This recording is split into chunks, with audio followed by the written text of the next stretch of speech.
Someone make it make sense. Probably a couple.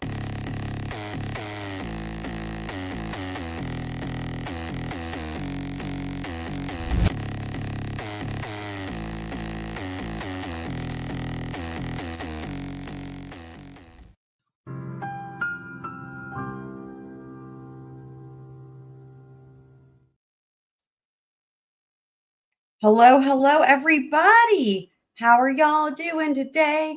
Shout out to Angel. Shout out to Mary. Happy to see you guys. My wonderful squirrel friends. Love y'all. Hope you guys are doing well. Mary, I hope you're still having a great vacation. So, all right. Today was full of more surprises, although we shouldn't be surprised at that. Again, I caught little snippets here and there. I don't know that I caught any of the direct from Dr. Rentschler, but I caught portions of the cross just here and there, like on my drive home and whatnot. And some of the discussion at the end of the day, which is where we get into more of the really surprising pieces of information, which I won't spoil it for anyone who hasn't seen it yet, because we're going to get to it. Welcome, Meg. And Meg's also reminding everybody to hit the like. Thank you so much for that. Yeah, Mary, you're going to have to tag Flash on that, because he's obsessed with, well, I think mostly pretty much all food, but I know he loves seafood. He's like the first person I always think of when it's like just, like shout out to Flash. Flash will show up in the chat, and it's like, and if he's listening or if he's going to show up, and it's like, I'm hungry for, and then it's fill in the blank, right? It's just hilarious. I just love, y'all are all so awesome. I love it so much. So how's everybody doing? Also, we haven't done a good dirt durable in a while, so dirt durable. There it is. There's the dirt durable. So, all right, guys, let's just jump right on in, and I'll set another goal like we did last night for the sustained objections and story time. So let's see. They're not. Oh, wait.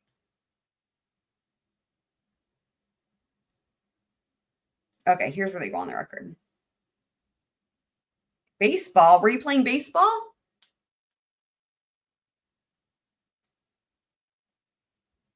The only fun. Still no CCs for some reason. All right. Well, wait, are they here? All right. Oh.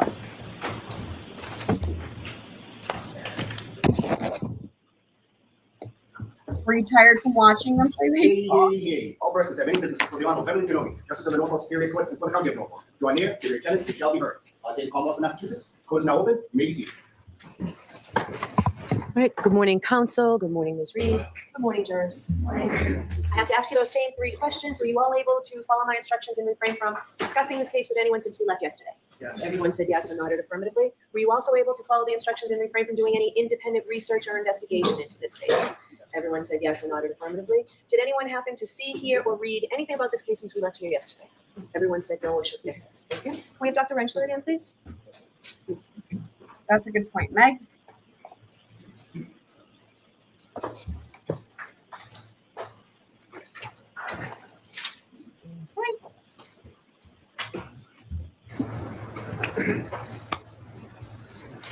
Doctor, I mind you're still under oath. Yes, thank you. Good morning. Good morning, Your Honor.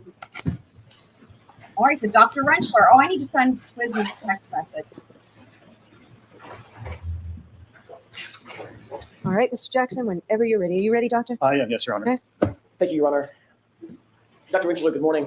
Good morning. Yesterday, when we last left off, we were discussing materials that you had been provided to review, and you described Yeah, so much just of to that review, yesterday on direct, they were only just getting started with him. So material in furtherance of your answer that you were asked to review certain data and undertake certain testing as it relates to testing that was done by Aperture, correct? That's correct, yes. Did you prepare a PowerPoint presentation to illustrate the analysis and methodology in your review and testing of this case? I did, yes, sir. Did you bring that with you today? I did indeed. Your Honor, I have a flash drive I'd like to have marked as next in order. Okay.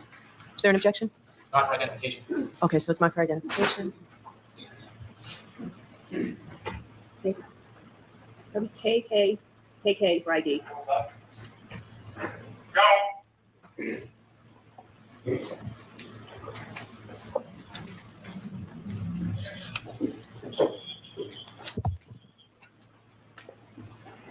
whenever, pardon me, let me know whenever you're ready, Dr. Rentschler. Sure. Do you want me to bring up the PowerPoint? If you could bring up the first slide, let's start Sure. with that. Let's see here. There we go. Is this representative of the PowerPoint that you presented, or sorry, that you prepared for presentation for the jurors? It is, yes, sir. Okay. Are there several blank slides, just sort of placeholder slides as we walk through your analysis that the jurors will see? There are, yes. Okay. Let's talk about first of all, what was the purpose of your investigation? What did you seek to undertake? So the purpose of my investigation in this matter was to evaluate the evidence, and particularly as it pertains to the alleged theory of what occurred in this case. All right, so I'm going to strike that answer. Ask the question again. Sure. First one, okay. Did you seek to undertake an analysis of Aperture's testing or part of the testing? I did, yes, sir. All right. With regard to that testing, what was the reason that you undertook to analyze Aperture's testing? Sustained. Ultimately, were you in receipt of a PowerPoint presentation and a report from Dr. Judson Welcher? I was, yes, sir. Okay. Did you have an opportunity to review that PowerPoint presentation in whole? I did, Were you yes. able to look at his report and read his report and review his report? I was, yes, sir. Did you undertake an analysis based on his reporting and his PowerPoint presentation? So I want to see you both the sidebar for just a minute, please. Okay, so we don't know if that one is sustained. They're going to do a sidebar. There's the lolly.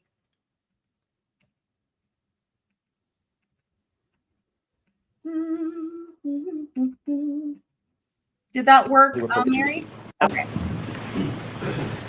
May I? Yes. Did you undertake to review analysis and testing that was done by Aperture as reflected in the PowerPoint that you reviewed, as well as the report that you received? Why? I did, yes. Did ARCA, yourself included, undertake testing based on your review of the testing by Aperture? We did, yes, sir. Okay. Tell me, what was the biomechanical analysis? That's the second point on your PowerPoint. What was the biomechanical analysis that was undertaken after you reviewed the Aperture reports and Aperture testing? What did you undertake to do? So I touched on this yesterday a little bit. A biomechanical analysis, there's certain steps that you have to do to actually perform a biomechanical analysis. First of all, you have to determine what the injuries are. What are the diagnosed injuries? Second, you have to determine what happened to the individual. So in this case, what would have happened to Mr. O'Keefe? His kinematics, how would his body move? Was it contacted by anything? Was it contacted by the Lexus? If so, what forces were produced on the arm, on his body? Were they sufficient to cause the injuries that he sustained? And in this case, it's a little more involved. We have, was he hit by the car? What happened after that? Did he somehow move into the yard? And then did something happen in the yard to actually cause the skull fracture? So in order to determine if that's what actually occurred in this case, you have to look at each of those three separate events. And you have to evaluate that from a biomechanical analysis by looking at the force, looking at the kinematics, looking at a human tolerance, and determining or attempting to determine what happened. Now, if you try to determine what happened, not only do you have to prove that that was the case and the facts support that that's what occurred, you also have to eliminate all other possibilities. Because if you're saying this is how it happened, not only do you have to show that that's true. So next question, and I'm going to strike that. Next question. Is there an element of differential diagnosis that goes into biomechanical analysis? There is, absolutely. Explain that for us, please. Let me demonstrate. So there are several peer-reviewed articles that I reference. Is this slide number 2? By the way? This is slide number 2, Thank you. correct. This is injury reconstruction biomechanical analysis of accidental injury. And that sets forth the methodology that I just described. It's well written about, well reviewed in peer-reviewed articles. This is the method you need. If you're going to opine on biomechanics, this is the method you need to do, the steps you need to go through in order to provide an actual opinion. And describe that method just a little bit further. Does that include testing? That includes testing. Does that include both lab testing and field testing if it's possible? Absolutely, yes. Explain that. In fact, let me explain. Let me get through here. I just had a couple examples here. This third slide, another reference about biomechanical analysis. Again, it's all throughout the literature, very well established how to do this. Now, it's all based on the scientific method, okay? And the scientific method, which it was really established back in the 1620s, but this tells you how to do a proper scientific analysis. So you have an observation, you observe something. So in this case, you might Twiz. Hi, Twiz. Did you get your special text? say, all right, there's superficial abrasions. That's exactly what made me remember to text you, because I was like, as soon as Dr. Rentschler took the stand, I was like, oh, Rentschler, where's Twiz? Mr. Keefe's arm, and there's a shattered tail light. Are those two things related? Well, the first thing you do is you research the topic area. You look through the literature, you find or look for any examples of that happening. You see if there's any reports or peer-reviewed articles written about this very occurrence. Can you actually demonstrate that if your arm hit the taillight would shatter and cause those abrasions? If this occurs or is a common occurrence, it should be in the literature. You should be able to find information about it. But then you form a hypothesis. Either you say, I think this injury is related to hitting the taillight, or it's not. Whichever one you choose, that's where you then start to go into your experimentation. You have to develop tests to get data to actually back up your hypotheses. So if I said, well, I think the injury is related to it, what would you do? You would go and you would test it. You would get an arm. In this case, we got a hybrid 3 dummy arm, and we got an exemplar vehicle, and we hit the vehicle with the arm. Or we hit the arm with the vehicle, we ran into it, to determine what's going to happen when that occurs. Do we get the right circumstances, the right loading to actually occur in that case? So And then you go back and you analyze that. And if your results don't match up with your hypothesis, you have to reevaluate. You have to go back and see. If we don't get that type of injury, if we don't get the kinematics or the force associated with what we see, you have to reevaluate if your hypothesis or what you think happened is actually true or not. So you have to continuously go through this process. And that's what experts do. That's how you perform an analysis. And that's what's important. I have 3 kids. I have a 9-year-old who's actually. So I'm going to ask you to wait for the next question. Okay, sure. Was there an example that you could use of a sort of a real world example that you might want to use to explain some or part of the scientific method? There is, yeah. I would like to explain an example of what's important with that. So I was going to say, I have 3 kids, a 9-year-old who's actually turning 10 today. Happy birthday, Kai. And I have 2 older ones. All right. We're going to stop this. Another example. No, go ahead. Less editorializing. Minus all the personal. Ew, what is wrong with her, man? You've got to be kidding. Hang on. Jesus Christ. Just to ruin everything. Actually turning 10 today. Happy birthday, Kai. And I have 2 older ones. All right. We're going to stop this. Another example. All right, we're going to stop this? What the fuck? Go ahead. Less editorializing. Minus all the personal. I'm sorry. Another example? Why can't you tell that example? Minus all the... Your Honors. Go ahead. Details Oh my God. matter. Another sustained objection. Okay. Details in an investigation matter, and details matter here. You need details. You have to explain how things happen. Okay. As an expert, I can't come in and just say, Sustained. It needs to be more question and answer. Oh my God, another one. Why do details matter? because your opinions have to be based on the facts and the evidence. Why is that? Because that's what determines your conclusions. I can't come in and say, I think. Next Oh my question. What God. if you don't have all the details and facts? If you don't have details, if you haven't performed a proper analysis, then you can't come to a conclusion that something happened. You can't depend just on your experience. You have to have the analysis, the evidence, and the details to come to a conclusion in a I mean, case. I How do you know, best it's get just details dumb. to come to a conclusion in a It's case? just dumb. Just the fact that he has a kid. I mean, it's so extreme, right? Also, welcome, Needs and Z's. Happy to see you again. You need research. You need peer-reviewed articles. You need evidence. You perform testing. You have to demonstrate what you think happened is A, possible, and B, actually did occur. And in order to do that, Oh, I like that. It's A, possible, and B, did occur. Of course, with the Commonwealth theory, whatever it is, it's just kind of ambiguous. It's not possible, and it didn't occur. So. you need hard evidence to demonstrate Hard evidence, hard as rock evidence. that that's what actually occurred in this case. Do you get that through both lab testing and field testing? The form. Wow. Ask it differently, Mr. Jackson. Can you get that in lab testing? Absolutely. Okay. Can you get that in field testing? You can get that in field testing as well, yes. Are those integral to an analysis? They are. If you don't have any other evidence, if you don't have research, if you don't have peer-reviewed articles showing or demonstrating what happens, you have to formulate, you have to get that evidence. And the way to do that is through field testing, if you have no other evidence and no other source of information to provide that type of evidence. Let's go to the next slide. Did you undertake, and this is a placeholder, did Yes. you undertake the scientific method in this case? I did, yes. What was the hypothesis of the incident that you utilized in furthering your analysis? So the first step, the first part of this event is contact between Mr. O'Keefe's arm and the vehicle. Could you describe for the jurors what hypothesis you used based on your review of the information you got from Aperture? Sure. So the hypothesis that I looked at, Aperture, their testing and report indicates that Mr. O'Keefe had his arm out at a 90-degree angle. Sustained. What the do you fuck? see? By the way, where are these from? These two slides. What is the objection there? Is his arm not at a 90-degree? Like, I just don't, we know that's him, right? That was established that that's him. His arm is at a 90-degree angle. Dude, wild. These two slides are from the PowerPoint presentation that Aperture provided. All right, so you didn't create. Really, almost like the goal is to just keep him from talking. Like, he may as well just go home, essentially.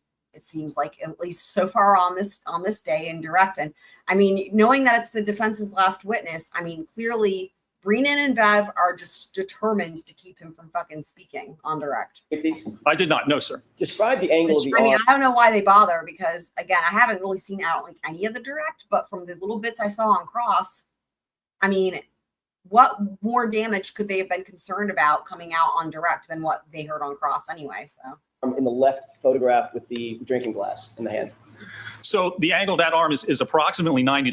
I love that it's just playing his dumb on the right hand side there. It's just playing his dumb little experiment over and over again where he bumps into the car like an idiot. Degrees. Over and The over. other photographs in the PowerPoint demonstrate that for someone the same height as Mr. O'Keefe, the arm would be at about 90 degrees with an individual standing erect. That's what was demonstrated in their PowerPoint. Do you note anything in their PowerPoint, the Aperture PowerPoint, related to the clothing worn in that left photograph?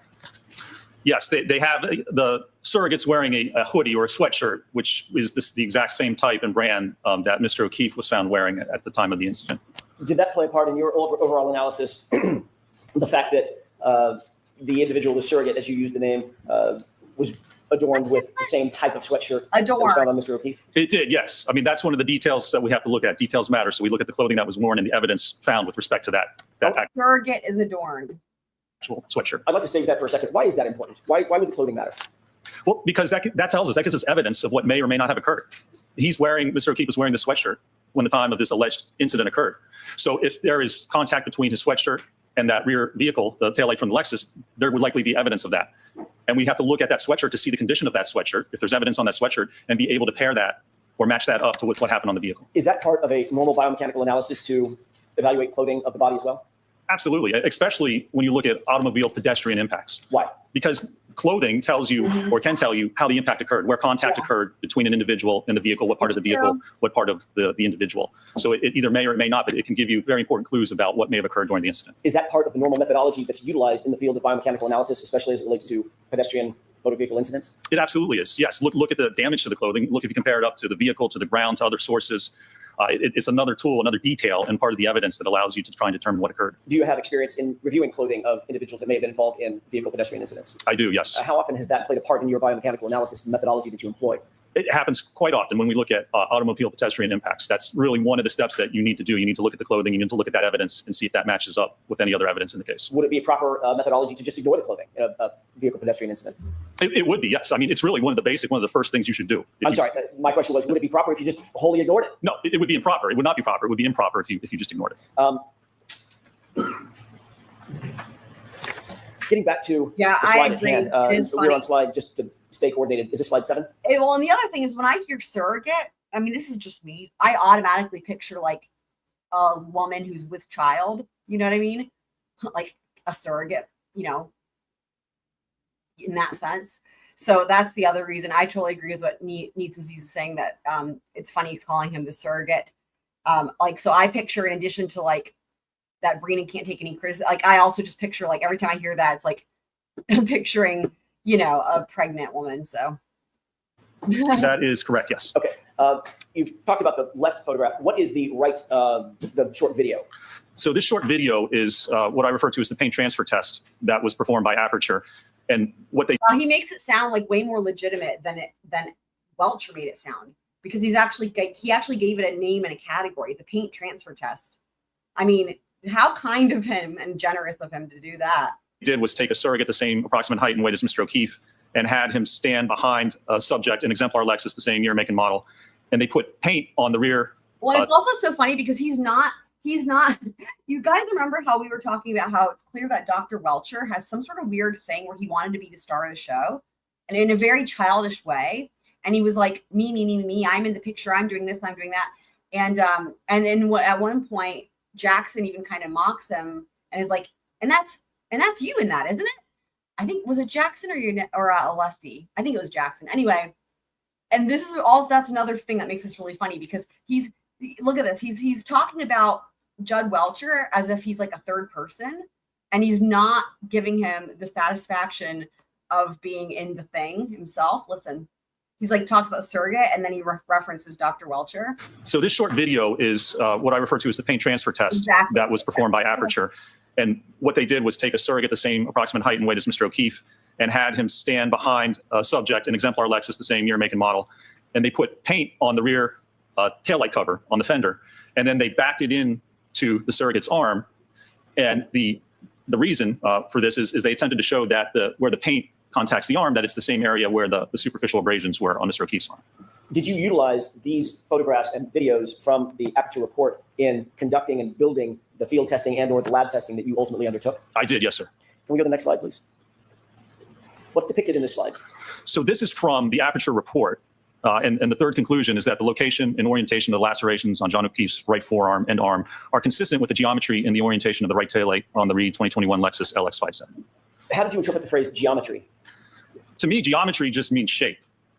So the way I interpreted this is the one test that was performed with respect to the taillight. This is the only test I saw that Aperture performed involving the taillight and the arm, is that with this paint transfer test, they concluded that, again, the area where the paint was transferred onto the arm is consistent, the same shape and orientation as apparently the lacerations found on Mr. O'Keefe's forearm. Did this test, in your opinion, establish force multipliers that were exerted on the taillight?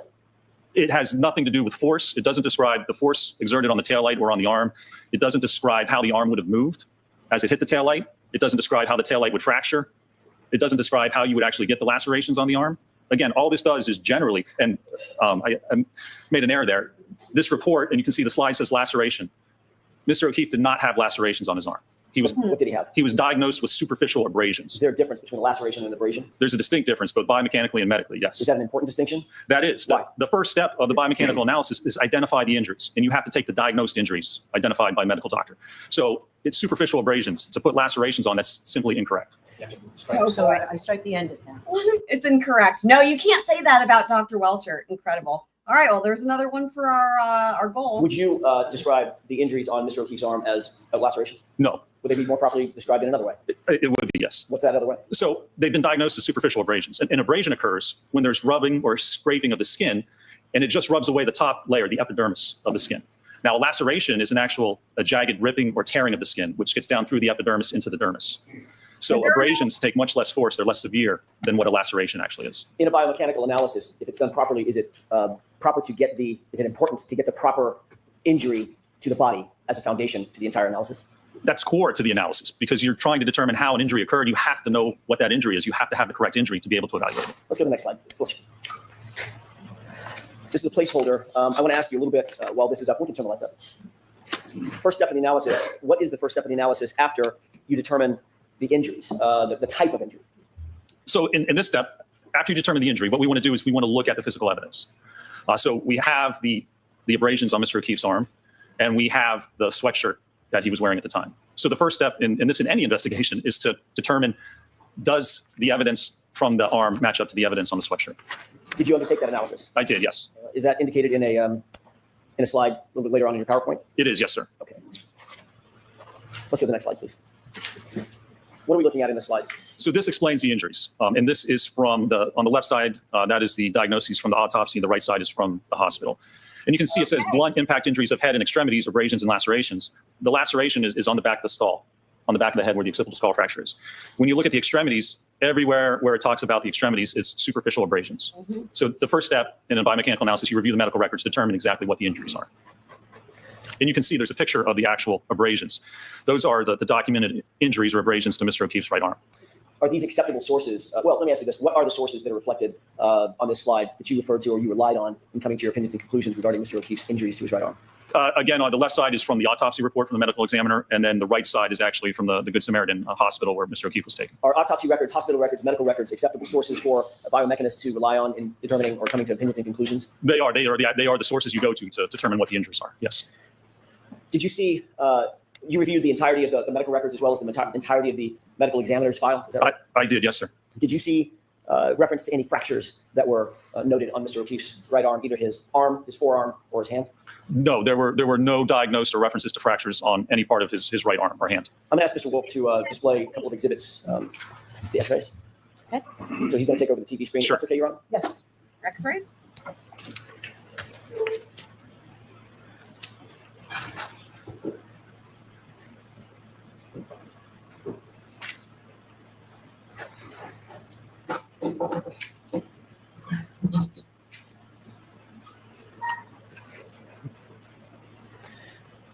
This is an exhibit that was marked yesterday. I want to say 226. I may be wrong, Your Honor. I bet it's the X-ray. I'll get the right nomenclature in just a second. This is one of the exhibits, one of three exhibits that was introduced yesterday. Do you recognize what's depicted on Yes, this? that's the X-ray of Mr. O'Keefe's right hand taken January 31st, I believe. Did you review this in furtherance of your analysis? I did, yes, sir. Was it part of the medical record?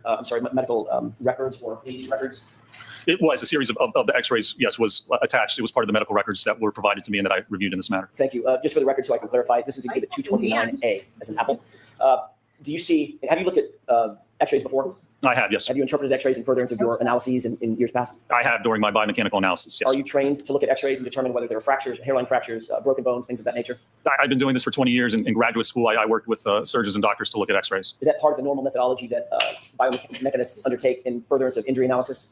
It is part of what we normally do, yes, sir. Would it be an important part of a biomechanist's I feel an objection coming. Why? Because this is going to be pointing out, obviously, the huge epic failure on the part of the Commonwealth and Welcher. I mean, it's not just a failure, but really it was just, I mean, it's just misleading, really. Yeah. ultimate analysis and conclusions as it relates to an injury analysis? It would be, and especially in this case, if we're talking about impact to the arm and the hand, very important to determine, as I said, not only what the actual injuries are, but what injuries did not occur. Would it be appropriate to come to any opinions and conclusions in an injury analysis if you were to ignore x-rays if they existed? So Kimmy, the x-rays came in yesterday. There weren't x-rays until yesterday.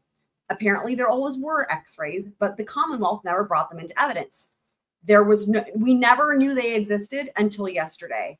And actually, I've been working on the timestamps from last night's live stream, and I think I actually just got to the part where the x-rays come up. So for anyone who missed it, if you want to go back on Replay Crew and see that part, it's timestamped in all caps x-rays. No, if x-rays exist, you need to review them. You need to determine No kidding. what they represent and what injuries either did or didn't occur. You absolutely need to look at them. Do you see any injuries represented or any defects represented in this x-ray of Mr. O'Keefe's right hand? I do not know, sir. Can you describe what you do see or what you would expect to see if there were injuries, broken bones, torn ligaments, things of that nature, swelling? What would you expect to see? You could actually see the fracture lines on the bones. They are evident along the hands or I along. will say that I think we talked about yesterday how, given the thing with the x-rays and knowing that Dr. Welcher was like, yeah, there aren't any x-rays, you know, that it's like, okay, if they decide not to go, if they decide not to do him, not to call him in rebuttal, right? The Commonwealth, right? Could be what? That would be why. Like, in other words, for me, it's like that right there, he would be crucified, right? With this whole x-ray thing, x-ray gate. However, having said that, it's like the Commonwealth had to know this was coming, right? Like, they had to know this was coming. Like, does he really think that little of the defense that they wouldn't bring these x-rays in and that this wouldn't be an issue for Dr. Welcher? I mean, all he had to do is provide Dr. Welcher with the x-rays, and then there would be a non-issue, right? On the ulna and the radius.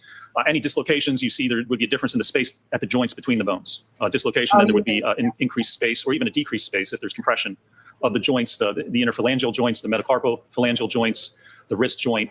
There's no indication on these x-rays of any fractures or any trauma or any type of injury to the bones or the joints. Can we go to 229B as in Bravo with the court permission? Yes. You see what's depicted in this photograph? I can, yes, sir. What is this? So this is a x-ray. The forearm shows the ulna and the radius, which are the two bones in the forearm. Do you see any defects, injury, trauma to these bones or anything associated with those bones? I do not. And when you're viewing this on the software to look at the x-rays, you can actually adjust the contrast. So you can adjust the brightness and the darkness, and it allows you to go through the whole range to better evaluate whether there are any fractures. This is a little bright, so when you're looking at this, you would actually decrease the contrast a little bit. In terms of your review of this particular photograph, what did you note in terms of trauma or injuries at all? So he's like, we increased the contrast to make it as it would be the most obvious possible way that if there was any fracture, you would see it, right? We upped the contrast to max amount, just to show you that if there was anything, we would see it. I did not note any indication or any signs of trauma or injury to the forearm or to the wrist in this case. If we could I go to mean, and the 229. thing is this, right? I think that anybody, right, any layperson, like take me, for example, I have no medical training, as you guys well know. But take me or any other layperson when it comes to medical stuff, for example, the jury. Like, in other words, anybody can look at that x-ray and tell, yeah, there's no injuries to the bones, right? I mean, you don't have to be a fancy scientist or a doctor with a bunch of degrees. Like, and it's that obvious, right? Did not note any indication or any signs of trauma or The reason injuries. I mention that is because as we know, a lot of times jurors, well, people in general, right? But like a lot of times with jurors too, that are really visual learners, like they can be explained something, right? But if it doesn't agree with what they see in a picture, they might go with what they see in the picture. So here, it's like, you know, regardless of whether they're listening to his testimony or whatever, you can see this, right? This speaks for itself, in other words, right? So. To the forearm or to the wrist in this case. If we could go to 229C as in Charlie. What are we looking at in this photograph? This is the right humerus, the right upper bone of Mr. O'Keefe's right arm. Do you notice, or did you review this in furtherance of your analysis? I did, yes, sir. Did you note any defects, trauma, injuries at all with regard to the bone is the humerus. The humerus? I did not know, sir. What about the joints associated with the humerus, top or bottom? I did not note any injuries or damage to either the elbow or the shoulder joint. What is your opinion and conclusion, having reviewed all three of these x-rays, with regard to the condition of Mr. O'Keefe's right arm, starting from the arm, the forearm, and the bones in the hand? There's no indication of any type of acute injury from the x-ray to Mr. O'Keefe's right arm, either his hand, his forearm, or his upper arm. Thank you. We can switch that back. If we can go back to your PowerPoint.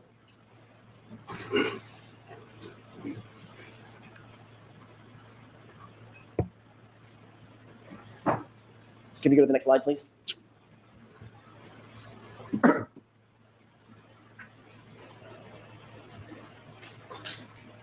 Maybe. Technical difficulties. See if I can start back on here.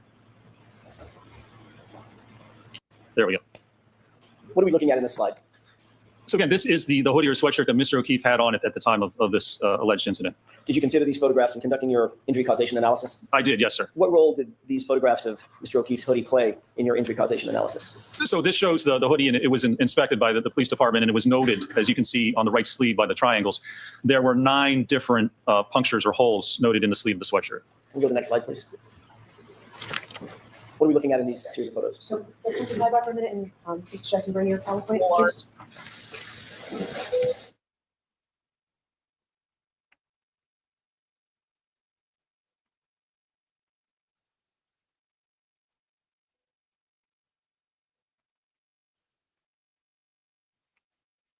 Oh, I guess this is a kind of a long one. Wow, yeah. Oof.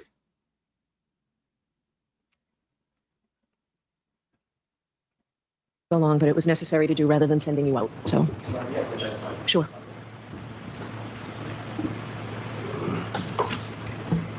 Thank you. Tori.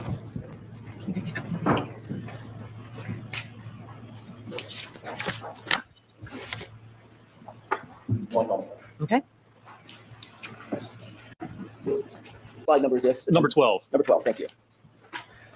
Did you look at these photographs and consider these photographs in furtherance of your ultimate conclusion? I did, yes, sir. Can we move to slide 13, please? Did you also look at and consider these photographs in coming to your ultimate conclusion? I did, yes. Can we move to slide 14, please? I love that we get an idea. Did you look at and consider these photographs in coming to your conclusions and opinions regarding did. this case? Yes, sir. Can you move from slide 14 over to slide 18, please? Can I switch through real quick? Sure. Yep. So we 18. Let's go to 18. What are we looking at in slide 18?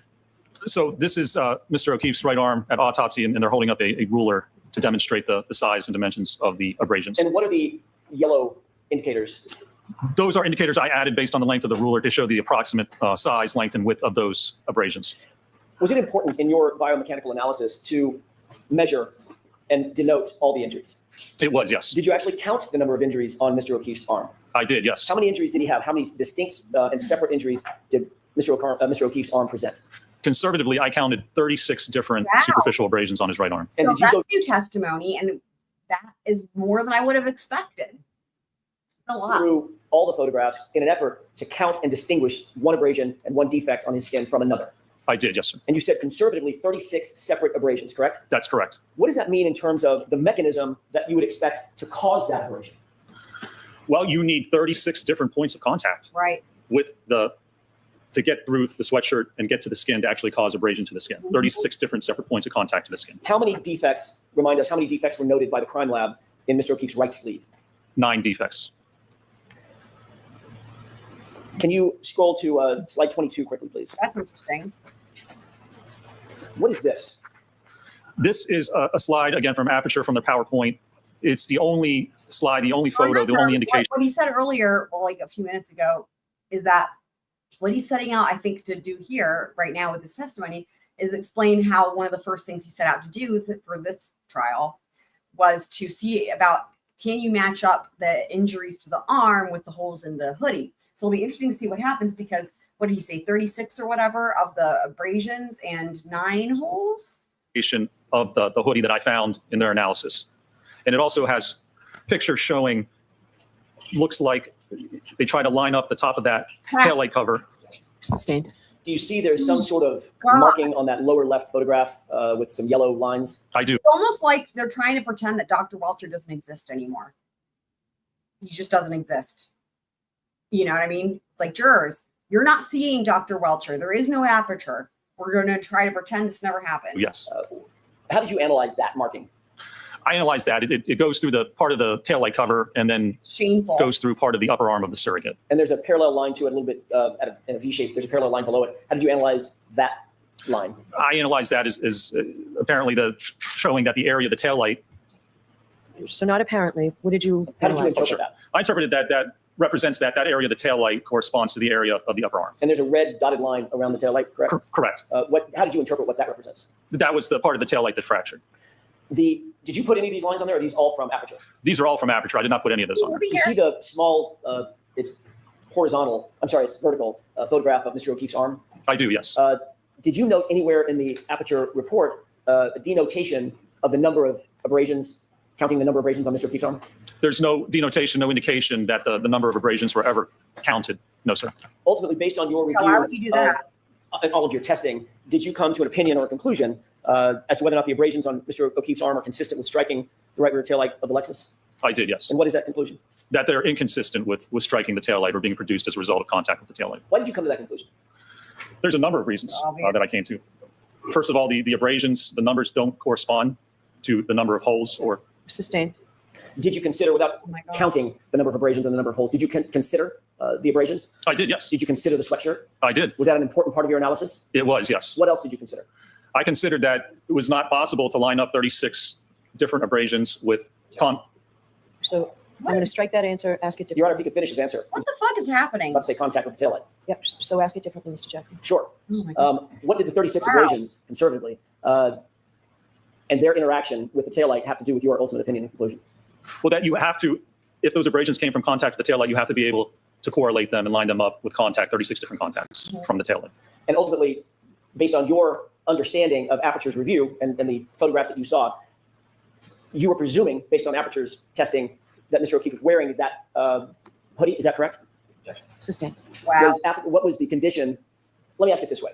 Wow. There's a photograph in the Aperture report that we're looking at with blue paint on an arm, right? Correct. Is that your understanding, or did you test that Mr. O'Keefe could have been hit wearing short sleeves? No, What did you test? What was your presumption and assumption in your Right. testing? that he was wearing the hoodie that was found on him at the time. With the 9 Yeah. holes. And we talked about this because I was like, yeah, look at Judge Welcher wearing the short sleeve shirt. It's just so dumb. It's like, what, dude? Ugh. Everything about it was pointless and completely incorrect and just, it's like he went out of his way to not do anything scientific or prove anything. It's wild. Holes in his right sleeve. With the 9 holes in the right sleeve. I mean, Watch the form of the question, Mr. Jackson. Sure. I guess that's what makes sense for the Commonwealth, though, doesn't it? Because that's like literally this entire case. Pretend that it's like make believe. It's like pretend there's a case when there's not a case. Pretend you're doing science when you're not doing science. Next slide, please. What is this? And then pretend the expert doesn't exist anymore when you when they get completely destroyed because of the X-rays. These are the top 2 and bottom right slide are from the Aperture PowerPoint. How did you interpret the 2 photographs on the right, the parallel lines and the red lines in that slide? The parallel lines correspond to an area of the fractured taillight, and then the red dotted line corresponds to an area of abrasions on Mr. O'Keefe's upper arm, and there's a red arrow pointing to part of the fractured taillight. Can we go to the next slide, please? What are we looking at in this slide? Again, this is the paint test. This is the only test that was conducted by Aperture to look at the taillight and the arm in this case, and the interaction between the 2. Did you note whether in I all mean, of maybe Aperture's he got that out. Not that it should be objectionable, but I'm surprised he didn't get stopped when he said. I mean, it was the only test that they did. Which again, it's just think about it, right? Like at this point, it's been a while since Welcher testified, and the jury's now seen everything from ARCA, and it's like when you put it like in hindsight, whatever they thought of the testing at the time from Dr. Welcher, right? Whether they thought it was silly, whether they thought it was great, whatever they thought at the time, it's going to be so much different for them looking at it in hindsight now when they have something to compare it to. There's data that you reviewed, whether or not there was any measurements to determine whether the abrasions were consistent with contact with Alexis? I did. There were no measurements at all taken with respect to that test. No measurements with respect to where the contact happened on the car or on the arm itself. There was no indication of where that blue paint extended on the surrogate's arm, say from the wrist up to where the laceration or the abrasions would have occurred. Is that important? That's very important. Why? Because you can't say that the area where the blue paint is corresponds to the area of the abrasions if you don't take measurements. If you just eyeball it, all you can say is by eyeballing it, it looks approximately the same. But that's not scientific. You can't come to an actual conclusion that where that paint covers the arm is where those abrasions actually were. They could lie outside. It's just thinking about it too in hindsight, like, dude, Breenan's opening statements, the science, the facts, and the data, the science, the facts, and the data over and over and over again, which is so ironic because he's relying entirely on Karen Reed's own statements. And I mean, that right there, like if the jury remembers that, which I would imagine they will because he said it so many times, it's like, okay, well, what did the Commonwealth tell us to do? The Commonwealth told us to rely on the facts, the science, the data. The Commonwealth didn't, it's not even that there's facts really in dispute or science in dispute. They're not even, they totally didn't present anything that would count as scientific when it comes to what matters here. Like none. No facts, no data, no numbers. I mean, it was just this nonsense. So if they're like, well, you know, I wonder if you like, if she gets acquitted and they talk to the jurors afterwards and it's like, well, how did you come to your verdict? It's like, well, we listened to what the Commonwealth told us to do. Hank Brennan told us to go off the facts and the science and the data. And the prosecution didn't present any. So it was an easy win. You know what I mean? It'll be interesting to see what happens with all this and if they speak out. But I don't want to get too ahead of myself because that is going to be happening sooner than expected. They could lie forward. They could lie above that painted area. You can't say with any scientific certainty that that area of paint corresponds to where the abrasions are. Yep. In this motion video and the still photograph to the left in slide 24, is that what we're on, 24? We are, yes, sir. What did you note with regard to the positioning of the surrogate's arm? I think that's Mr. Welcher. The surrogate. As it relates to the taillight in the back of the SUV. Yes, the positioning of the arm in the photographs as well as the one test that was performed, the arm is approximately 90 degrees level in line with the rear taillight of the vehicle. Did you seek to do any testing approximating the positioning of the arm as you saw it, as you interpreted it in the Aperture data? I did, yes, sir. What were you seeking to determine when you did your testing? Well, if we want to determine whether the orientation and the position of the abrasions on the arm correspond to the taillight, you have to have the arm in the position that you claim it struck the taillight and then look at the abrasions. Because if you're looking at orientation and the direction of the abrasions, you can't look at how they exist with the arm. The only pictures of the arm of the abrasions are with Mr. O'Keefe's arm extended. But that's not how he would have had it according to the test. It would have been at a 90-degree angle. Dr. Rentschler, were there any peer-reviewed articles cited in connection with Aperture's paint transfer test? I did not see, I was not provided a single peer-reviewed article with respect to the paint test or any indication of any test or article looking at arm contact with the vehicle or a taillight cover. Can we go to slide 25? What are we looking at in this slide? So in this slide, the picture on the far left is the photographs provided from the autopsy in hospital with Mr. O'Keefe's right arm fully extended. Again, those are the only photographs we have. What about the photograph in the middle and to the far right? In the middle and the far right, what I did was actually take that arm and then rotate the forearm to put it in a position that it would be in, as demonstrated by the paint test, with the arm at approximately 90 degrees. What was the import of this this undertaking? Yeah. Well, if you look at the paint test and the way the arm's at 90 degrees and having the car come and essentially contact and push the arm out of the way, that's going to give you or tell you the directionality or the direction of the abrasions. Because if you have your arm at a right angle, and that really does change it, doesn't it? To see it at that right angle. I mean, just trying to see what, like, because, you know, it totally does change it, doesn't it? Vehicle comes and pushes and slides against it on that forearm, you would expect those abrasions to be horizontal, to be in line with that forearm. Are they? They're not. You can see some of them are vertical, some of them are angled, some of them it's hard to tell what the directionality is. But if you're God, look at those. I mean, right around the elbow, that is wild, man. I don't know how anyone can look at that and not think dog bite claws situation. arm again is being struck and pushed this way, as it's pushed and as the car goes by, if this would occur in this manner, you would expect those abrasions to be horizontal in the direction that the vehicle is actually traveling. When you say horizontal, do you mean horizontal from the elbow to the wrist? Correct, or parallel, yes, with the forearm. Can we go to slide 26, please? This is yet again the same video that we saw earlier. That is correct. This is the paint test video, yes. And what has to happen in order for the paint in this test to reach? No, this is really funny because it's like I'm not complaining. I love it. It keeps playing these same videos over like on a loop. I wonder if it's just sort of like because they figured it would be satisfying to somebody, whether it's the jury, whether it's the defense team, whether it's the gallery, whether it's people watching at home.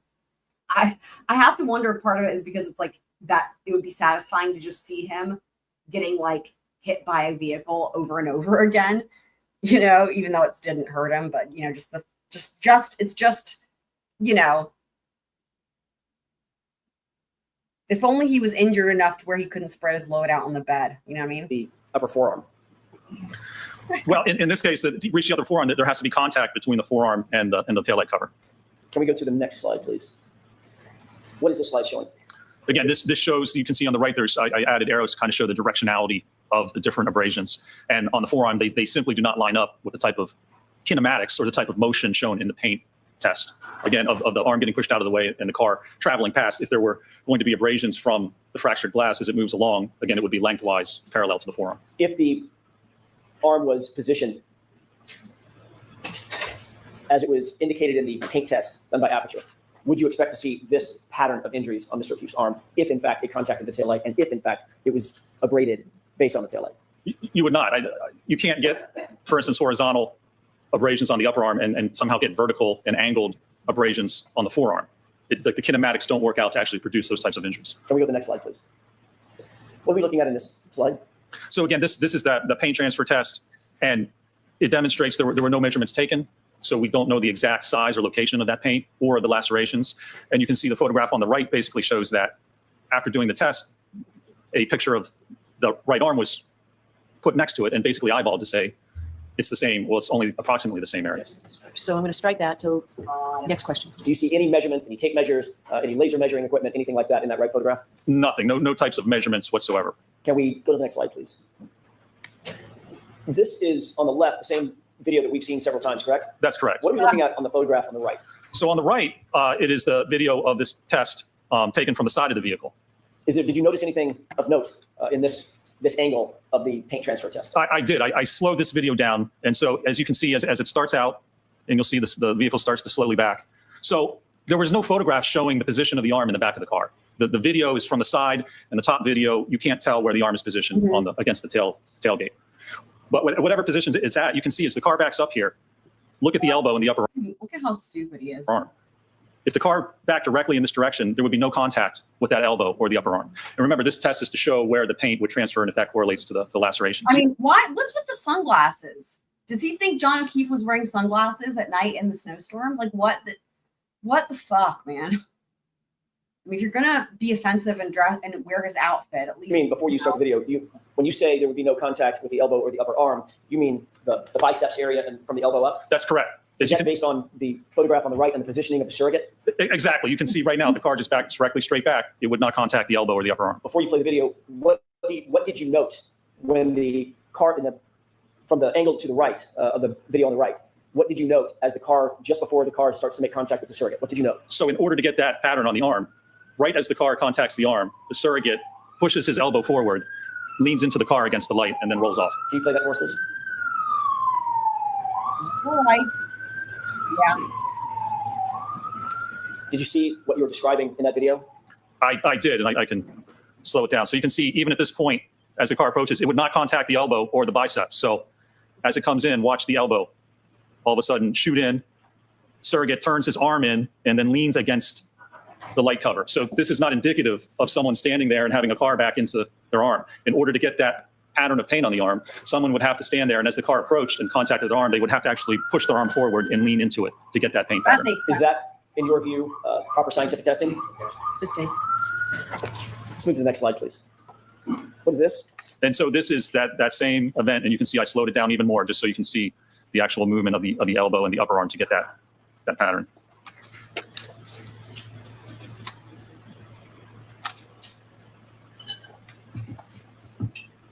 Thank you. Can we move to the next slide, please? This is slide 30. And let's go to 31. Yeah, this is 31. I'm sorry, 31. What conclusions or opinions did you reach or could you reach after reviewing the totality of the results of the paint transfer test? The paint transfer test, all it can show is the approximate of where the arm was covered in paint as the surrogate jammed his elbow in and rolled against the taillight cover. So it tells us nothing about what may have actually occurred, how the lacerations were actually, or the abrasions were produced. It doesn't talk about the kinematics of the arm to actually cause those abrasions. All it does is just say, under this specific condition, if someone was to stand there and then shoot your elbow forward and lean in, you would get paint on this approximate part of your arm, because we don't even have any measurements for it. Wow. I mean, thank you for literally saying what we've all been saying, but like, you're the expert, and like now the jury's hearing this as expert testimony. In other words, it's very, for any person on the jury who was like literally already thinking this has just validated them, right? It does is just say, under this specific condition, if someone was to stand there and then shoot your elbow forward and lean in, you would get paint on this approximate part of your arm, because we don't even have any measurements for it. That's in other words, you could imagine there could be a juror who thinks, well, maybe I'm missing something, right? Because this dude is supposed to be, when I'm saying this dude, I'm talking about Welcher, right? This dude is supposed to be super great. And it's like the Commonwealth's, final witness. And like, surely they wouldn't bring in some clown, right? So he must know what he's doing. And maybe I'm just not smart enough and I'm not appreciating it, right? For example, like it can't really be that dumb, right? Like it appears to be dumb, but it can't really be that dumb. That wouldn't make any sense. But he has just said, jury, yes, it is that dumb. Take it from me. You can trust in that feeling. It is that dumb, and then some. the only thing that test demonstrates, and that's the only test that was conducted to look at the interaction between the arm and the Lexus in this case. You can tell that he's like legit offended by this. I don't blame him. It's like, how dare you call yourself? And then shoot your elbow forward and lean in, you would get paint on this approximate part of your arm, because we don't even have any measurements for it.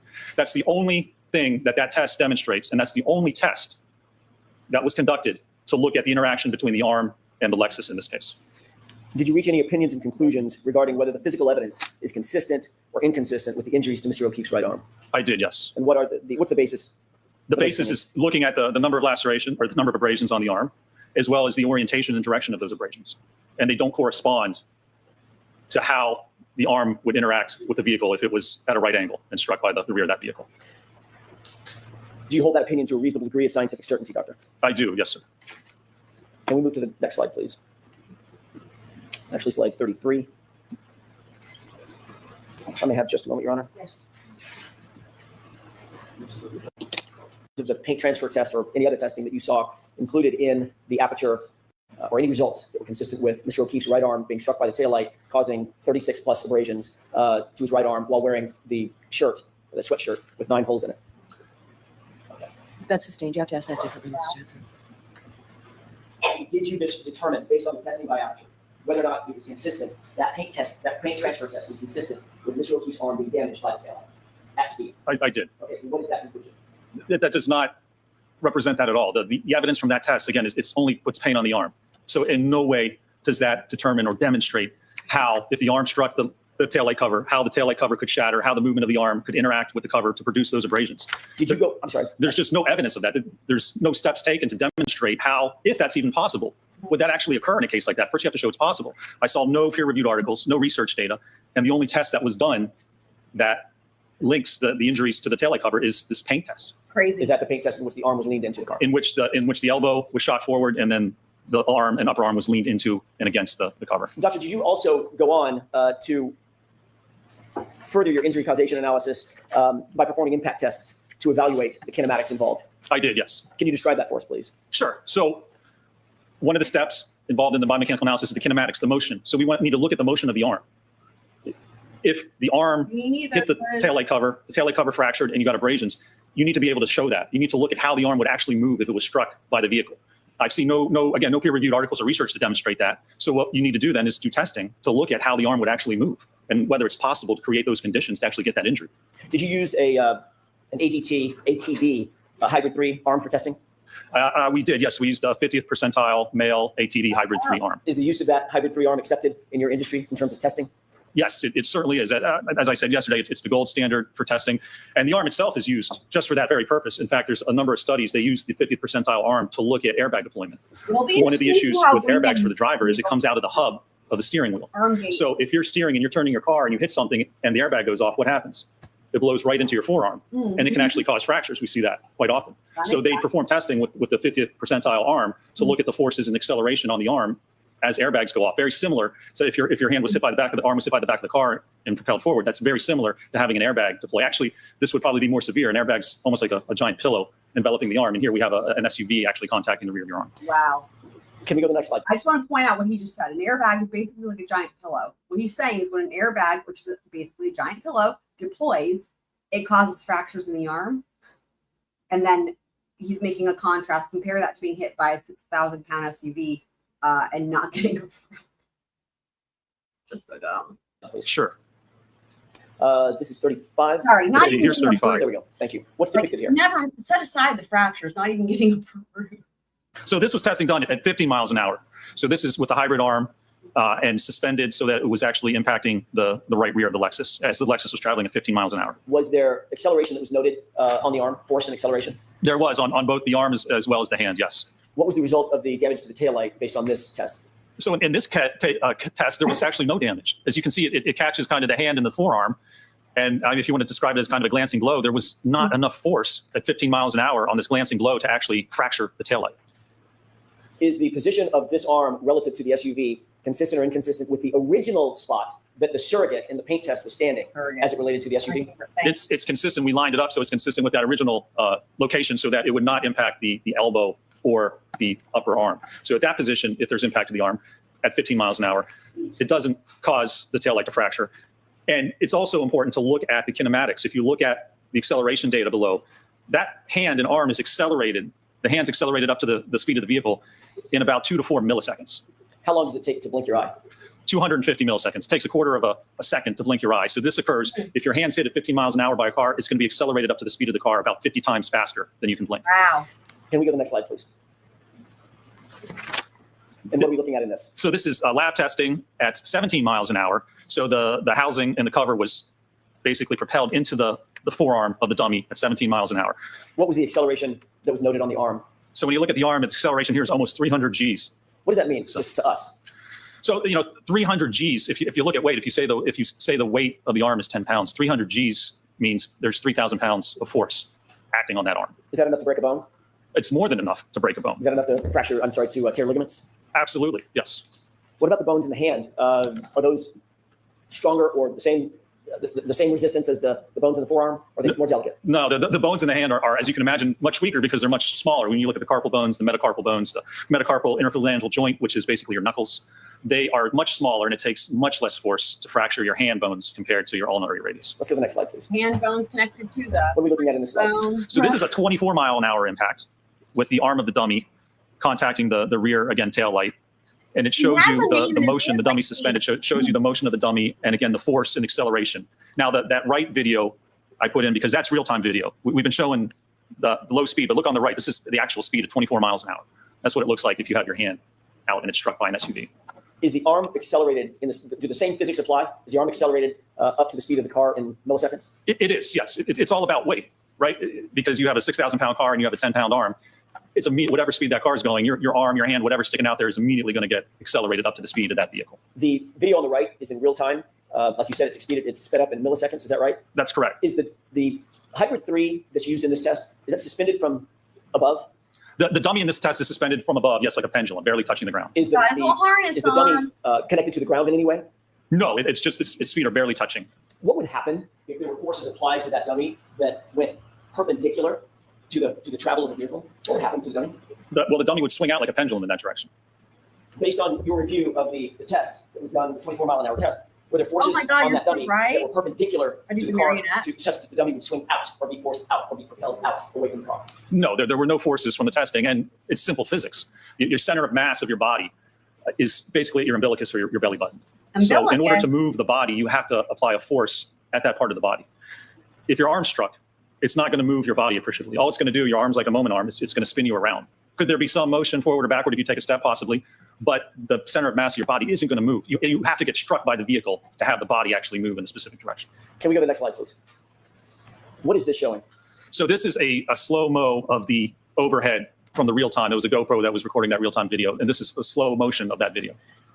I'd like to ask you a couple of questions. As you see the vehicle contact the arm, what happens to the arm as it's being contacted in those milliseconds where it's being accelerated up to 24 miles an hour? Well, the arm's accelerated up and pushed away from the body. So whatever part of your arm or body is contacting the car, Look at how it that's makes going to be look at how it makes it bend all crazy like that. pushed forward away from the rest of your body. So not only is it loading the arm with an impact force as it strikes the arm in the hand, but then it's actually stressing the joints too. It's like ripping your, imagine having a car come and 3,000 pounds of force pulling your arm forward at the elbow, at the shoulder joint. It's putting a lot of force and pressure on that appendage. What's the G-force for the 24 mile an hour impact? G-force, let me see Could you exactly. pause that video for a second? Sure. Because I want to ask you a couple of questions about this. Let me see exactly what that G-force was. Do you need to refer to something Yes, my report. with the court's permission? Yes. Thank you. 24 miles an hour for the arm, the acceleration is 302 Gs. And for the hand, it's about 435 Gs. Does that translate to over 4,000 pounds of pressure? Well, for the arm, it's close to 3,000 if you say a 10-pound weight, and for the hand, that can be anywhere from 800 to about 1,600 pounds of force acting just on the hand itself. Understood. Can you back this up a couple of frames? Sure. Pause it where I ask you. One more frame back. One more back. Right there. What's happening physically to the arm, to the right arm at the point of impact? So there is a force on the hand, on the forearm, where it contacts. Now, your arm just isn't going to hit and the force be distributed evenly across the entire part of the arm. That's not how your arm is actually articulated. Even if it was, again, that's similar to an airbag deployment, where at these levels you would get fractures. But if it hits the hand, now, if Mr. O'Keefe's holding a glass at the time of this impact, think about that. What happens is you're holding a glass. It exposes the knuckles. So if you're holding a glass and your arm's at a 90-degree angle and the car comes back and hits your hand, it's going to strike right on the knuckles. The force is going to be applied right at that joint. And then it's going to likely hit along the forearm back near the elbow. What's the shape of that arm in this still photograph? Well, it's somewhat of an abnormal shape because the arm should be level with the body. The forearm should be even with the shoulder. But you can see as it gets pushed forward, it's accelerating that forearm away from the arm and the rest of the body. Does that abnormal shape suggest anything to you in terms of what you would expect regarding the bones in that arm? Again, so there's thousands of pounds of forces acting on the arm and also on the joint itself, not just the arm or the bones we have to consider and how much force to fracture, but think of the elbow joint and think of the shoulder joint. It takes much less force to dislocate an elbow than it does to actually fracture it. Did you see any evidence based on your review of the medical records, including your review of the x-rays, any evidence of any dislocation? There was no evidence or indication or diagnosis of any dislocations or fractures to the arm at all. Fractures or broken bones at all? Correct, nothing. Can we go forward another frame? And at this point, the arm has already been struck and accelerated, is that right? That's correct. Do you see the taillight material? I do, yes. It's basically now broken, is that correct? That's correct. It has now been fractured, yes. All right, let's go one more frame forward. And the taillight material, did you make note of that in this frame? I did, yes. What direction is that taillight material going relative to the vehicle? It's going forward. And where is the arm? The arm has been pushed away. Now, you have to remember, as that arm, if it contacts and fractures the taillight, it's not exposed to the fractured pieces that still exist on the taillight itself because those pieces that fracture haven't gone anywhere because they're against the arm itself. And then as the arm moves away, the pieces then move with the vehicle.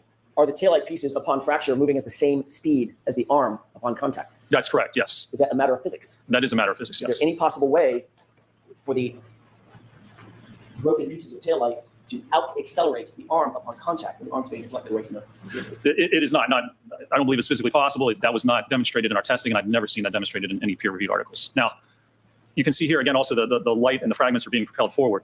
So you also have to consider where Mr. O'Keefe was found. He was found in the yard about 10 or 20 feet from the road. There was no exact measurements. But if you look at the motion of the taillight, it's going forward. Now, if Mr. O'Keefe has to move diagonally to the top left of that corner, and if he's not hit with the center of mass, he can't get to where he ends up before the taillight fragments have already gone forward and been deposited on the ground. Average running speed is like 4 to 6 miles an hour. Even if this SUV is going 10 miles an hour, it shatters, the lights fracture, they're dispersed on the ground, and then Mr. O'Keefe somehow ends up to his point of rest.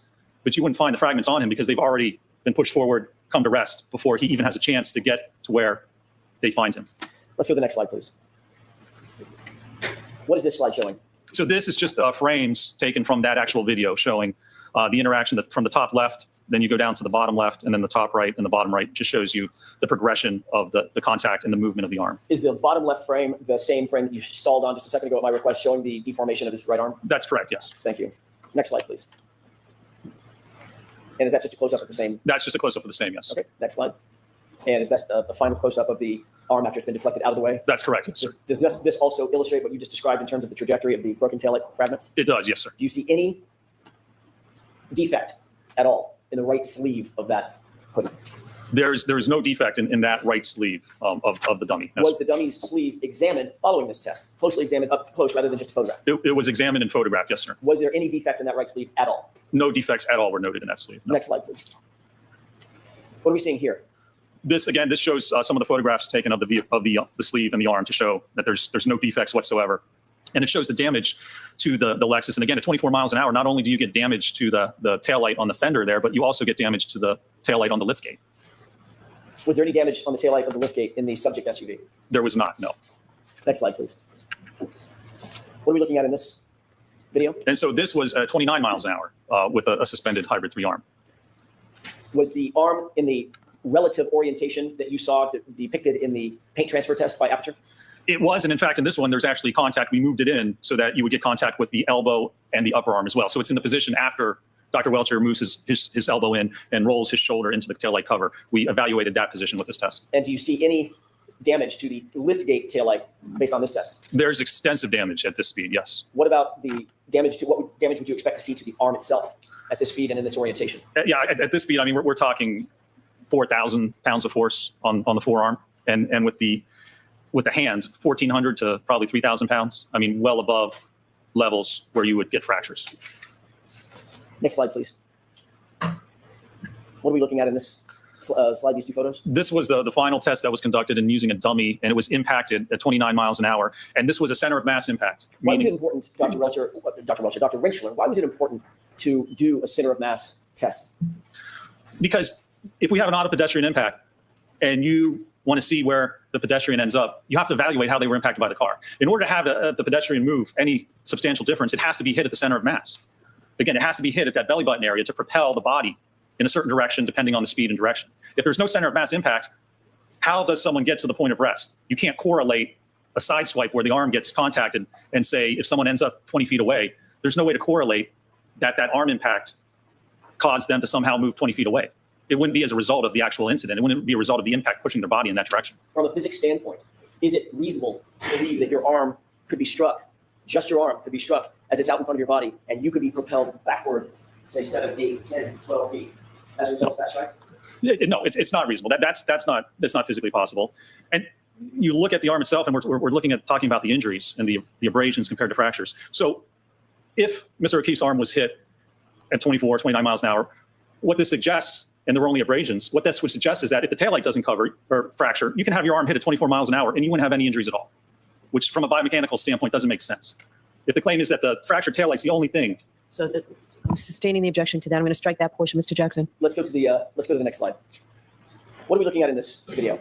So here's the video showing that strike at 29 miles an hour with the center of mass impact to the dummy. What's the import of this particular test? Why was this important, and what did you conclude following this impact test, the center mass impact test? There's a couple of reasons. It shows there was extensive damage to the rear of that Lexus. So if you had a center of mass hit, you would have damage to the liftgate, to the fender, to the sheet metal. You would have substantially more damage than what we had in this case. And secondly, which I believe is just as important, it shows the post-impact trajectory of the dummy. So again, if you're struck on the corner by the Lexus, the dummy goes straight back in line with the vehicle. There's no force and no direction to actually cause that dummy to move off into the side of the vehicle. So you can't be hit center of mass with the vehicle going straight back and somehow end up 10 or 20 feet to the side of where the vehicle is traveling. So in this circumstance, would you expect the taillight material to be distributed straight back in the same center line as the vehicle is traveling? Yes, absolutely. Would you also expect the body to be struck and moved in the same center line as the vehicle? Sustain is too far. Sure. What about the body? What directionality would you expect on a center mass hit? The body's going to move in the direction that the vehicle is moving. That main direction, that main force moving straight back, the body is going to move primarily straight back. Did you reach an opinion or conclusion regarding whether the right arm kinematics are consistent with fracturing the taillight cover and sustaining the abrasions that you saw on John O'Keefe's arm? I did, yes. What is that opinion? My opinion that it is not consistent with contacting and fracturing the taillight cover. Do you hold that opinion to a reasonable degree of scientific certainty? I do, yes, sir. Can we move to the next slide, please? And I can have just moment. Sure.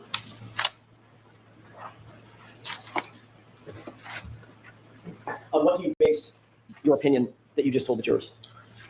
That looking at the kinematics of the arm, it's inconsistent with the evidence we have, with the actual abrasions to the arm, the evidence on the sweatshirt, and that at these speeds, you would likely expect fractures, certainly to the hand, and likely to the ulna and the radius and the forearm, if your hand or arm was struck by the rear of the SUV.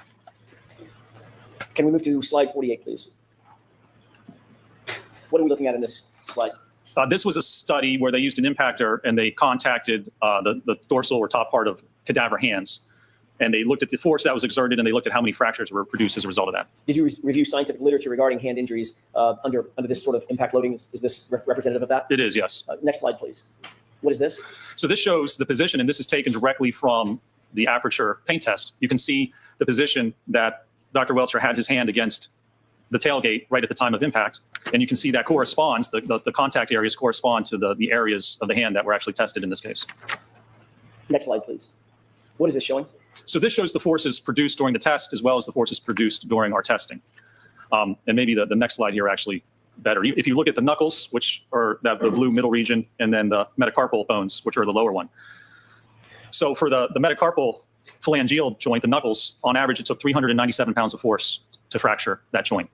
Well, the 15-mile-an-hour test produced a minimum of 483 pounds.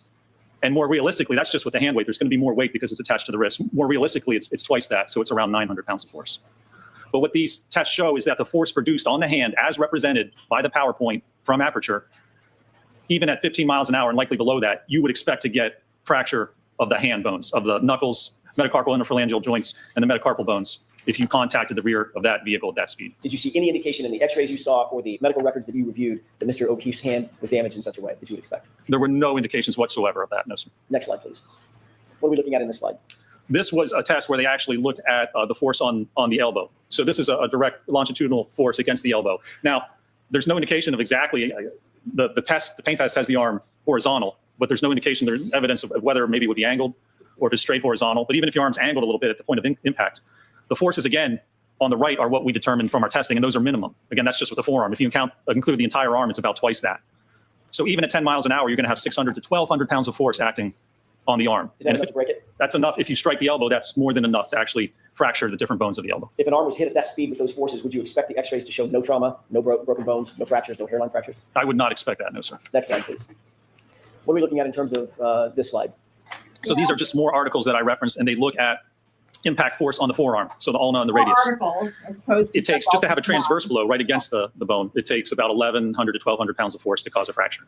We're at that level already at a 10-mile-an-hour impact. What about a 24-mile-an-hour impact? 24, we're at 1,400 to 2,800 pounds of force. Did you see any trauma on John O'Keefe's arm that was suggestive of an impact of that nature, of that size, of that force? There was no trauma, there were no fractures. There wasn't even an indication on the arm of where it would have contacted the vehicle. So if there's fracture at the taillight, there's going to be a force at that point on the arm where it actually contacts the taillight and causes that, right? There's going to be a force riser to cause that damage. There was no bruising, there was no lacerations, there was nothing at the alleged point of contact which would indicate an impact that produces thousands of pounds of force on the arm. No evidence of it whatsoever. You just mentioned this in your answer, but I want to ask a little bit further. You talked a lot about bone fractures and ligament damage, et cetera. What about bruising? In The any way that he says that, it just reiterates, like, you can hear the surprise in his voice, as in the surprise that anyone would even try to say that this happened, right? It's like disbelief, you know what I mean? these tests, would you expect to see bruising, at least bruising, all over the arm at the points of It's not contact? even like Absolutely. really- Bruising occurs when the blood vessels just below the skin are ruptured, and it causes blood to flow into the arm. Was there any indication that John O'Keefe suffered even a minimum amount of bruising on his arm at all? No indication of any amount of bruising whatsoever on the forearm. Next slide, please. And let's go to the next slide. I think we want to jump to slide 50. What slide are we on? Is that 53? This is 55. Let's go to the next slide. There we go. That's what I'm looking for. What are you looking at here? So this again is from the paint test, and it shows, even as the arm gets pushed in, the vehicle's not in line with the center of mass with Dr. Welcher here. So it's not a center of mass impact. And this is important because we've just looked at the arm, and we've looked at the kinematics and the force and whether that's consistent with what happened and the injuries. The next step is to look at what happens if the arm gets hit. How does Mr. O'Keefe end up where he does in the yard? So that's post-impact movement or trajectory of the body. You have to evaluate that if you want to link all these events. If you want to link the head injury to contact with the car, you have to know what happened in between. You have to know the details. And so the next part was to evaluate that. Is there any indication in any of the testing that you did or any of the review of the medical records medical records of John O'Keefe, including the autopsy records, all of the autopsy records, the x-rays, and the hospital records? Any indication That was that John O'Keefe was struck interesting. center of mass? None. What's Play that part again. That was interesting. Let's see here. So that's post-impact movement or trajectory of the body.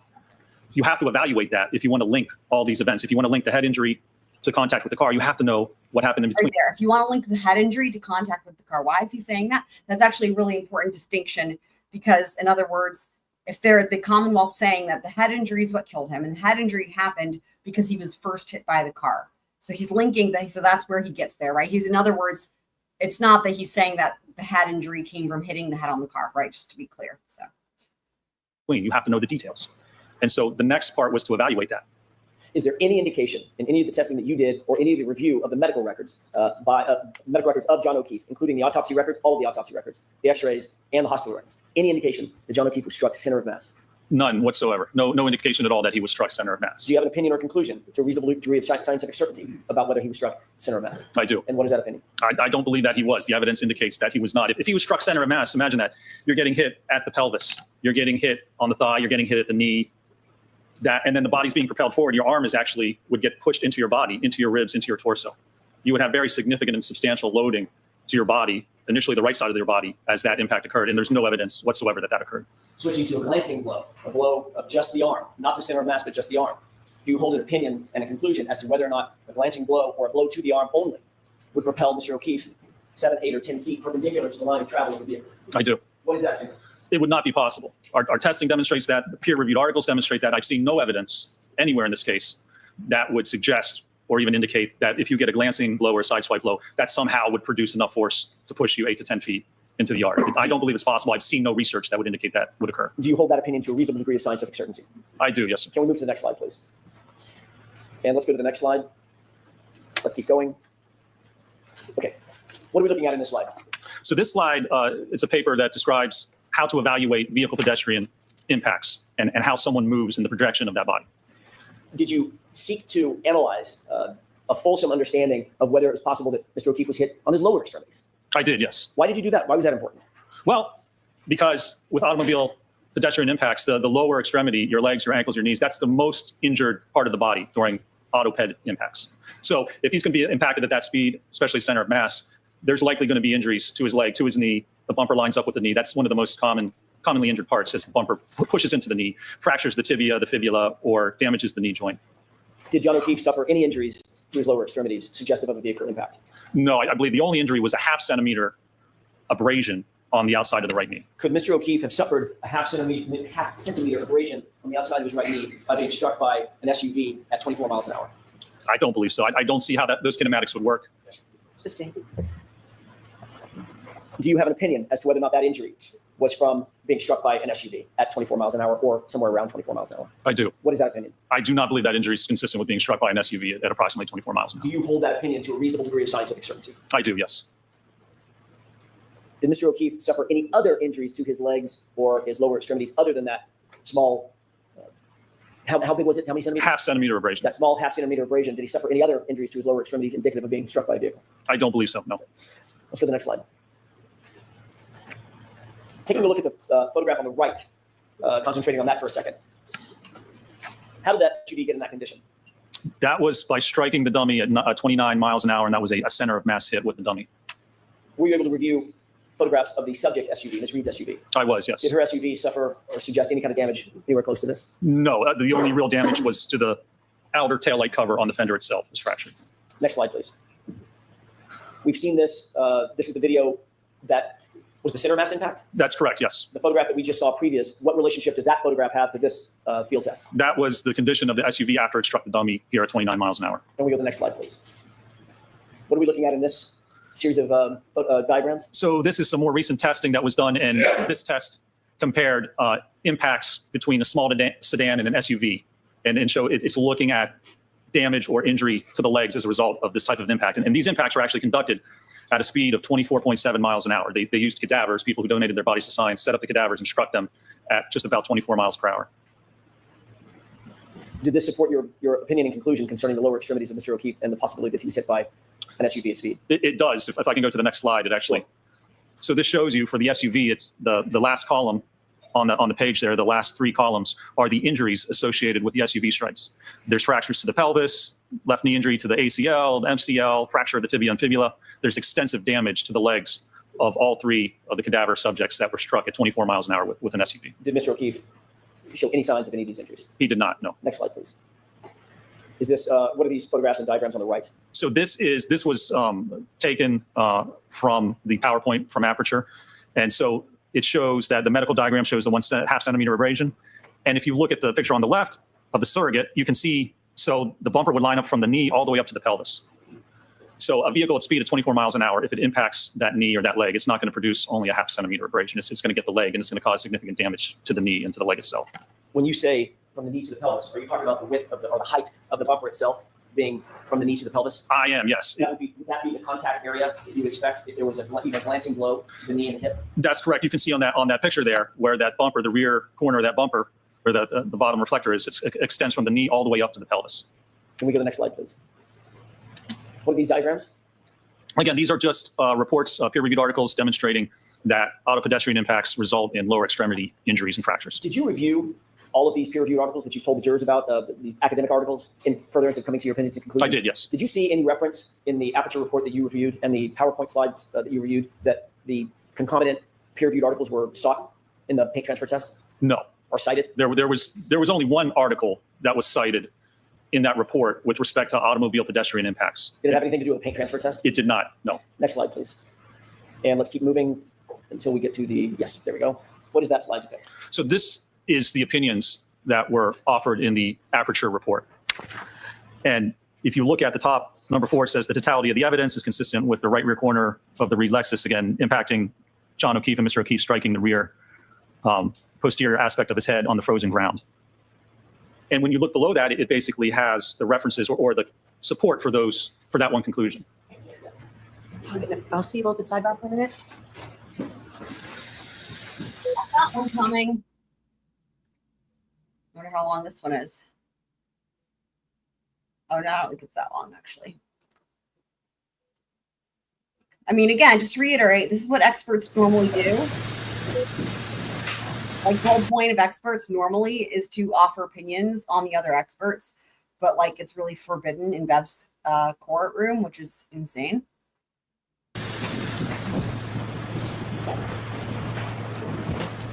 Dr. Rentschler, Oops, sorry, guys.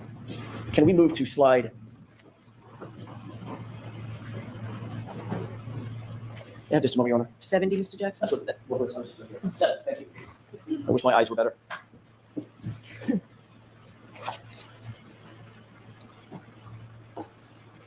Slide 70.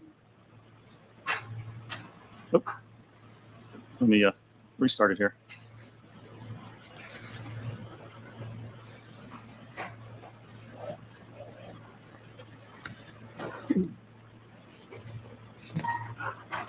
Thank you. Okay, what are we looking at in slide? This is slide 70. Yes. What are we looking at in slide 70, Dr. Rentschler? So this was the one article that was referenced in the Aperture report with respect to automobile pedestrian impacts. And there was a chart from there that was referenced in the PowerPoint that indicates the head's the most commonly injured body region in pedestrian impacts. And what significance did that reference have in your analysis? Well, that's not accurate. This article was written in 1979. I was gonna say, And I was the like, first- oh, is that article that's from like the 1200s? Yeah. Modern SUV, the Jeep Cherokee, wasn't manufactured until 1984. Right. So this is an article that's 46 years old that doesn't actually relate to this type of an impact. And that's the only peer-reviewed reference with respect to automobile pedestrian impacts that was cited in the entire Aperture report. That's Can really we move to slide amazing, 71? right? Really amazing. Do you recognize what's depicted in this Like- slide? I do, yes. What Like, is depicted? guys, just wrap your head around that. The only peer-reviewed article that was cited in the entire fucking thing from Dr. Welcher is that one article or whatever from the 70s that was before the first SUV was ever invented. Like, mind-blowing. Like, it's crazy. It's just wow. here? So this was a hybrid. This is the 50th percentile hybrid 3, the same dummy that we utilized. And Dr. Welcher performed a test where Can I interrupt you? Sure. So this ATD, anthropomorphic testimony Yes. device, I don't know was what. not. I mean, a there's some 90 funny business going on there, right? Between him and the dummy he's got there. They were like touching each other's butts. 55th percentile testifies? it was not, no. Is it 50%? It was a 50th percentile, Is yes. that the same exact, not the same exact, same exact sized Oh, ATD that ARPA utilized in all of its testing? It was, yes. no way. And to get the forces on the head, Oh, hang on. You guys, y'all, how much of a big deal did Reenact make? I mean, we shouldn't be surprised, right? Reenact make about the size, the type of the dummy, the type of dummy, and the weight of the arm, and the size, and all that, right? With Dr. Wolf. Oh my God. Oh my God. Oh my God. to perform a test where Can I interrupt you? Sure. So this ATD, anthropomorphic testimony Yes. device, was not a 95th percentile testifies? it was not, no. Is it 50%? It was a 50th percentile, yes. Is that the same course, of exact, course. not the same exact, same exact sized ATD that Wow. ARPA utilized in all of its testing? It was, yes. Okay. And to get the forces on the I head, mean, dude, this is insane. And again, I just have to say, it's just so insulting to the jury. I'm insulted and offended for them. One thing after another. It's like literally hours. I was going to say it feels like. I think it was actually hours, right? Like there was such long, extensive cross-examination of Dr. Wolf, and the vast majority of it was spent on the freaking weight of the dummy and the weight of the arm and the size and how that would affect things, according to Brennan. Just this following after the whole thing with the X-rays, and it's like, and then for the jury to find out, like this is new, they didn't know this, right? It's the same fucking size like they used. Now, of course, he's not doing any type of scientific test, but the point being, it was good enough. Dude, I just can't, man. Oh, it was like Brennan's really only thing he tried to, like, you know, make a point on, or a gotcha, or whatever you want to call it. And it's like not even a real thing. And Dr. Welcher scaled the acceleration results based on the weight, which is what I was talking about yesterday. You scale the Great, results from the great, 50th percentile. That's exactly what Dr. Welcher did in this case. Is that an appropriate way to I love adjust it. for the size of an That's ATD? It absolutely is, yes. Okay. I know. Good Go ahead. So this test, what he did, he took a 50th percentile dummy, stood it up, and then let it drop backwards and strike its head on a concrete surface. But not without first touching its butt. Next slide, please. By the way, Dr. Rentschler, did the last slide include a video?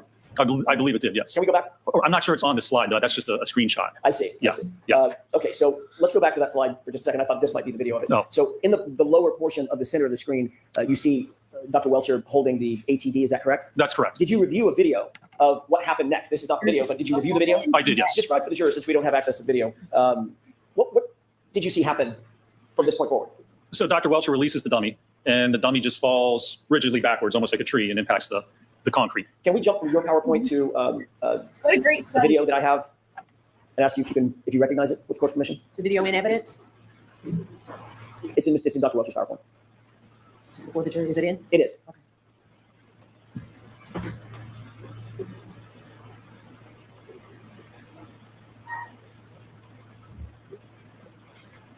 Okay. Do you recognize this? I do, yes. Is this just look like the same screen, basically same thing that you just took a screenshot of? It is, yes, sir. Okay. If we could play the first couple of seconds of the video and pause it. As that video began to play, did you recognize this as being the same video that you reviewed earlier? It is, yes, sir. And did you utilize this in coming to your opinions, I did, yes. and conclusions in this case? I did, yes. Thank you. Let's go ahead with court's permission. Can we play the video? Thank you.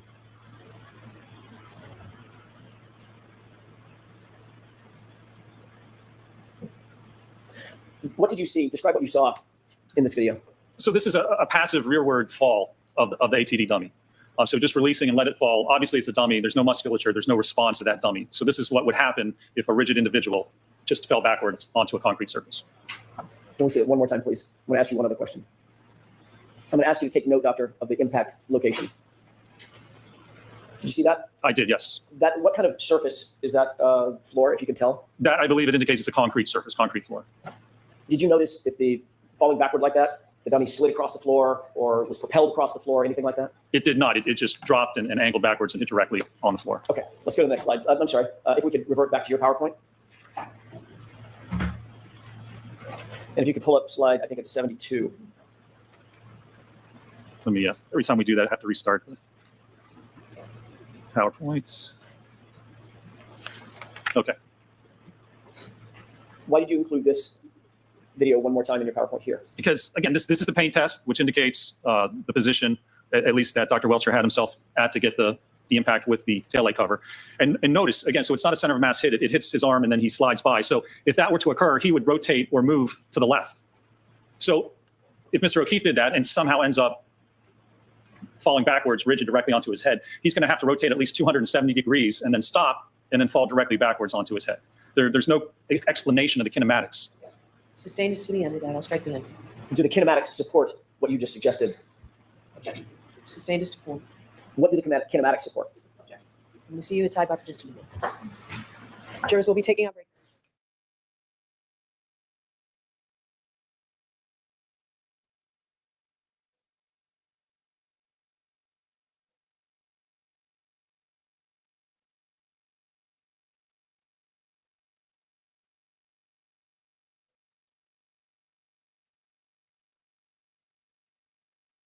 I want my arrow thing work. Come on, come on. Come here. There we go.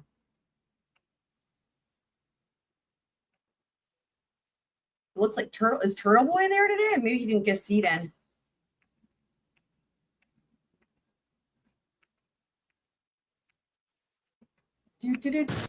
Okay. Mary's back. May I continue? Excellent. Yes. Thank you.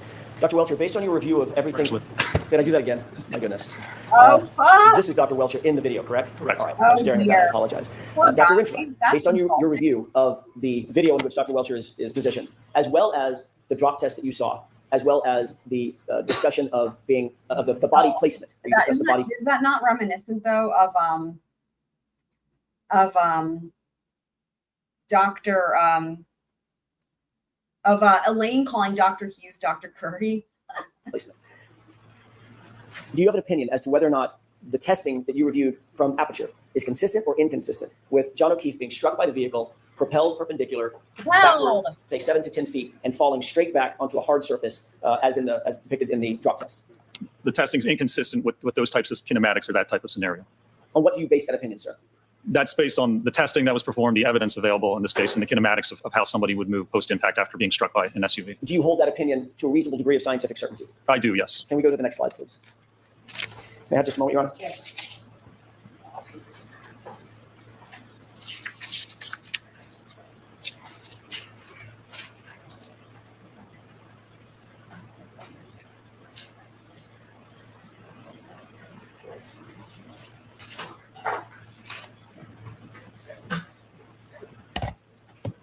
Finally, Dr. Rentschler, do you have an opinion, or did you reach a conclusion whether the biomechanical evidence in this matter is consistent or inconsistent with Mr. O'Keefe's right arm being impacted by the subject 2021 Lexus 570, resulting in a backward fall leading to the head injuries that he suffered? I did, yes. And what is that opinion? My opinion is that the evidence is inconsistent with Mr. O'Keefe being struck on the right arm by the SUV and then moving laterally into the yard and falling backward onto. And do you hold that opinion to a reasonable degree of scientific certainty? I do, yes, sir. Thank you. That's all I have now. Okay. So now we'll take our break, folks. We'll see you in about 20 minutes. Please rise for the jury. Judge Bev. You are muted. all right. How many jurors do you guys think were shocked by that opinion? Okay, so they're on their little break.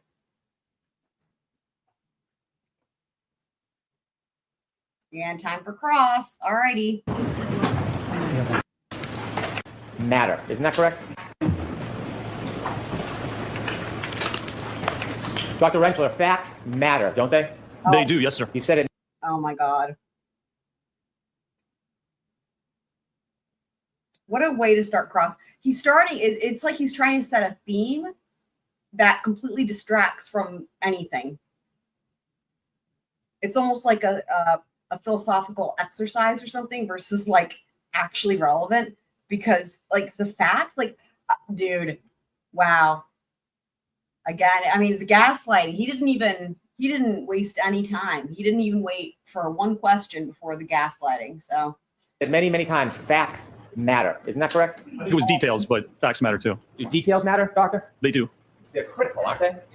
If you want to prove that something happened a certain way, they're critical, yes, sir. When you were talking to the jury and giving opinions about where Mr. O'Keefe might have fell or not fell, you were discussing where Mr. O'Keefe was lying on the side of the yard, weren't you? Where he came to rest? Came to rest. Well, approximately, we don't know the exact position, but yes. You said 10 to 20 feet, didn't you? I believe so, yes. You said that 3 times, 10 to 20 feet. Do you think Mr. O'Keefe was 20 feet from the roadway? Well, I think he's maybe 10 feet, but 20 feet is from, if you're hit by the car, you need some distance to travel. He couldn't travel just horizontally, or perpendicularly. So it would be at least 10 to 20 feet if you look at the total distance. You have no idea where the point of impact was in this collision, do you? No one knows. Brennan. Oh my God. Nobody does. I'm asking you. Thank you. Yeah, Thank you. So go ahead and ask the You, question. Dr. Rentschler, before this jury, have no idea where the point of impact was of this collision, do you? that's correct. There's no evidence. Play exhibit 2, please. When you were giving your estimate 10 to 20 feet, Dr. Rentschler, did you ever see this photograph before or part of this video? I'm sure I have. When you say you're sure you have, are you guessing or have you seen it or not seen it? I'm sure I've seen this I before, mean- yes. So you've seen this It's before. sad, Yes. really, right? Because like you can't see anything. Dude, it's like, okay, well, let's try to pretend we can see where he is. Because you can only really just see where the women are. And like you can't see anything. And it's like, even if you could see it, even if it was broad daylight, even if it wasn't snowing, and even if that's not the same as a measurement. I just can't, guys. This is So so look at this video. Did you look at the street and look at the area where Mr. O'Keefe was? Sure, yes, Sure. yes. 20 feet, Dr. Rentschler? The way I explained it to you, yes, sir, 10 to 20 feet. Details matter, don't they? They certainly do, yes, sir. Take that down, please. Did you speak to anybody today before you testified about Dr. Welcher's testimony in court? I did not today, no, sir. Before today, did you speak to anybody about Dr. Welcher's testimony? I did not, no, sir. At any point, did anybody discuss certain issues with you today that they said would be particularly important? I don't believe so, no, sir. When you began your testimony yesterday, before you even finished your credentials, you began talking about your work with the NHL and how important it was to use a 50% hybrid to be dummy. Do you remember that testimony? I did, yes, sir. And you hadn't even finished your credentials yet. Was it brought to your attention that there was an issue in the testing because you or Dr. Wolf or you and Dr. Wolf chose to use a 50% dummy? Not at all, no, sir. In your preparation for your testimony, was it discussed at all that at the beginning you should get ahead of the issue and talk about the 50% dummy? I didn't know it was an issue, no, sir. Well, you know the 50% dummy represents somebody who's 5'9", correct? I mean, this is so stupid. I mean, it seems like he's probably hoping to distract from the fact that it's the same thing that Judge Welcher used. But I mean, it's just drawing attention to it. And Approximately, yes, sir. Approximately 173 pounds. 171, 172, somewhere around there. And Mr. O'Keefe, how much did he weigh? 216, I believe. How tall was he? He was 73 inches, I believe. So that is not a representative height and weight for Mr. O'Keefe, is it? God, That height and weight, no, sir. And so if you were making projections or analysis based on limb weights, they would be inaccurate if you didn't make adjustments, correct? Well, they would certainly, the force on the limb would be less if you use a lighter limb. So if Mr. O'Keefe is heavier than the hybrid 3, and I use a hybrid 3, the forces I calculate would be an underestimate of the actual force acting on his body. If you didn't make an adjustment, but you relied on the numbers from the test 3, the hybrid 3 dummy, ultimately the conclusions would be off, wouldn't they? They would be an underestimate. Yes, the actual forces would be higher. And so did you make any conclusions, or did you know that when Dr. Wolf did his tests using the hybrid 3 dummy, he didn't make any adjustments? What do you mean? What adjustments would he make? You get the acceleration. The acceleration's not going to change, and that's what we utilize. Then you can scale the weight of the body. But I'm not sure what he would have made adjustments for. When you looked at the ratio of force and mass, if you use a lighter weight, the mass changes, doesn't it? If you use a light, sure, yes. And that changes the force equation, doesn't it? That can, yes. And so when you were discussing yesterday, at the beginning of your testimony about the 50% dummy, had that issue been raised with you? No, sir, it had not. You had testified before, hadn't you? In this case? Yes. Yes, sir. And you knew there was a sequestration order? oh my God. Prior? Yes. This Yeah, is crazy. I didn't discuss the case with anyone, no, sir. Wow. You didn't discuss it with anybody, you said? I did not know. Before you testified last year, you were receiving information from your employer about issues and testimony in Oh the case. my God. The party that retained us told us things. I didn't break any sequestration. They were the ones in contact with the court. So it was my assumption that whatever they were telling me was allowed by the court. They were the client. I didn't discuss anything with them or tell them anything. But yes, they told us certain things. Before you testified under oath last year, you were getting updates from your employer about details of this case, weren't you? The FBI! Maybe we can approach briefly. Oh my God. I mean, again, it's Brennan doing the same tactic, which is like, they can't talk about this. They can't talk about that. But then he brings it up. He's done this with every single expert. Well, and lay witness for that matter.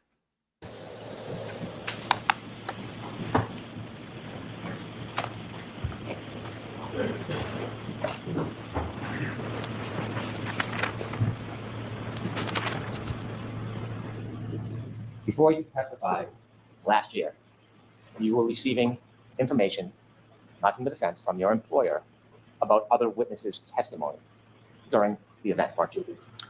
I don't know if they told us about witness testimony. They told us about certain evidence. I had no contact with the court, with the prosecution, with the defense. I had no idea what was going on. We were retained by a certain organization, and they contacted the court. They were in talks with the court about, I guess, what we could or couldn't do. Anything I got was from that organization.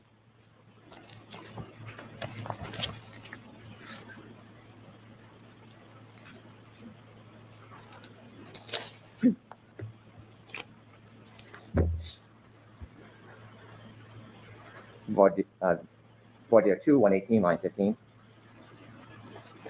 Did you testify under oath that they did inform you, yes, about testimony and situations and events that came forth in the event that I was not aware of? I don't know. They told us about evidence. I don't know if it was specific to who testified to what, but they told us certain things, certainly, yes. What I just said to you, are those your words, sir? I have no idea. I mean, if that's what's in the record, I assume it is. Would you agree it certainly helped you prepare? It helped me prepare. Yes. It didn't make a difference to my analysis or conclusions. Made no difference at all? It did not, no, sir. Would you agree it helped you understand what was going on during the trial? I don't think it made a difference at all. No, it doesn't change the facts that I evaluated or the analysis I conducted or the conclusions I came to. And so as you sit here today, you are denying that that information certainly helped you prepare. How did it help me prepare? It didn't change the opinions I offered. It didn't change what was in my report or what I'm opining to or testifying to today. It hasn't changed anything I've ever testified to. I'm going to ask you a very specific question. I want you to give me a very specific answer. So just go ahead and ask the question. Are you denying that receiving that information certainly helped you prepare? Honestly, I can't remember. It didn't change my opinion. I don't see how it would help me prepare. I remember there was evidence about trace DNA found that we didn't know before. That didn't change my opinion then. It doesn't change my opinion now. It doesn't have anything to do with my opinion. Details matter, right, sir? Oh. Details can matter. Details matter. So let's talk about detail. Sure. Are you denying that receiving that information certainly helped you prepare? You're denying it. I'm going to allow it. I don't think that it did. It's been a year, but certainly it didn't change any of my opinions or what I opined to. It didn't change anything with my testimony. I'm going to ask you one more time. I'll ask you a different question. Wow. Receiving that information from your employer, are you denying it helped you understand what was going on during the trial? I'm going to allow that. I don't even think that it did. I don't understand it. I understood what was happening. I understood what the theory was. So saying that there's trace DNA doesn't change anything. It doesn't affect what my understanding of the trial was or what was happening or what allegedly occurred. When you were traveling out to testify last year, you had phone conversations with the defense, didn't you? I think I had like 2 phone conversations, 2 or 3. So that sounds like a yes, you did. Yeah, there was one right before my qualification, my voir dire, where I talked to Mr. Jackson, and that was it. Other than that, I think it was just planning and scheduling. Mm-hmm. Was there any discussion on how He you goes, so condescending. Dude, could portray yourself as oh my independent? God. Oh my God. Reenact? I don't believe there was. Is he trying to be like Lori and like beg to open the door on themselves? Like, this is insane. This is not the first time. I mean, this happened a number of times where it's like, what are you doing? But to the extent he's going to try to make them seem like they were not independent, with like an independent third party, he needs to just go, I don't even know what, man. They don't believe. Yeah, there was no need to. That's not the question. Details matter. Stop repeating yourself. And I swear, I feel like there's going to be a inevitably coming here soon. Was there any attempt? So the objection's sustained. I'm going to strike that, folks. Okay. Okay. Questions, Mr. Brennan? Was there any attempt in your conversations to portray yourself as independent as far as your arrangements were concerned coming out here? No, I don't think so, because there was no need to, because it was independent. When you had conversations with the defense, did they offer to give you transportation assistance getting here? They provided a ride to and from the airport, yes. Did you tell the defense that you prefer to take an Uber so that it would appear independent to a jury? No, because I didn't take an Uber. I took the ride. If I wanted to appear independent, then I would have taken an Uber. You had a Oh my conversation God. about that you were thinking about taking an Uber. It didn't even cross my mind, sir. Wow. And then after you testified, did you stay independent? What do you mean independent? Did you have any bias in you? Any bias? Bias, yes. What do you mean? Did I have any bias? Well, after you testified, where Looks genuinely confused. I don't blame did him. you go? Well, I was waiting for my ride, and to get back to the airport, they had to take other people, and so they were having a lunch afterwards, and they said, come have a sandwich, and then your ride will take you to the airport. So I went, and I had a ham sandwich. Here's the ham Ham sandwich. sandwich. Did you testify at some point that after you had something to eat, you just stood in the corner? I did. I sat at a table, ate, and then went over and literally stood in the corner waiting for my ride. So now, and this is part of the, like, again, the little snippets that I heard, I did hear some of this. Brennan becomes obsessed with this ham sandwich. It's really another level, I think, even for him, honestly. When you sat at the table and eat, did you just eat your ham sandwich, or did more go on? I ate. People were talking. I really didn't talk much at all. Did you listen? Certainly, I'm sure I did, sir. Did you laugh along? I assume if something He laughed, he says. funny was said, I probably laughed. Did you talk about your testimony? I don't, at this point, I don't even remember. Let me alert you of something. When you were there at the luncheon, did you see a camera crew I believe I did, yes, sir. filming and documenting, right? There were a lot of cameras, yes. You know that you might have been on some of that footage? That's fine. I could care less. Yep, he So doesn't do you care. think maybe you Great were answer. talking about the case and your answers and laughing it up a little bit? I have no idea, possibly. You were Wow. involved in conversations with the defense attorneys, were you? What do you mean conversation, sir? I had just gotten done testifying. Wow. I was having lunch. Whatever was spoken about at the table, I'm sure I heard. You know what a conversation is when someone speaks to you and you answer. Wow. Did you have conversations with some of these folks? Sir, I can't remember conversations I had last week, let alone a year ago. So I probably did, but I have no clue Do you remember any, what we would have talked about. do you remember accolades you might have been receiving because you had Wow. given certain answers to the then prosecutor on the case and laughing about the answers? I have no idea. I can't remember last week what I had for lunch last Tuesday. How would I remember a conversation from over a year ago? You remember when you were having conversations with some of these folks and you were laughing about when the prosecutor asked you about other evidence like DNA? You had a response, well, physics doesn't change. You remember? I don't specifically remember that. No, He sir. doesn't remember. How long were you at? I mean, really, he should move on. He doesn't remember. And if you want to try to impeach him, you need to present him with something. Like, I don't know. It seems like Brennan's trying to insinuate there's some sort of video of this. Now, of course, that's because he's trying to insinuate that, it means it probably doesn't exist, right? Because everything he tries to say is like the opposite of reality. So anyway, and that would explain why he's not presenting him with anything for impeachment purposes. At the table, eating your ham sandwich with the folks there enjoying the event. How long do you think that went on for? I honestly don't know. 10 minutes. How long does it take you to eat a ham sandwich? 10 minutes? Wow. And after you finished your ham sandwich and then you told us you stood in the corner, you got a ride back to the airport? I did, yes, sir.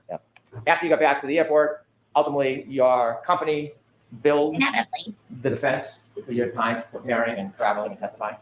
I believe they did.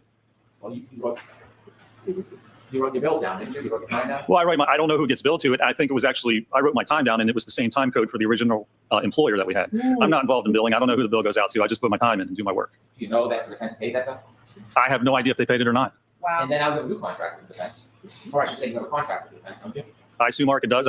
Again, I'm not involved in that. I don't do any part of the financials. I just do my job. Do you keep your billing? I enter my billing every week, yes. Do you know how much you've been paid so far in this case? I haven't been paid anything. I'm a salaried employee for ARCA. I have no idea how much ARCA's been Wow. paid. How much has ARCA been paid because of your work so far? I have no idea. I'm not involved in the financials, sir.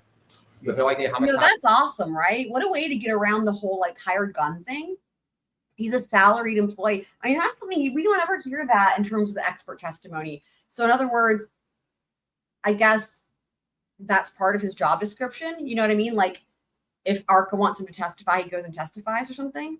Interesting. But that's a great way to do it, right? Interesting. How much compensation your company's going to get for the work that you've done and continue to do on this case? You have no idea. It's not my concern. It's not my department. I So was just literally gonna say, why would he care, dude? I don't. That's a no? That's a no, sir. Now, when you Wow. communicated with the defense, you texted, didn't you? When? At any point. There were some texts, yes. And at some point, there was a court order for you to bring a copy of your text? I believe so, yes. Well, when you say you believe so, details matter. Yeah. Do you know Oh. whether there was a court order for you to bring your text? I believe there was, yes. Did you comply with that court order? I complied with whatever I had. Did you have any of the text messages? I don't believe so. What happened? Well, there were like 2 text messages about where I could get my ride and what time. And so after that day, like I do many times, I'd probably erase those texts. When you say probably, did you delete the text that you had with the defense last year during the trial? Again, I had like 2 texts about scheduling, and I'm sure I deleted them like sometime around that time, like I do with most texts. Did you ever use Signal? I did not, no, sir. Why not? I have no need to. Why would you have a need to? Objection. I'm going to allow it. I wouldn't have a need to. That's why I said I don't use it. What signal for? It's for, I think, for encrypted messages. Do any of your colleagues use Signal to have conversations with their clients? Objection. I'm going to allow that you're aware. I have no idea what my fellow employees or cohorts do. One of your fellow employees is a gentleman by the name of Dr. Wolf. Yeah. You worked very closely with him on this case, didn't you? I've worked with him on this case, yes, sir. And working with him on this case, were you aware of his habits, of whether or not he used encrypted apps like Signal? Judge Bev. I'm gonna allow it. I'm not aware of Dr. Wolf's habits, no, sir. When you worked on this case, when you began, you worked with a gentleman by the name of Mr. Klein, But Scott Klein is another engineer at ARCA that worked on the case, correct? and you worked with Dr. Wolf. That's correct, yes. You worked as a group? Well, I mean, we all worked on the project together. I'm located in the Pittsburgh office, and Mr. Klein and Dr. Wolf are in the Philadelphia office, so we didn't physically work together, but we worked on the same project, obviously. When you first began your testimony yesterday, you said that you were restrained in what you could do. Do you remember that testimony? I do, yes. And when you said you were restrained, were you attempting like a preemptive strike because of certain things you didn't do to try to ward off any questions about that? Judge, Sustained. let me ask it this way. Were the rules different regarding your initial investigation for you as opposed to Dr. Wolf? I don't know that they were. I don't believe they were. Did Dr. Wolf have free reign to do whatever he wanted? Judge. Sustained. Kim, Were you're you given free? how does he know about this? Are you saying how does he know about the signal messages? Like how does Brennan know? I mean, yeah, it's a good question. I'm trying to remember. Does anybody remember how he found out? I mean, I remember, of course, we all remember when that all happened. That was like that whole thing. But in terms of how he learned that, especially because it's encrypted and they were all deleted or whatever, I don't know. Did we ever learn that? Did they ever explain how he got that information? Because that is interesting. I can't remember. Free reign to do whatever testing you wanted. I don't believe we were, no. You though, were you? Was I? Yes, were you given free reign to do whatever testing you wanted? I mean, there was budgets, and we had to stay within certain values, so I wouldn't say I was given free reign Happy birthday! because I couldn't do whatever I wanted. Did anybody tell you what tests you could or couldn't do? I don't think there was a list of specific tests or not, but you would discuss what would be I think Brennan needs to tread carefully here because of the FBI. done or what we could do and what the cost of those tests would be. Were you free to suggest any tests that you wanted to? I'm assuming I could suggest whatever I wanted to, sure. Were any of your suggestions denied? I can't remember. I don't know that they were. I mean, we had a what we were constrained is what the client wanted to know. Sorry, thank you. I'm going to read this. Thank you, Candace. Candace is reminding us because in the Turtle Boy case, Brennan asked for all texts and found out some were using Signal. Okay, thank you. And so we tailored our test to do that and tried to keep the budget and the cost of what we did in our analysis down for that very purpose. Could you have suggested crash tests? Probably could have suggested whatever I want. Did you suggest crash tests? Honestly, I don't know. I mean, it might have been brought up, but pretty sure that would not have been within the budget. So I want you to be detailed. I don't want you to guess. So without that Priya, go ahead and just ask the question, please. Did you suggest doing crash tests last year? I can't remember. We obviously didn't, but I don't know if that was brought up or not. Do you, since your memory is difficult, Sustained. Okay. Oh, that's good. Seems like you had a nice birthday then, James. That's awesome. Wow.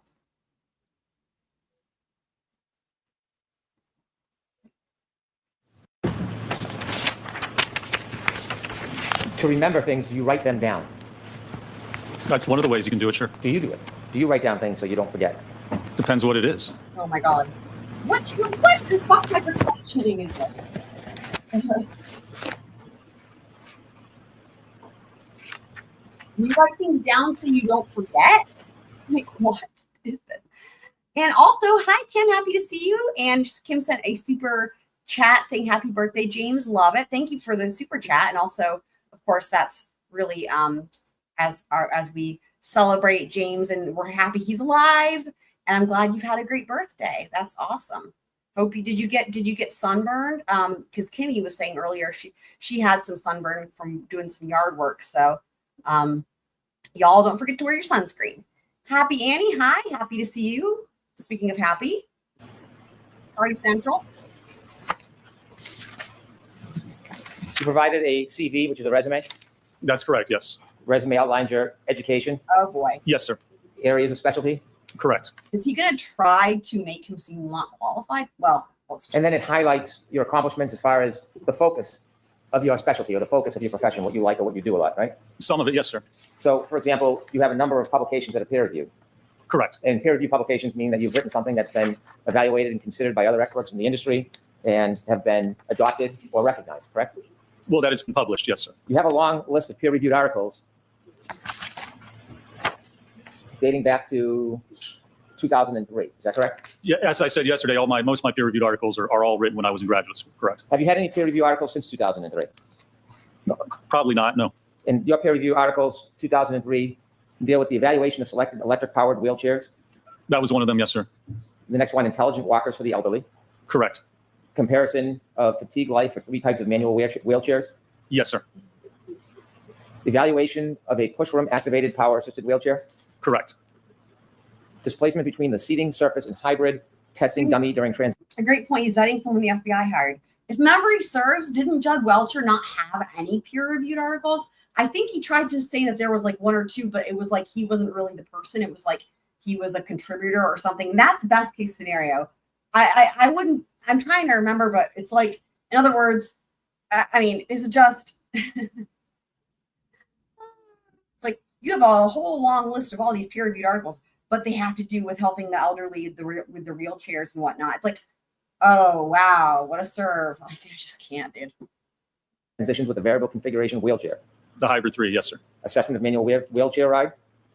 Correct. I was looking at forces and accelerations on the body. Yeah. Fatigue life of 2 manual wheelchair cross brace designs. Yes, sir. Evaluation of selected ultralight manual wheelchairs. Yes, sir.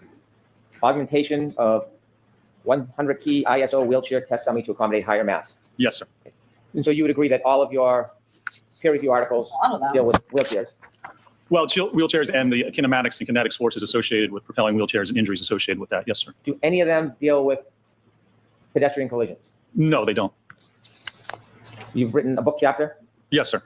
Smart Technology for Aging, Yes, sir. and again, nothing on pedestrian accidents. That's correct. Expanded abstracts, you've written a few. I have. Yes, sir. Suffice to say, dealing with wheelchairs.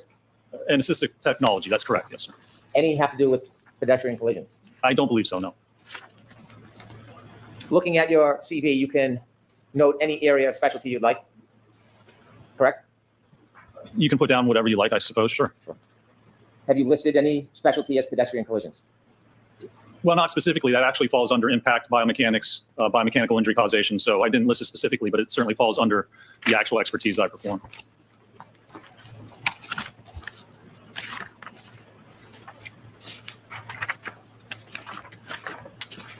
Now, Doctor, when you worked with Dr. Wolf, did you have a chance to look at his report?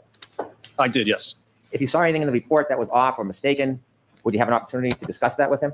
I'm sure I would. Yes, sir. Did you find anything about his report that was wrong as far as data? I don't recall. If I did, I probably would have talked to him, but I don't recall. You and Dr. Wolf were collaborating together, weren't you? Yes, sir. And when you collaborate, you relied on each other's data at the time, didn't you? To some extent, yes. Some things Dr. Wolf did, you relied on ultimately for your interpretation and your conclusions. I did. Yes. Did you write a report and talk about the acceleration of the ATD, the test dummies, regarding its hands and arms? I did. Yes. When you wrote your report talking about this very specific data, do you remember what you determined was the acceleration for the ADT right hand at 29 miles per hour? How many G's that was? Let's see. Accelerations for the right hand. Page 6. Yeah, it looks like 863 Gs. And when you were comparing data with Dr. Wolf, if something was different or off, would you correct it? I talked to him about it. Sure. Okay. Did you ever talk to him about his collection of data regarding peak acceleration that the arm and hand experienced at a 29 mile per hour collision? Well, when I think that 863 is from 1,000, the CFC 1,000 hertz low pass filter, and in his report he used a lower number from a 180 hertz. So they're both accurate numbers. It's just how you actually filter the data. So you know what I'm talking about, right? I do. Yeah. Yeah. Then I ended up using a lower number than when I did my You know what you're calculations. talking about, Could we have exhibit 1, please?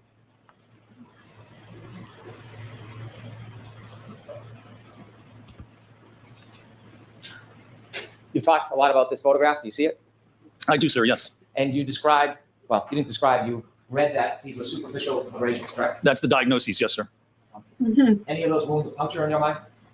I don't make medical diagnoses, so I'm not going to comment on that, sir. Well, you talk about x-rays and injury, and you don't make medical diagnosis. What is Be going very on? Careful to be detailed about what this was. Not a laceration, right? It is a superficial abrasion. That was what was diagnosed by the medical records. Yes. This is insane. Like, after all of this, right, about how you can't testify to causation. Well, okay, sorry, let me back up. If you're a Commonwealth witness and you're not a medical doctor, you can testify to causation of injuries. But if you're a defense witness, can't. And that's, there was a lot of fighting about this back and forth and da-da-da. And of course, par for the course, classic, true to form, here comes Brennan when Dr. Rentschler says, sorry, I'm not a medical doctor. I can't comment on that. Reenact's like, no, no, no. I'm going to try to make you comment on it. Like, just, like, I don't even know what to do but laugh at it anymore because it's like, it's just insane to me. Wow. Yes, sir. Be very careful to make that distinction. Have a great night, James. Sustained. And so you also looked at x-rays, did you? Yes, sir. And when you look at them, you kind of get the impression that you've read them, even though you're not a doctor and you can interpret them. Sustained. Were you trying to interpret them for us? No, it was actually interpreted by the medical examiner that there were no acute injuries. So when you were giving all that information to the jury about the x-rays, was that your personal opinion, or were you just regurgitating something you had read? That was the medical examiner's opinion, but certainly you can look at the x-rays and see that there are no actual fracture lines or Really can. space displacement between the joints. But it's the medical examiner and his diagnoses that I rely upon. So when you were going through an explanation of all these different photographs and x-rays, you weren't trying to portray that you were giving your own personal opinion about it? I don't give diagnoses, but if there's no fractures on an x-ray is diagnosed by an MD or physician, you can look at the x-ray and then you can see why there are no fractures. You can look at the x-ray and see where the fractures are if there's a diagnosis. So the diagnosis was no fracture, no acute injury, and that's certainly consistent with looking at the x-ray itself. So when you were looking up the x-ray and holding it up, was that just a prop? I mean, were you simply just regurgitating what you read in the report? Were you doing a certain kind of, Sustained. were you doing any kind of What is- analysis yourself when you were sharing with us What is he even trying to accomplish here? I just don't even. what those x-rays showed or didn't show? The analysis is that there's no fracture or acute injury, and that's what the medical diagnosis is, and that's what the x-rays showed. Are you giving us your opinion, or are you regurgitating what you read in a report? That is what the medical diagnosis is, that there's no fractures and no acute injuries. That's what the medical opinion is. It's like he's trying to bait him into giving a medical opinion so then he can be like, haha, you gave a medical opinion. Now off with your head or something. It's just this crazy. So you're regurgitating what's in the report. Sustained enough. Regurgitating. What? Did you see any MRIs? I don't believe any MRIs were taken or performed. In x-rays, does it depict deep soft tissue damage? Normally, it does not depict soft tissue damage, no. How about muscle tears? No, it does not. How about tendon tears? Not normally, except you can see laxity in the joints if there is tendon or ligament tears. Normally, you can see laxity in the joints, but it doesn't show the ligament or the tendon itself. Nerve injuries? No, sir. Avulsion fractures? Yes, sir. People sometimes get MRIs to see if there's a fracture that doesn't appear in an x-ray. Yes? Sometimes x-rays are the best for looking at bony fractures. MRIs looking at soft tissue injuries. Speaking of wounds, you've cited a number of references, a number of materials in your reports, haven't you? I have, yes, sir. And one of them that you've cited is forensic pathology. Yes, sir. This is a legitimate source to you, correct? Yes, sir. And you've relied on it for at least part of the basis of your study or opinions. Well, I relied on it because it speaks and looks at the difference between, for instance, a laceration and an abrasion. God, crazy. A person could be struck by a motor vehicle and not indicate any bruising to that area, wouldn't you say? No. At what speed, what part of the vehicle were they contacted, what part of the body were they contacted? It depends on the amount of force associated with that. There's a number of variables involved. Okay. Does the absence of a bruise indicate that there was no blunt force trauma to the area? I'm going to allow it. Can you answer that? Well, the absence of a bruise, can you repeat that again? You were talking about bruising. Yes. Does the absence of a bruise necessarily indicate there was no blunt force trauma to an area? No, you have to look at all the evidence and you have to look at the force. If there's 4,000 pounds of force applied to the body or to the arm, then certainly you would expect a bruise. And if there's no bruise, then you would have to question if that impact or contact actually occurred. You don't just look at that by itself in isolation. You look at all the variables and facts involved with the case to determine if an injury occurred. Have you ever seen collisions where more than one person was hit or struck by the vehicle? Multiple pedestrians, you mean? Yes. Yes, sir. And have you ever seen in a collision where the vehicle's going the same speed when it hits multiple different people, there can be multiple different injuries? That is so vague, and you'd have to go back and look at a specific case, look at the injuries, look at the vehicle, look at the people. You can't just say, is it possible this could occur? You have to look at a specific case and demonstrate that that could actually happen. Well, The problem is, see, he's using his brain.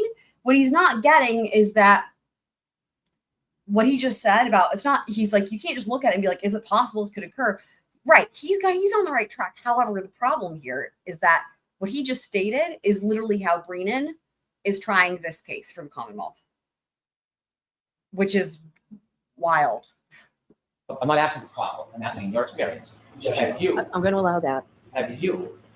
ever been involved in evaluating multiple pedestrian crash where there are multiple pedestrians hit by one vehicle and they sustain different or in some cases no? Does that ever happen in your Yeah, study? sure, because it depends where they're hit, what part of the body they're hit on, what the force is for that hit. The people aren't going to be hit the same multiply by one vehicle. You can certainly have multiple people in different types of injuries. Have you seen people hit by a vehicle at a particular speed and have certain injuries, and then you've seen other cases where people are hit by a vehicle similar speed but have no injuries? Have you ever seen that? I'm going to allow it. So what do you mean by injuries? Have you ever seen, in any of your cases, a pedestrian hit at a certain speed and have injuries, and another case where you look at where there was a similar type collision with different injuries? So again, do you mean abrasions, cut, laceration, fracture? Do you mean same cars? It's not something that you look for and compare between cases. You'd have to go back and actually study the cases and look at the details. Having experienced pedestrian collisions, you can't think of a similarity between cases as far as vehicles and speeds and totally different injuries occurring. I'm going to allow that. Can you? Do you mean hit the same way with the same type of car at the same speed with the same force? I'm going to allow it. Can you answer? I don't believe I've ever seen a case where two people were hit with the same car at the same speed with the same force with different injuries. I don't even know if you can correlate that. Looking at Exhibit 1, Wow. have you done any study about the directionality of glass or broken plastic? What do you mean by directionality? About when something shatters, how it shatters. Does it shatter the same every time, or when plastic shatters, does it shatter differently? I mean, it certainly depends on the impact. Do you have any studies where plastic shatters exactly the same way on different impacts? I doubt that it shatters exactly the same way. It has a lot of different variables, doesn't it? It could. Depends on a number of different equations, doesn't it? Well, it depends on the testing you do. If you want to see how it shatters, and if you're claiming that it shattered in a certain way to cause a certain injury, if you don't have any peer-reviewed evidence, if you don't have any research, then you have to do the testing, because you can't just say, well, it's possible it could shatter this way and cause that injury. That's not conclusive. You can't use that to come to an opinion about what happened. Oh, that wasn't what I was asking you. I was asking you if you have seen in cases that when plastic breaks, it breaks differently. Well, sure. I mean, the testing we've done here, the taillights covers fractured differently, and we didn't get any contact. So I have personal experience just with this case alone. We'll get to the contact. When you look at all the tests you did, the plastic broke differently in each and every case, every experiment, didn't it? Sure, it's broken like that. And I've never seen a case where you get these types of abrasions. I didn't ask you that. Is that funny? It's not funny. Okay. Wow. What? Personal experience just with this case alone. We'll sir. get to the contact. When you look at all the tests you did, the plastic broke differently in each and every case, every experiment, didn't it? Sure, it's broken like that. And I've never seen a case where you get these types of abrasions. I didn't ask you that. Is that funny? It's not funny. What the fuck is wrong with him? He's not even laughing. Okay. So Wow. I'm going to This is insane. strike the comment. Next question. Next question, Mr. Brennan. No more comments. When you did, I'm still gonna do it, I bet. She needs to do, well, she's not going to. She needs to reprimand him more. It's just crazy. your experiments, Yeah, it's the awful. sizes of plastic that broke were different in each experiment, weren't they? They were, yes. The number of breaks in each experiment were different, weren't they? They were, yes. The angles of the break changed from Oh, hey, need some Z's. Is that a different juror? Is that not juror Ronnie? I didn't know that was happening, but let me know if that's a different juror, and let us also know if they had anything interesting to say. piece to piece, experiment to experiment, didn't they? I'm sure they did. Did you watch the videos and watch the damage and take a look and count how many pieces broke in each experiment? I didn't specifically count. No, we looked at contact to the sleeve and to the dummy itself. You never counted the broken pieces in each experiment? I did not. There was no need to. Didn't Not that there's a need, did you? Dr. Wolf count them? I did not. No, sir. You had There talked would be no need for them both to count taillight pieces. quite a bit about Dr. Welcher's test with the paint, so I want to ask you some questions about that. Were you ever under the impression that Mr. Welcher, you can take that down, please. Were you ever under the impression that Dr. Welcher was trying to reenact the actual collision when he did that blue test? We don't allow it. Well, that was the only test he performed, and he referenced that test for his opinion that the position and orientation of the lacerations are consistent with the taillight cover. So if that test was not intended to signify or demonstrate the position of the arm, he has no evidence to say the position and orientation of the arm in the lacerations, which are abrasions, are consistent with the taillight cover. That's the only test he did. So if it doesn't represent that, it's really meaningless in his analysis and conclusions. Now that you've shared your opinions, can I get back to my question? Sustained. So, Mr. Jackson, Mr. Brent, I'm going to see counsel at sidebar.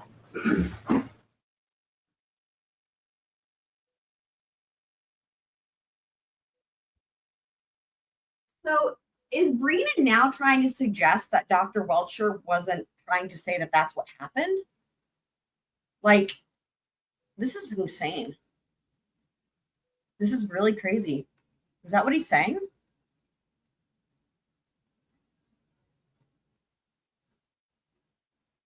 Hillsborough is basically Raleigh, North Carolina, basically the same thing. Okay, Neeson Z said it was a different juror. Number 3 was the woman that got dismissed for claims. Oh, right. Okay. Interesting. So she was obviously not deliberating. Yeah, okay. All right, support, please. Okay, now what is going on? Okay, something's happening. They're all suddenly going to lunch. Okay, so we'll just skip ahead. Jesus Christ, what a mess. Court is now open. You may be seated. All right, while the jury is on their way in, I need to see counsel at sidebar.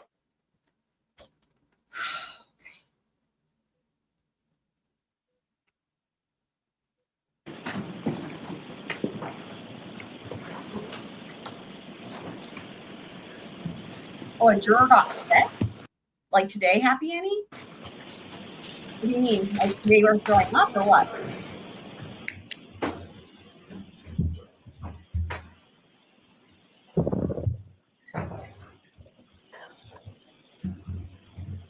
There was one what flash? You may be seated. This court is in session. All right, Mr. Brennan. Jurors, hopefully it'll be comfortable enough in here this afternoon. The court officers has done a great job keeping the AC going while we were out of the courtroom. So. Interesting. I wonder if it's because they were so hot. Dr. Rentschler, you wrote a report back in February 2024, Yeah, that's correct. Yes, sir. and in that report, you provided a number of opinions, didn't you? I did. Yes. Do you remember if you opined or had the opinion that the injuries on Mr. O'Keefe's arm would not result from impact with a non-damaged tail lamp cover? I believe that's correct. Yes. And the amount of force required to fracture the tail lamp cover would result in extensive soft tissue and likely bony injury to Mr. O'Keefe's right arm. Correct. And so your opinion back in 2004 was that if a person's arm were to cause the damage to that taillight on that Lexus, you would expect to see extensive soft tissue and likely bony injury. Yes. Soft tissue referring to ligaments and tendons Right. of the elbow and shoulder. Correct. And the wrist. And so you're saying not superficial abrasions, but in the arm? Yes. When you look at, and from, you can see from the testing we did for this case, for this round, that the arm extends and you have contact with the arm, you would expect at those speeds damage to the tendons and the ligaments, the elbow, the shoulder, likely the wrist. In the x-rays that we looked at, or that we saw, and you offered the words of the medical expert.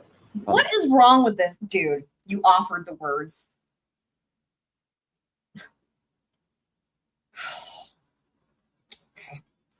Okay. There is no MRI studying any ligament damage, is there? There are no MRIs that I'm aware of. I No, sir. mean, it's And x-rays wild. wouldn't fairly depict some of those Wild. internal injuries that you're referring to, would they? As I described before, it can show laxity of the joint, but it normally doesn't show the actual soft tissue damage itself. No, sir. And a crash test dummy is different than a person, isn't it? Certainly it is. Yes. No sir. muscle, That's correct. no ligaments. That's correct. The crash test dummy does not react or respond like a human being. Well, it does to a certain extent. Yes. There are differences. Certainly there are. Yes. And so I would say the crash test dummy has more in common with a human being than Brennan does. when you're looking at a crash test dummy, you can agree that there are significant differences between what you might see on the dummy's arm and what would maybe I mean, I happen know. to a human being's arm on the inside. There can be. That's why you have to look at the acceleration and the force, and that's primarily what the ATD is utilized for. But focusing on the actual observation of the arm, you would agree, doctor, that looking at a crash test dummy arm is not comparable to actually looking into a human being's arm with an MRI and seeing if there's any damage on the inside. No, of course, that they're not No the same. one's No, sir. looking at dude. You were speaking about references earlier. You did have a chance to see Dr. Welcher's report, didn't you? I did, yes. And in his report, there were a number of references, weren't there? There were different references, I think maybe 26 within his report. In addition to his references, you were sent a number of gigabytes of information, weren't you? I was, yes. And in those gigabytes, there was different references to different materials, wasn't there? Well, first of all, there were only 26 references in his report that he cited to for his opinions. There was material contained within the Sorry. batch of documents that they sent over. 25 of them references to himself, probably. There was a bibliography or CV of different papers that he had submitted, I think 20 pages of papers that weren't referenced in the original report. And the most recent paper in that AutoPed packet was from 2004. Most of them were from the 60s and 70s, but there was an additional packet of When information. you read his report and saw his references, did you look up the references? I did, yes, sir. Okay. And when you were saying earlier that there was only one reference, you were referring to the pink test, correct? Well, I was referring to, there's only one reference specifically with respect to automobile pedestrian impacts. When you looked at his references, sir, did you have an opportunity to read any of the articles? I did, yes, sir. And many of them are peer-reviewed? Yes, sir. In addition, when you looked at the 20 pages of materials he sent over that were not in his report, how many references did you read out of those 20 pages of references that he offered? Well, I didn't read any because they weren't referred to in his report for his actual opinions in this case. Do you know whether or not he considered those references or whether he read those references? I don't allow that. He didn't cite to any of those references in either the PowerPoint presentation or in his report. That's the knowledge I have of whether he reviewed those. So you don't know what he considered or thought, do you? I know what he cited to and he referenced to in his report in PowerPoint. That's the extent. The Yes. question is, you don't know what he was referring or reading or relying on other than what was in his report cited, correct? Well, right. If he referred to the other articles, yes, certainly other articles in the 60s, 70s, and 80s he may have, but they don't really pertain to what happened in this case. How many references were in your May 7th report? Well, I think there were, Wow. let's-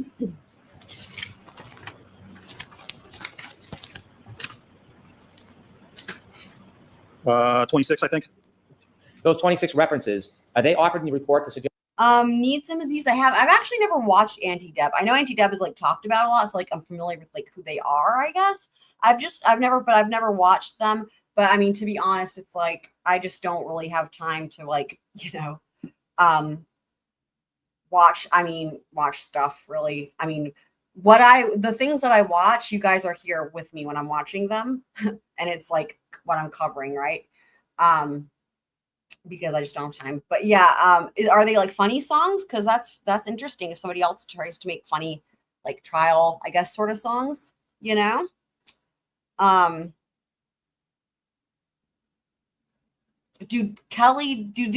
Dever and Higgins know each other? Oh, that's funny. Makes interesting. Does he do them himself, or is it like through AI or whatever? Like, does he play an instrument? Awesome. That's cool. I'll have to check it out then. Oh, they're two different songs. Gotcha. Okay. Gotcha. Oh, neato. Okay.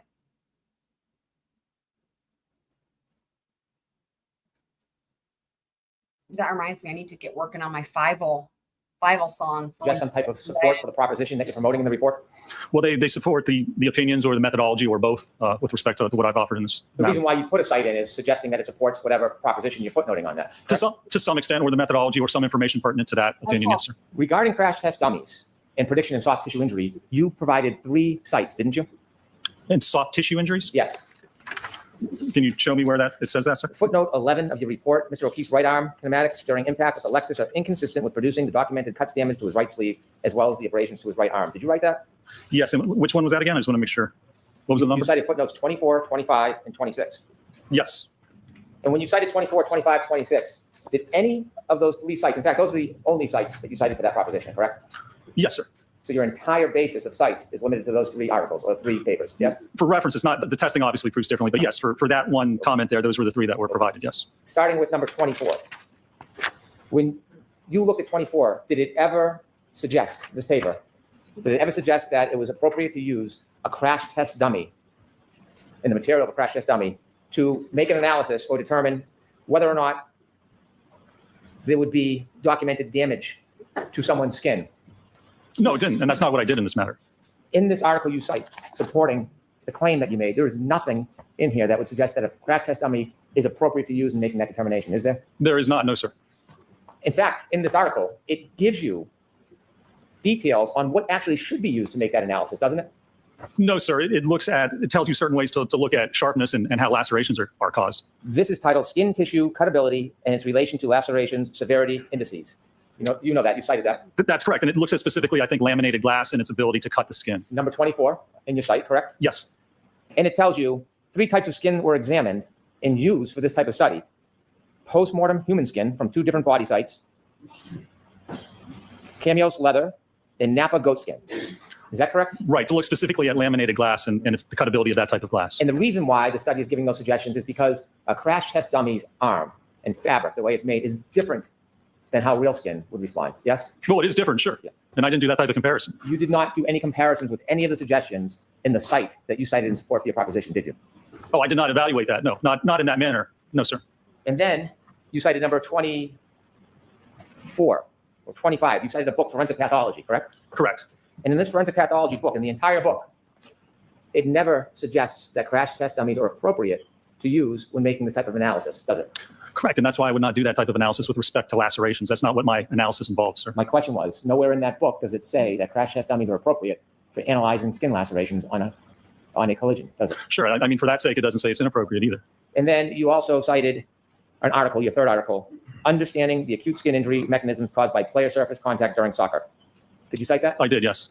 And again, there's nothing in there that talks about the appropriate use of a crash test dummy when you are trying to support the proposition that someone's arm is consistent or inconsistent with producing cuts and damage in a collision. That's correct. Are you aware of literature relative specifically to the use of the hybrid 3 crash test dummy, which was used in this case? There's a lot of literature with respect to the hybrid dummy, yes. Have you ever heard of the person by the name of Stanley Akatis? I don't recall that I have. Okay. How about Harold Mertz? Isn't he a leader in the field with crash test dummies? He is, yes. Would you agree that we also do not believe the current instrumented arm configuration is suitable either for prediction of soft tissue injuries? Would you agree with that? Well, for laceration, sure, it shouldn't be used for that. It shouldn't be used in that manner. That's why I don't use it in that manner. Do you have any source that says it's suitable for determining superficial abrasions? I do not, no, sir. You have no other sites whatsoever supporting that proposition, which led inevitably to one of the opinions you gave to this jury, true? No, not true. That's a misrepresentation of what I performed, the testing that I performed, and the results that I analyzed in this case. Now, you've talked a lot about Dr. Welcher's pain test. You don't have any information that Dr. Welcher ever claimed that his test was intended to represent exactly how Mr. O'Keefe's arm was when he was hit, do you? Well, the evidence I have for that is that in his report, he says that the orientation and position of the lacerations are consistent with the orientation and position of the taillight cover. And then right under that, he has reference to that test that he performed. So again, if he didn't intend to do that, then there's no evidence that he can provide with respect to the arm impact at all. That's the only test that was performed to look at the arm and the taillight cover. If it doesn't represent the actual position, then apparently he has no idea how the arm was positioned or how it was impacted. Let's get back to my question. Yes. Is there anything Okay, I want where Dr. Welcher has informed you or written this that? is really spicy, dude. This is like Brennan, what is going on, like the own goal. Thing that I performed and the results that I analyzed in this case. Now, you've talked a lot about Dr. Welcher's pain test. Oh my You don't God. have any information that Dr. Welcher ever claimed that his test was intended to represent exactly how Mr. O'Keefe's arm was. Again with this line of questioning, which is crazy, right? I mean, it's just like, of course that was the intention. Otherwise, what was the point? I mean, and that's literally, I know what he says, but it's mind-blowing that Brennan even says this. Like, it's mind-blowing. Was when he was hit. Do you? Well, the evidence I have for that is that in his report, he says that the orientation Well, and in position. other words, him saying this is it's as if to try to suggest that this is not their theory of the case, that they would never take an offer or proffer an expert who would say, here's what we think happened, and then show that video of the thing being like, this is our theory. It's almost like to say, of course, that's not what we have as a theory, right? Because that would be so embarrassing. But like, that's what they've offered. Of the lacerations are consistent with the orientation position of the taillight cover. And then right under that, he has reference to that test that he performed. So again, if he didn't intend. I think it's just more gaslighting, right? It's almost like, is he just trying to trick the jury into thinking that that was not their theory? I don't know. to do that, then there's no evidence that he can provide with respect to the arm impact at all. That's the only test that was performed to look at the arm and the taillight cover. If it doesn't represent the actual position, then apparently he has no idea how the arm was positioned or how it was impacted. Let's get back to my question. Yes. Ew. Is there anything where Dr. Welcher has informed you or written that he is intending to represent the actual arm angle of John O'Keefe when he was hit by Alexis? Again, I just described what he has in his actual report. So he didn't write specifically that that's what it's intended to do. It seems he's inferred that. And again, that's the only test that he's performed or referred to in this Why case. else would you do inferred it, you know? Inferred that that's how he believes that the arm was positioned. I think we understand your perspective is that's the only test he performed, but what I really want to get at is your conclusion, your assumption that Dr. Welcher was suggesting that there was a specific arm angle that occurred in this case that he was identifying. You don't see that The jury's got to be so confused, man. anywhere in his report. Well, it would be pretty odd if the one test he ran Yeah. didn't actually represent what he thought happened. I don't understand what the value of that would actually be. Did Dr. Welcher Right, yes, right there. That's it, right? That's it, right? He just said.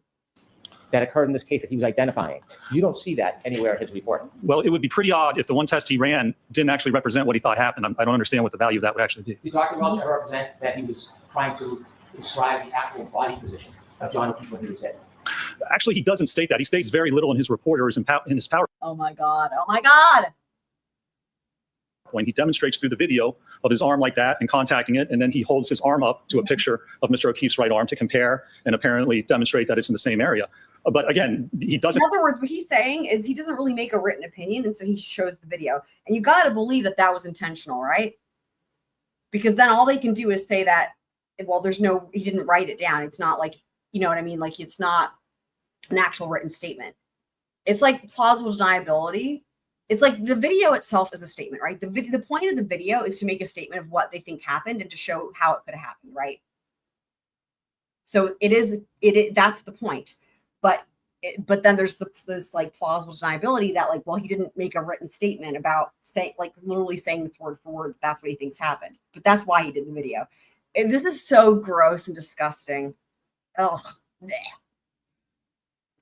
Doesn't actually state that opinion. He doesn't state any opinions that the contact actually occurred, except in one point, and has no I mean, that's wild, right? evidence or foundation for that. Would the answer to my question be no? Wow. You would have to ask Dr. I mean, think about that. Like literally he's saying he does not ever actually state a written opinion of what happened. This is bizarre and sad. to a picture of Mr. O'Keefe's right arm to compare and apparently demonstrate that it's in the same area. But again, I just, it blows my mind, right? Because the jury's got to be just so confused. It's like, okay, burden of proof, reasonable doubt. It's like, wait, hang on, what?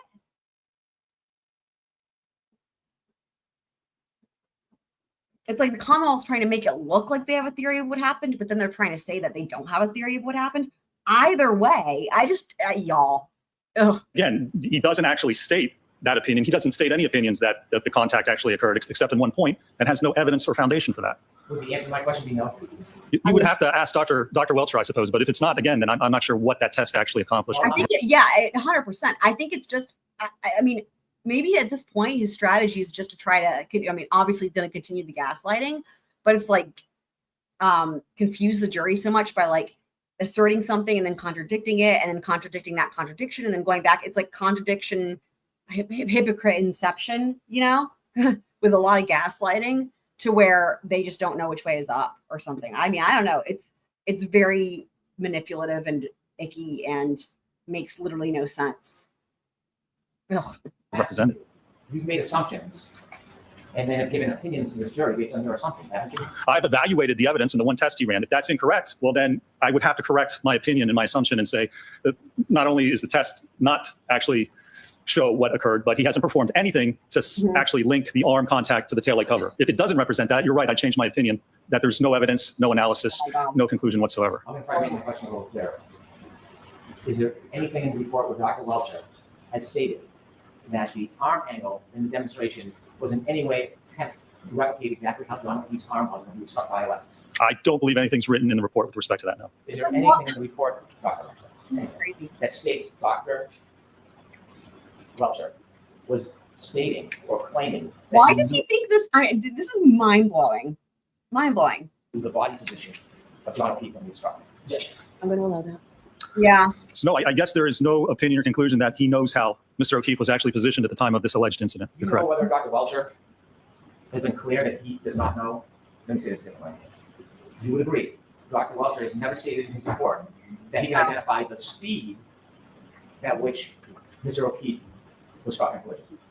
He does not state what he thinks the speed is. That's correct. This is just crazy. Yeah, I wouldn't be surprised, Neesmzies, if there's jurors who have their minds made up. You know what I mean? It's hard, as we know, it's hard to predict and da-da-da. So I feel like I don't know that we can say for sure. I mean, obviously, I feel like their minds should be made up, right? But anyway, I think that if not all of them, there's definitely some. But yeah, Reenact is just, you know, he's on this like bullshit train and he's like gonna like continue on that train into like Delusionville and like end up in like Timbuktu or something. And you know, it's like he's still going. He's just, it's like exponential. You know what I mean? It's like exponential from what we've seen. It's almost like it's almost like he's been losing his mind, like, you know, over the course of this trial. You know, like, do we have a little dementia going on? Like, I don't know. He never states how far, if at all, Mr. O'Keefe was thrown after being in collision. That's right. He What? does not. When you don't know the speed, you don't know the body position, and you don't know the angle of the body at the time of collision, you cannot replicate a collision with crash test dummies to a reasonable degree of scientific Oh my certainty. God. Well, you're right. You can't prove that actually occurred. That's the basis. Yeah. So If you don't have the You can- information, you can't replicate what happened. You can't state to any conclusion of accuracy what actually occurred if you don't have the evidence. So if you were to do a crash reenactment? I mean, he's admitting, he's not just admitting, he is, it's almost like he's confused, like as if he's on the defense. Like he is saying, right, what like the defense experts are saying. Like, you have no case. And it's like he's not just admitting it, it's like he's like arguing it. Weird. But couldn't say to a reasonable degree of scientific certainty, this replicated the actual collision. That wouldn't be scientifically reliable to a reasonable degree of scientific certainty, would it? Well, if you perform a test and you state this is what I tested and this is the angle, then you can certainly say these are my conclusions. But if you don't know the throw distance, if you don't know the position, then you're correct. You can't actually come to a conclusion that it didn't occur. If you don't know how something occurred, how can you conclude that it actually occurred? It scientifically makes no sense. And that's the other thing, right? Is like obviously the defense has no burden, but the defense has tried so hard and pulled out all the stops to actually try to figure out what happened. Like it's just so reversed, right? Like the Commonwealth is like not doing like I mean, again, it's really kind of clear with Dr. Welcher, like they're like not trying to figure it out. They're trying to be like, it could be anything. Meanwhile, the defense has actually tried, despite not having anything to go on because of the investigation and all that, right? They've tried to actually get answers, but they don't have any burden. It's just it's so weird, man. It's trippy. So if an expert Yes. does a crash test and they can't determine to a reasonable degree of scientific certainty that it replicates the actual collision, you would agree that would not be a reliable test to present to a jury, don't you? I'm going to, very briefly.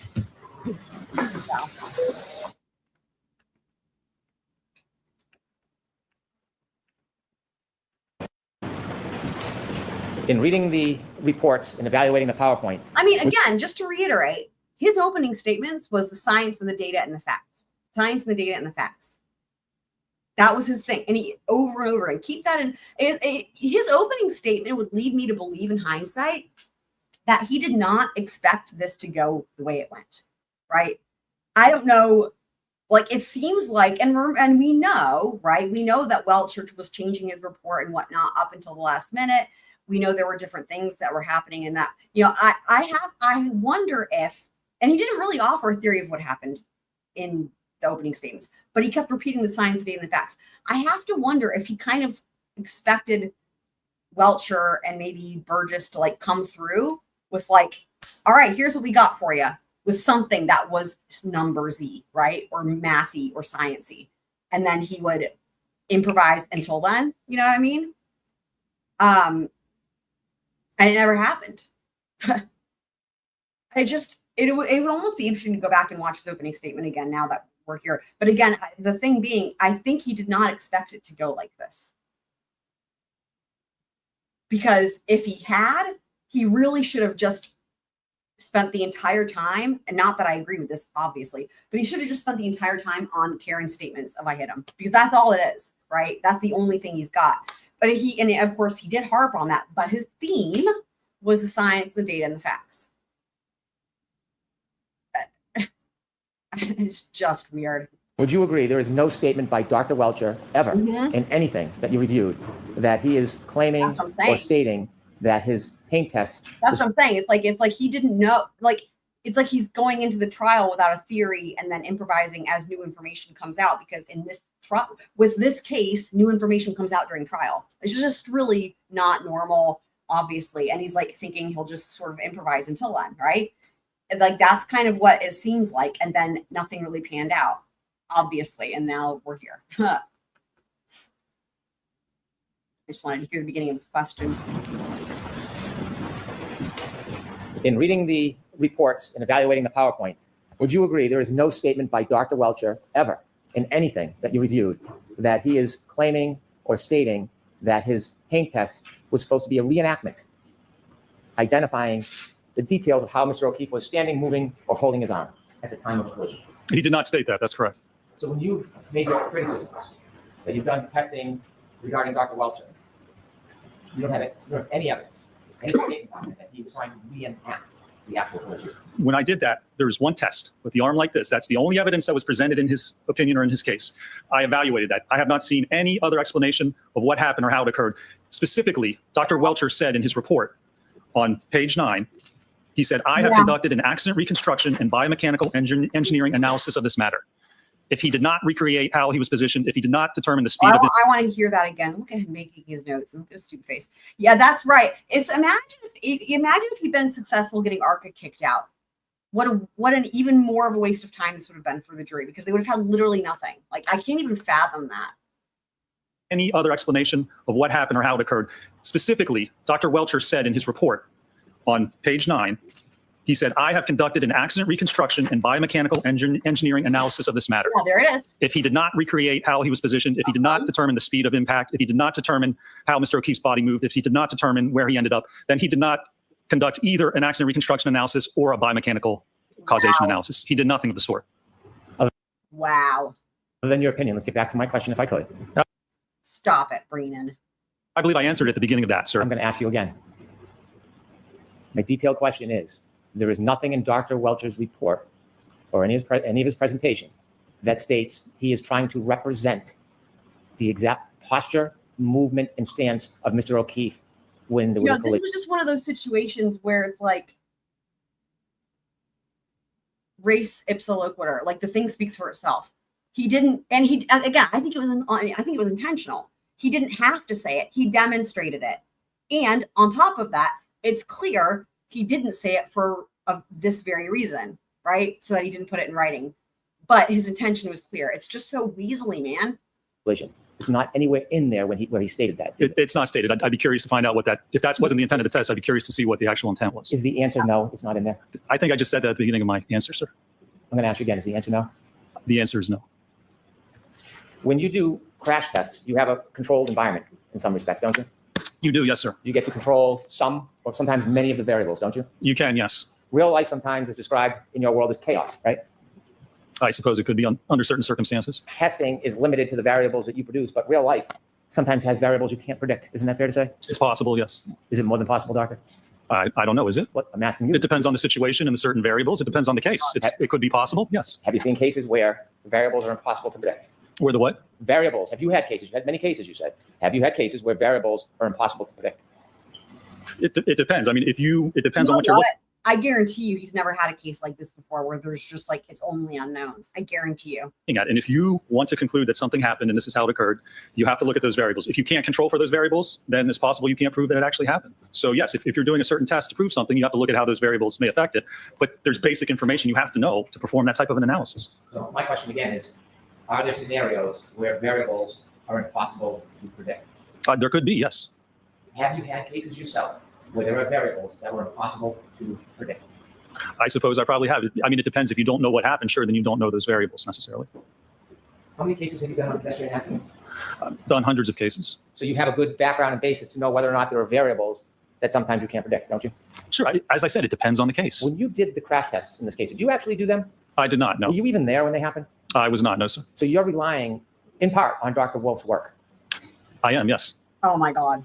If Dr. Wolf made mistakes, would that affect your conclusions? It depends what mistakes they are.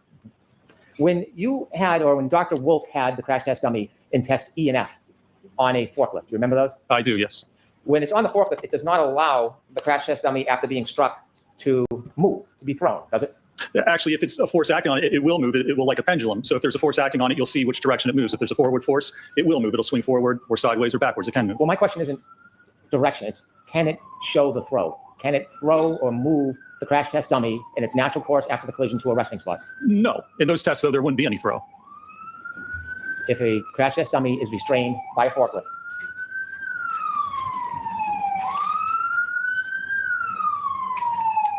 Oh my God. Is he getting all pissy about? if a crash being test dummy is harnessed? restrained by a forklift, it does not allow the crash test dummy to be thrown, does it? Assuming there is throw, that's correct. It doesn't. It doesn't allow an observation of the crash test dummy to turn or fall, does it? No, it does not. Well, no, actually, it turns, sure. I mean, it can spin. How about fall? No. And a crash test dummy would just fall down. Have you seen crash test dummies where it is held in place electromagnetically, and when the collision happens, then the dummy can move? Have you seen that? I have, yes. Have you seen, Yay, more sirens. excuse me, I mean, Have you They're seen? so it's like you know what I mean. I hope it's fire trucks because it's like you know why they're driving by because they're like, oh shit, the Commonwealth's case has completely gone up in flames. We better get to the courthouse. Like that's what I keep thinking. Crash test with crash test I dummy, wonder if anyone on the jury is thinking something along those lines, right? The timing. where there was a light. I'm sorry. Have you seen crash test with crash test dummies where there was a light string and somebody cuts the string moments before the impact or a second before I the have, impact? yes. That wasn't done in this case, was it? What? It wasn't necessary. Was that done in this case? It wasn't. I'll speak slower, a little clearer. If you answer my question. I just did answer it. I said it wasn't. When the crash test dummy is held by a forklift and the car hits it, it doesn't replicate the drag that the car will have on the crash test dummy as it would a real person, does it? You can see if there's any drag because it's on like a pendulum. So if there's any drag pushing it forward, it's going to sway that way. It's going to move the dummy. It's not going to move at the distance that it actually would. If there was any distance, it would move it. But you can actually see the motion. And you can see in the testing, the 24-mile-an-hour testing, there was no motion, which is not unexpected for that type of a test. There is a difference between a crash on center of mass and a fender vault, isn't there? There is, yes. A fender vault is a different type of collision than a center of mass collision. Isn't that true? That's correct. It is impossible to replicate all of the different scenarios with a crash test dummy on a fender vault collision, isn't it? What? I mean, it depends on what you're trying to replicate. And it depends looking at the injuries or how someone was positioned. So if you know how they were positioned, you can try and replicate that, yes. Could I have, You know what's great? So fender vault, I don't even know what he's talking about. But you know who also doesn't know what he's talking about? The jury. That term has never come up before in this trial. I have no idea. It's like he's not even gonna bother to take the jury along with him. Although, I mean, if they're even listening, right? 59 of Dr. Rentschler's PowerPoint, please? Yeah, it is weird. It is weird. In your PowerPoint, you cited an article, Vehicle Pedestrian Collisions, Validated Models for Pedestrian Impact and Projection, correct? Yes. And you put snippets up on the board? Yes. And these snippets talk about an engagement with the pedestrian in the vehicle? Correct. Is there a reason why you took out a piece of that article that falls between those two paragraphs? I don't think so, no. Those were the most relevant parts. Did you cut out the part that says some frontal collisions are with the corner of the vehicle where the pedestrian is deflected to one side without secondary impact of the upper body with the vehicle front? Alternatively, the transverse velocity of the pedestrian at impact may be sufficient to prevent head contact as the body rotates sideways off the bonnet. And these situations are known as fender vault. The models presented here do not apply to fender vault. Did you leave that part out purposely? Oh, yeah, I did, sir, because this isn't a frontal impact with a sedan over the fender of the hood of a sedan. This is with the back of an SUV, so it's completely different. You've cited many, many sources where it talks about front end collisions because that is the majority of pedestrian collisions, the front end, isn't it? The majority, it is, yes, sir. And so there is a difference between fender vault and a center of mass collision, isn't there? That's correct. And that's why you see a center of mass, you look at the testing we did, that's a center of mass impact. On a frontal impact, usually, if you're hit by the front of a car, it doesn't usually get your center of mass, you're too tall. That's why you do a fender vault, or you flip onto the hood, or you flip over the top of the car. So yeah, it's completely different. It doesn't pertain to allegedly what occurred in this case. So let me get back to my question. When the tests were done, E and F was a center of mass collision at 29 miles per hour, wasn't it? That's correct, yes. Right.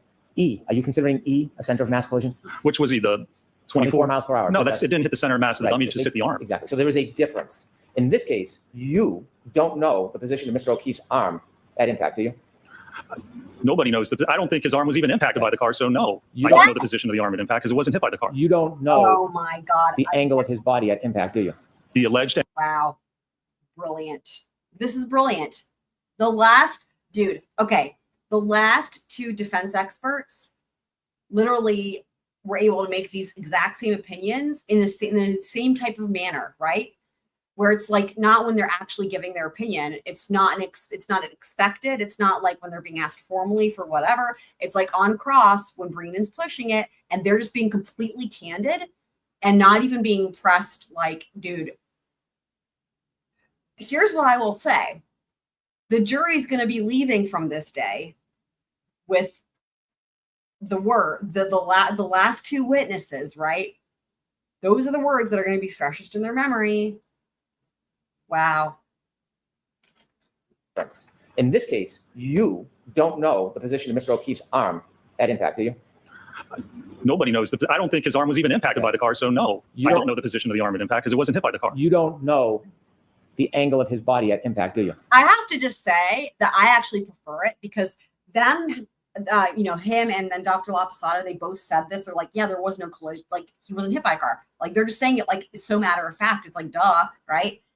That, to me, it hits so much more impactful coming out on cross. You know what I mean? versus being like coming out on direct. Like in terms of like the credibility and the trustworthiness and all that of like this being their genuine opinion, and they're just like, duh, like it is what it is.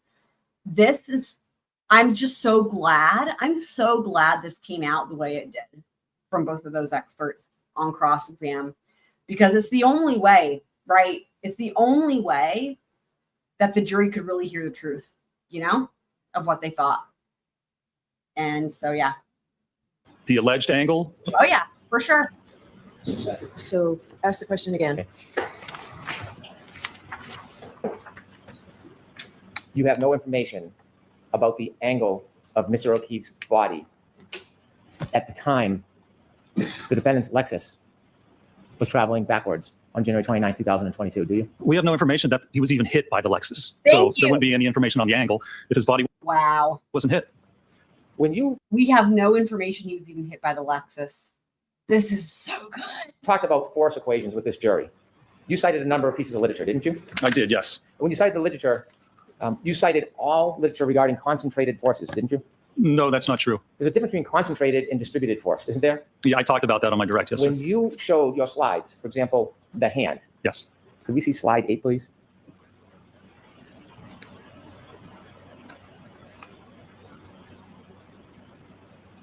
Okay. Let's try slide 56.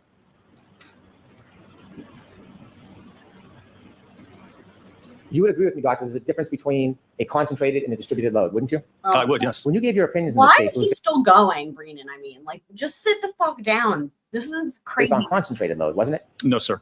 When you gave your force equations, was that distributed load or concentrated load? That was the load at the center of mass. And so you can evaluate that on a distributed load. You look at acceleration and you look at bending moment. So you can do both. When you gave your charts and numbers, was that based on concentrated or distributed load? No, that was based on the distributed load with respect to the center of mass of that arm and where the accelerometer was. But this was not a center of mass impact. But we're assuming a center of mass is the most dispersed impact. So if we want concentrated, then we look at a focal point, and you can do that with a hand. So But center of mass, acceleration, and distributed across the entire arm, that's where it's the least amount of pressure if we're talking about force over area. And that's what I evaluated in this case. when you gave your demonstration about the hand with the different hexagons on it, do you remember that? I do, yes, sir.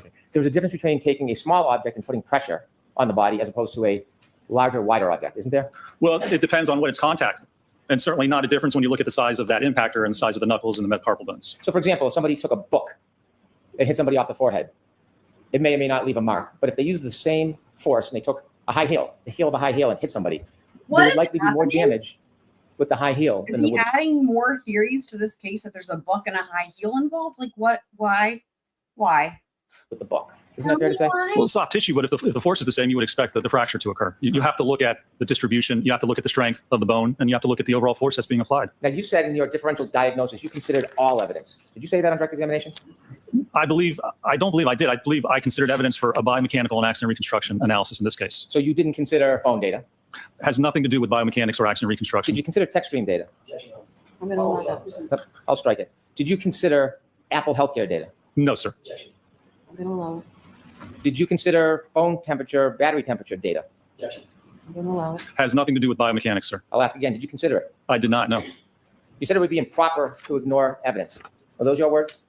For a biomechanical analysis, yes, sir. Have you been to the scene of an accident before or a collision? I have, yes.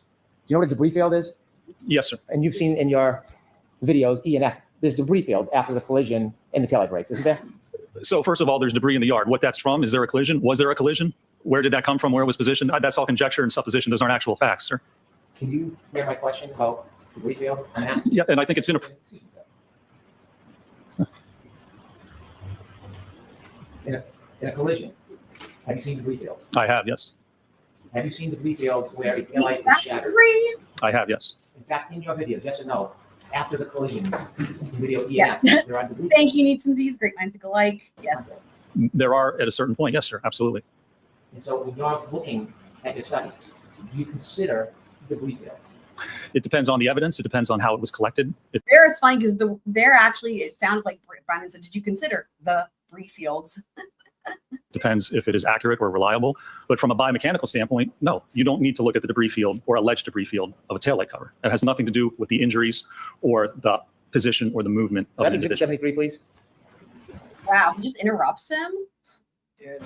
Dude. Wow. Do you see that, sir? I do. Do you know what that is? Looks like possibly part of the taillight cover. Is that an alleged part of taillight cover, or do you think that's part of a taillight cover, sir? Foxbay. I don't know specifically. It might be part of the actual taillight But cover. when you studied this case and you looked at all the evidence and all these different things, did you look at these photos and see that alleged piece of taillight shard recovered from the front yard area of 34 Fairview Road? Did you consider that? Well, was that part of the one that was recovered by a leaf blower or not? Well done, sir. Well done. Well played. When you were doing your, Oh, did you need some Z's? I don't know if you heard me the other night, but I actually was like, somebody needs to make a brief field. Can you like put that in the Discord? That is amazing. Oh my God. I totally want to see that. I've been needing that in my life.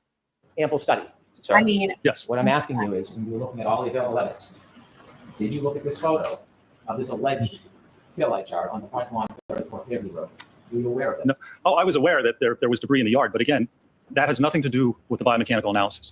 If you can't prove that the impact happened, then everything after that doesn't actually matter, does it? Because what he's saying really matters, right? He's saying, like, if you can't prove that there was a collision with the taillight, then the pieces of taillight being there don't matter because they're not from a collision, right? You can see why that is a huge point, right?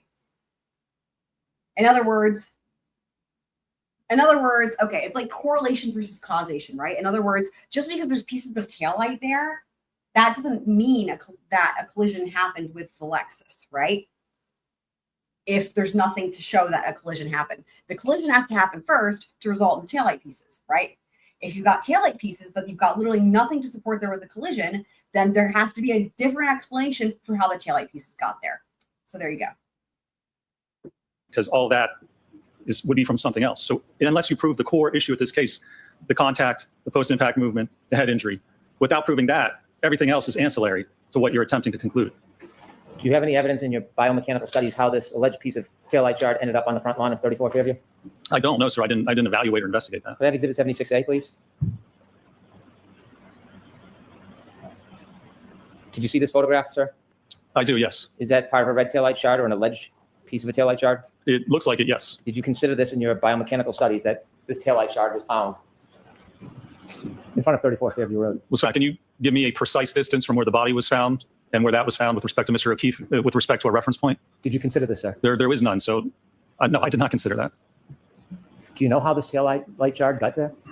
How it got there? Yes. That wasn't part of my analysis. There are certainly different possibilities of how that actually occurred. Exhibit 990.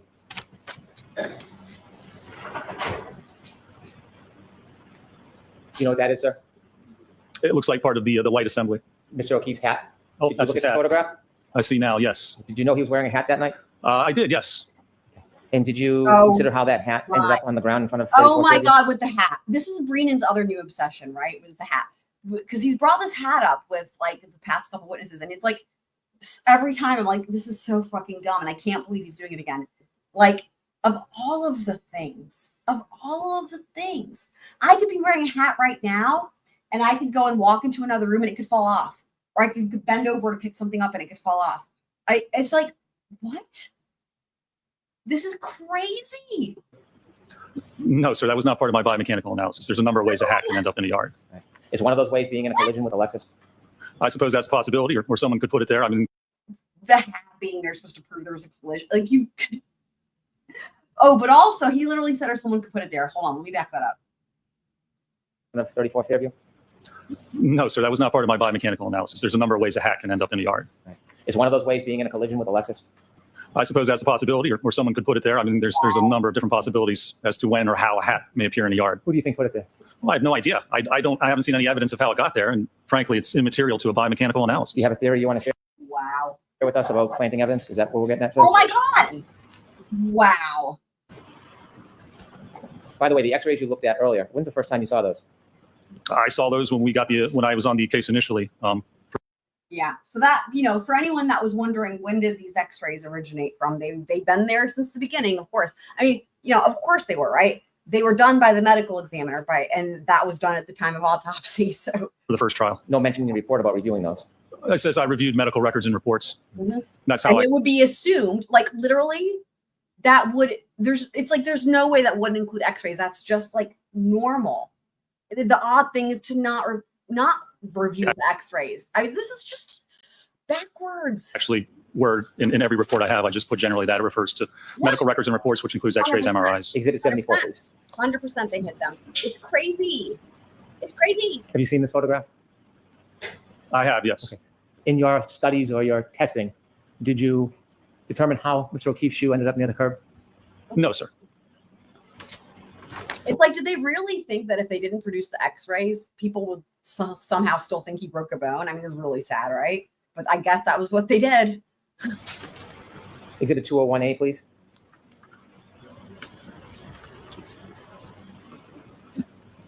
Have you seen this photograph before? I don't know that I have. Have you ever seen any container that had taillight shards that matched the defendant's Lexus that were removed from his sweatshirt and shirt? Have you ever seen any container holding those? I haven't. Well, I believe there was evidence collected like that, but yes. Okay, could we have 201E, please? Have you seen this photo? What do you mean? I believe I have seen that, yes. Do you understand those are taillight shards matching the defendant's Lexus, the broken taillight, Yes. that were recovered? Angel, are you talking about like statute of limitations, or what are you referencing? Or like timer? I mean, like, you know, for example, it doesn't usually happen in criminal trials, but here, Judge Bev puts a timer on closing arguments. Is that what you mean? I'm not quite sure. From Mr. O'Keefe's sweater or shirt? I'm going to allow that. Did you consider that? I'll try. I'd rather try to reformat it than come sidebar.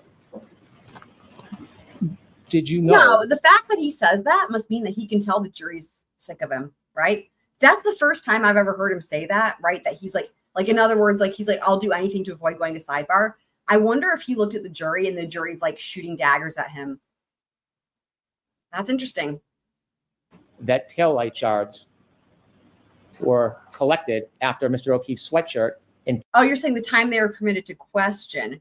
No, there's no time limit. As far as questioning witnesses, there's no time limit. It's just, I mean, it's just a matter of like, are the questions admissible? Like, are you, you can't, for example, like ask and answer, right? You can't just like, well, usually you can't just like ask all the same questions again, right? There's rules on how that goes, and it will depend on the court.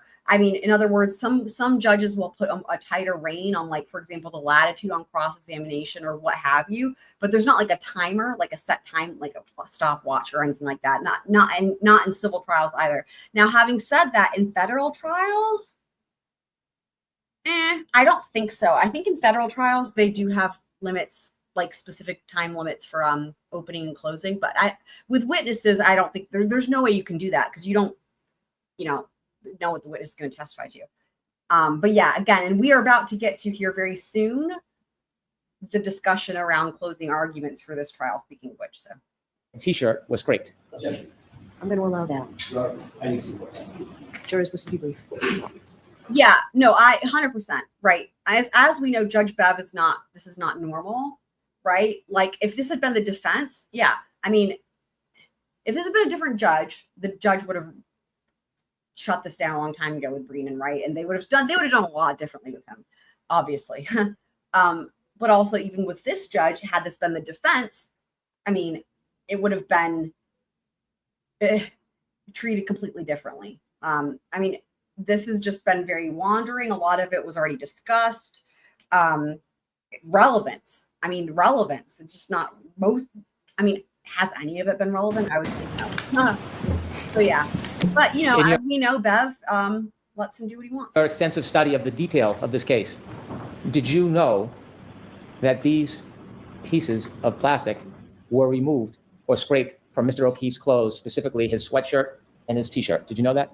I was aware that samples were recovered, yes. Were you aware that these samples were consistent with the broken taillight of Miss Reed's Lexus? Did you know that? Yes. Did you do any analysis how these broken taillight shards got into Mr. O'Keefe's clothes? No, I did not. The first step involved with that would be to actually perform a biomechanical analysis to look at the movement of the body, how the body was positioned, where it ended up. So without that knowledge, you can't determine exactly By the how. way, this is yet another thing. Remember when the Commonwealth was trying to keep him from testifying the other day or limit his testimony? Alternatively, you guys remember when Brennan went on this whole thing about how he's not a fabric engineer or whatever? He's not a fabric specialist. And Brennan was trying to stop him from talking about the tail light with the clothing and stuff with the clothing. And I was like, you've got to be kidding me. Like, what do you think he is, a seamstress? Like, what the fuck? Just par for the course. Here goes Brennan questioning him about the thing he didn't want him to talk about. To look at the movement of the body, how the body was positioned, where it ended. First step involved with that would be to Sorry, actually I'm just getting to the question so you guys can hear. Did you do any analysis how these broken taillight shards got into Mr. O'Keefe's clothes? No, I did not. The first step involved with that would be to actually perform a biomechanical analysis, to look at the movement of the body, how the body was positioned, where it ended up. So without that knowledge, you can't determine exactly how or if those types of shards were deposited there as the result of an actual impact. Based on the question, based on the question that was asked. For the same reason I was going to give it sidebar. You're just moving forward. I'll try again. Okay. When you look at these taillight shards that were Objection. Go ahead, Mr. Brennan. when you look at these taillight charts that are consistent with the break in Ms. Reed's Lexus, did you consider how they got into Mr. O'Keefe's clothes? Objection. Same objection. I understand the objection. Word it differently. Start with a different point. Yes, Your Honor. You see these pieces of broken plastic, don't you? I do. And you understand that these were found in the scrapings of Mr. O'Keefe's clothes. I do. And you understand that these broken pieces of plastic are consistent with the taillight in Ms. Reed's Lexus. I do, yes. In your studies and reenactments, did you make any determination how these pieces of broken plastic got into Mr. O'Keefe's clothes? No, when you look at those studies, first you have to know how the incident occurred. Then you can look at that and determine, if you want to, how that may have occurred. Because otherwise, there's, again, different ways, different manners in which that may have been deposited on the sweatshirt. Without knowing how this happened, you can't just then look at other evidence and try and predict how it happened. You need the actual evidence to look at the event. This all goes to the event. You need contact with the arm, I guess, apparently, to actually cause this incident to occur. And without The apparently, oh my God. how it happened, you need the actual evidence to look at the event. This all goes to the event. You need contact with the arm, I guess, apparently, to actually cause this incident to occur. And without that evidence of any of that happening, knowing how the body moved, knowing how it was hit, knowing where it ended up, any conclusions drawn off of information like this is just supposition, because you don't know the movement of the body or the vehicle. It's putting the cart before the horse. Yeah, I'll say.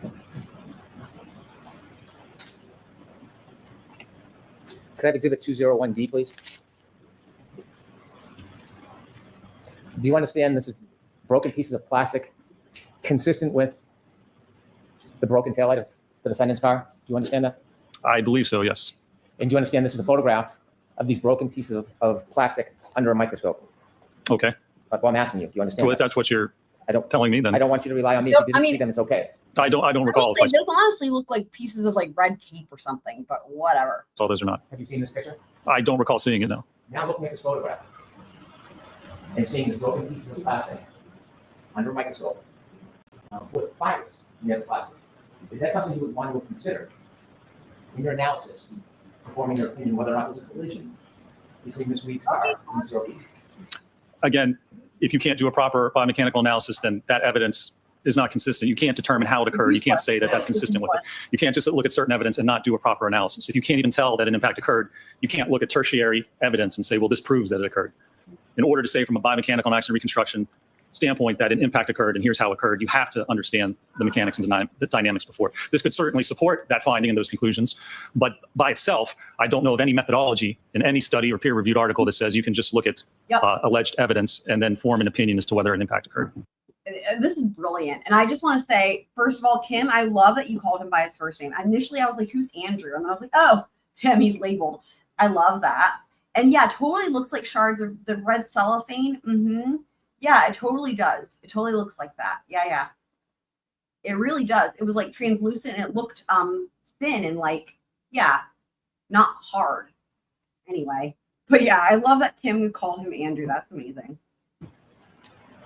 Can you see I want to hear this answer again. This was just really, he's doing a phenomenal job. And again, because I mean, here's what I will say. While Brennan is just being the worst and just rambling, and there's who knows what the fuck is going on. Like, you know, what I will say is him going off into oblivion with his line of questioning has allowed Andrew here to testify to things he wouldn't have been able to otherwise. Same with Dr. Lapisato, right? It's like because Brennan is just pushing and pushing and pushing and going off into whatever, it's, we're getting these opinions from him that he would never be able to get out otherwise. So I do, in a way, right? While it tries our patience, it's a good thing in the long run. And I just really love hearing these opinions that are really just genuine because it's not expected, right? It's like, you know what I mean? I just really appreciate it. So you can't determine how it occurred. You can't say that that's consistent with it. You can't just look at certain evidence and not do a proper analysis. If you can't even tell that an impact occurred, you can't look at tertiary evidence and say, well, this proves that it occurred. In order to say from a biomechanical and accident reconstruction standpoint that an impact occurred and here's how it occurred, you have to understand the mechanics and the dynamics before. This could certainly support that finding and those conclusions, but by itself, I don't know of any methodology in any study or peer-reviewed article that says you can just look at alleged evidence and then form an opinion as to whether an impact occurred. Well said. That was Can you excellent. see with your eye that parts of those broken pieces of plastic are sharp?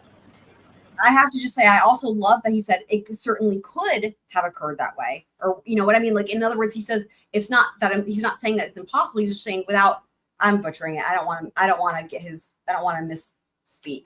Let's hear him say it again. This proves that it occurred.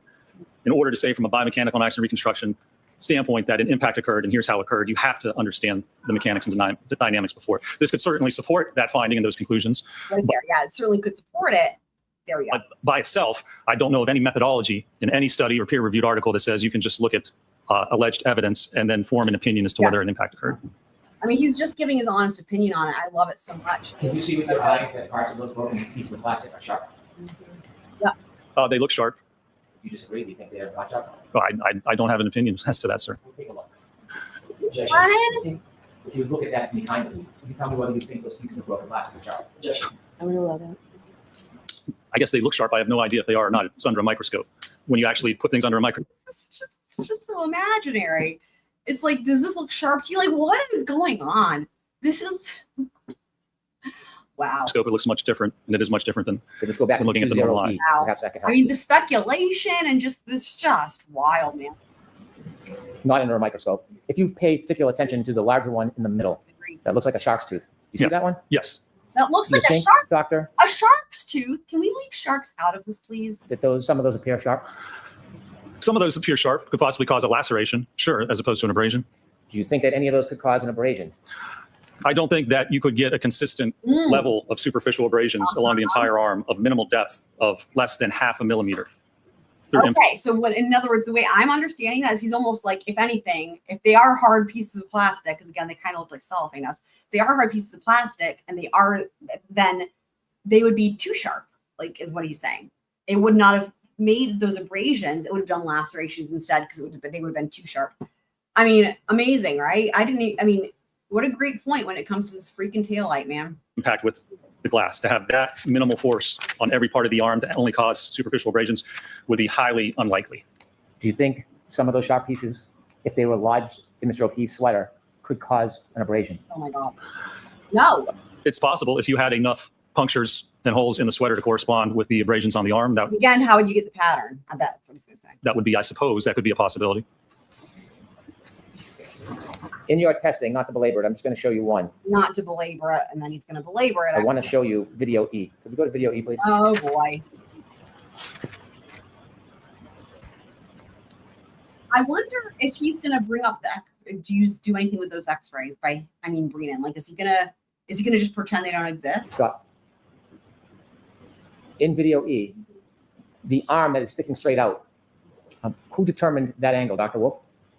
Yes, well, we positioned it so it would impact in the general area Oh my God. of what was shown in Dr. Welcher's paint test study, which apparently is irrelevant and doesn't show the Oh my God. Yes. Thank you, dude. He's throwing Brennan's own words back at him. Love it. Angle, Dr. Wolf? Yes, well, we positioned it so it would impact in the general area of what was shown in Dr. Welcher's paint test study, which apparently is irrelevant and doesn't show the Yes. alleged position of how the arm was at impact. But yes, we positioned it in that manner. Love it. When you say we, did you have input on the positioning of that, or did Dr. Wolf do it? Well, I had input into how we were going to position it. It would probably be both of us, I would say. So you and Dr. Wolf chose to position the arm straight out, correct? In that test, we did, yes. Is there a glass in Randy's hand? There's not, no. A drinking glass? No? No. In any of your studies, did you have a drinking glass in Randy's hand? We did not have a drinking glass in the dummy's hand. And you see when the taillight is shattering, I just, those red I things really fall. hope Randy gets some help for his leg injuries that he's got here before even having a collision. He really needs to seek some help for those legs, man. Down. What are those? Those are part of the taillight. Continue a little bit, please. Love Randy. That's Stop. Did Randy. you count Yeah, look at those legs. how many taillight pieces broke? We didn't count the taillight pieces. We counted how many punctures or holes there were in the sweatshirt, which was 0. If you had done this test and changed the arm angle, do you expect the damage would look different as far as the breaks in that taillight? Well, we conducted a number of tests. It may look somewhat different, sure. If you conduct this test and move the arm angle, not another test, this test, but you move the arm angle, do you expect that the break would look different? That the break would look. You know what they should have done? Sorry, just the Randy. You know what would have just made this even better? You know how he's got like that hoodie, right? That John O'Keefe. If you know how like there's people that have like their names on their clothing. I'm thinking kind of like of like younger kids, maybe. I don't know. I'm just thinking, wouldn't it have been really fucking funny if they had taken this, but then like got it embroidered on the back where it just says Randy, like in big red letters or something, like so no one gets confused. Sorry. Look different? I hope somebody makes one of those and makes merch out of it because I totally want a Randy hoodie. It could look a little different. I mean, certainly the breaks looked a little different in the test, but they were comparable to each other. You do not know how John O'Keefe was standing that night, do you? 100%. Well, I'm going to allow that. You do not know how John O'Keefe was standing that night, do you? if he was standing, if the impact occurred, then no, nobody knows how he would have been standing. You would not know what his arm angle was, would you? No, You would not know the exact speed of any vehicle that hit him that night, would you? Sustained. The debris, the broken taillight, is that traveling in a We're back. consistent or a different direction? what do you mean consistent or Is it different? all going in the same direction or is it going in different directions? No, there's some spread to the debris. So the pieces don't all fall right in a pile with each other, do they? They do not know. Continue, please. Stop. Do the majority of the pieces land on Randy? No, they do not. It was great, isn't it? It started with earlier when he was like, "Oh, we'll get to Randy or whatever." Oh my god. I agree though. I think it was Angel said that he gets points for just like with his completely. I don't want to butcher the comment. Where was it? Because it's funny. Points for straight faced calling the ATD Randy. Yeah, and I was actually thinking like it's literally the only thing I will personally, guys. This is just me. I will say that is the only thing I can give Brennan points for. And it is so amazing. Like I would normally not like, I can't think of anything that would make me give him points besides literally calling him Randy like that with a straight face. Like that is it. That's like the only thing that could make me give him points. But he gets points for that because that's how amazing it is. And so as they fall, I'll be back. if Randy were to fall, many of those pieces would not be among the immediate area of his body, would they? If the dummy fell right there, no, they would not be. Call him. Now the dummy can't fall Say because his name. the dummy is on a forklift, correct? Say his name. Say his name. It's suspended like a pendulum, correct? And you see in your test that the taillight, at what you say is 24 miles per hour, can be broken without the dummy's knees touching the vehicle. Isn't that fair to say? That's correct, yes. Okay. You can't tell the full movement and fall of this dummy the way you've set up this test, can you? Why are we calling him dumb now? Well, knowing the physics, you can certainly determine or estimate where it would be, but no, you could release it and it would fall primarily straight down. It would twist and it would fall down. Is there something that could affect the dummy if you let it Oh fall? my god, I'm losing it. And now he's, you know what? Every time he now calls it a dummy, we're subtracting. But prior to that, Kitsmith said, so Brennan is now up to negative 9,999,999 points. Brilliant. But you know what? Every time he calls it dummy, we're subtracting. Like, dude. Fall. Is there something that could affect its movement after being hit? Like what? Like, could its feet be twisted and then hit another object like a curb? Well, there's going to be very little lateral movement of its feet, but even if it did, then it's still going to fall over right where it is. Can you continue, please? Can you see the feet, doctor? Y'all Yeah. see him shake his head? He's like, I can't believe this is happening in real life in a trial. Like, watch his head. Still going to fall over right where it is. Can you continue, please? He's Can you just see the feet, doctor? disbelief. Yes, Are they twisting? they are, yes. Is that because of the rotation of Randy after he struck?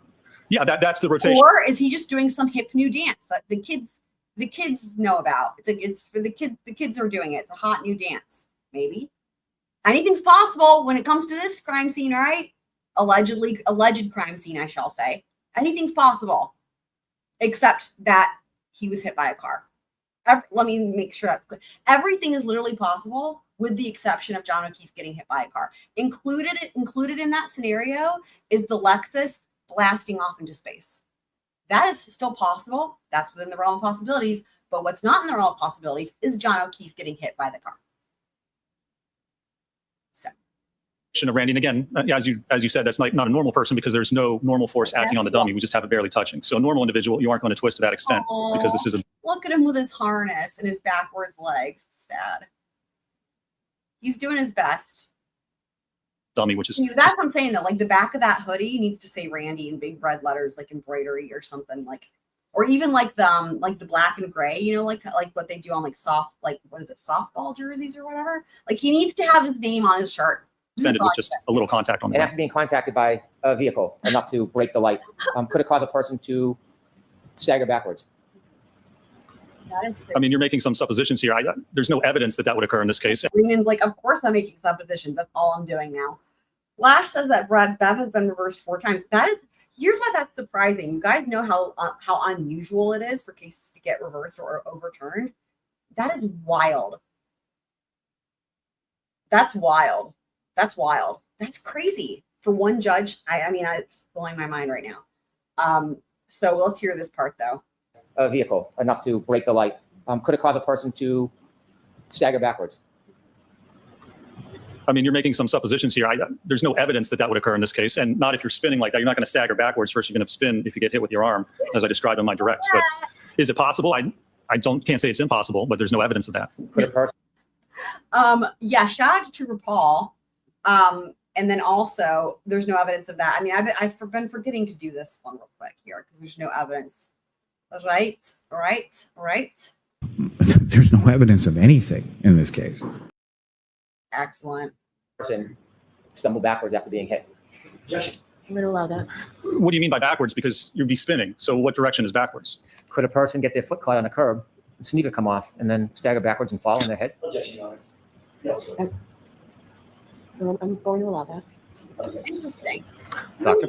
I'm going to that. I mean, I guess you could somehow predict or have a possibility of almost anything happening. You could say someone could get hit by a car and do a couple of somersaults into the yard. I mean, there's no evidence of that. God. So it's just something. Hold on. I want to hear this again, but I want to point something out because I think this is interesting. Flash is saying that Bev has been reversed for granting a defense motion for a bench trial and when the Commonwealth opposed it. Okay, let's just think this through real quick, right?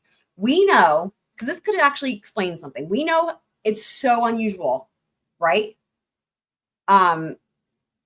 So she's been reversed. Okay, hold on. So this wouldn't be like overturned, obviously. If she's been reversed, it would be for a specific decision, right? Like, okay, yeah, defense motion. That's like different than like an appeal, right? So that's different. But what I will say is this, that if she's got a history of being reversed for decisions made that favor the defense because the Commonwealth opposed it, first of all, does that surprise us, right? In terms of like how the Commonwealth views quote unquote justice, right? But also, if she's got a history of getting her decisions overturned if they favor the defense, it could also explain a lot, right? You guys see what I mean? In terms of what's going on now, maybe. And I agree it would be interesting to learn more about that for sure.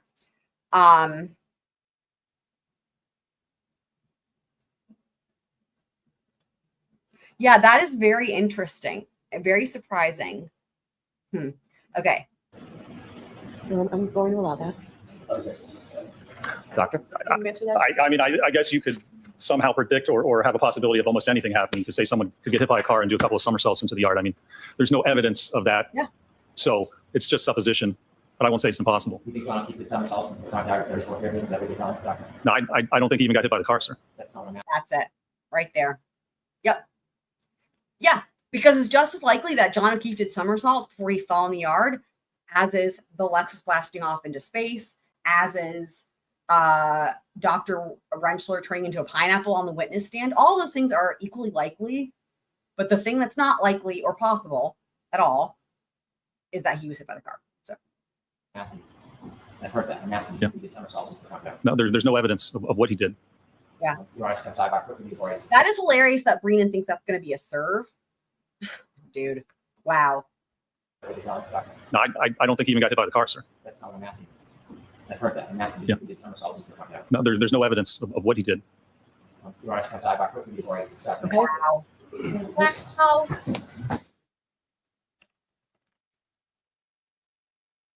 Is this, oh, that's kind of a longer one. Okay, let's see here.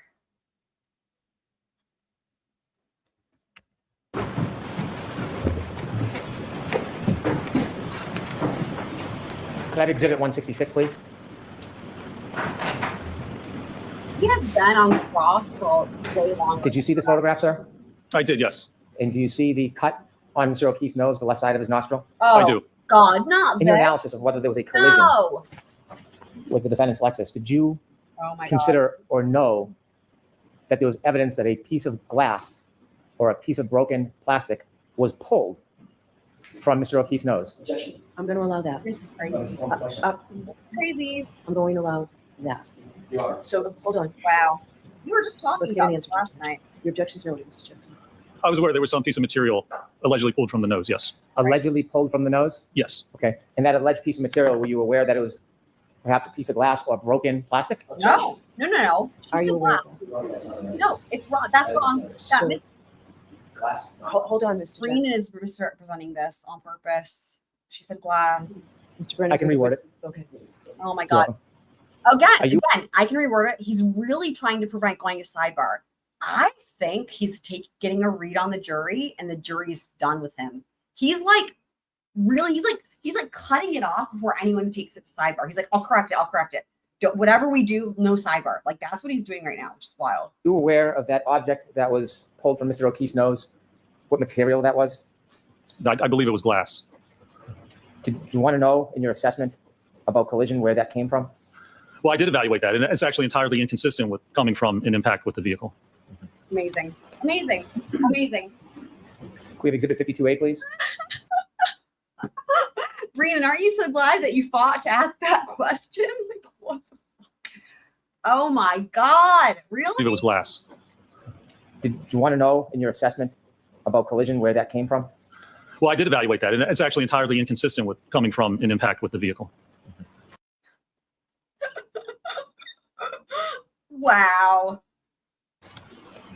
You know, We have exhibit Karen Reed gets acquitted, and she should. The defense really needs to probably, at some point, when they can get past how much Brennan sucks, they probably owe him a thank you. I'm not even kidding. Like little shit like these, dude.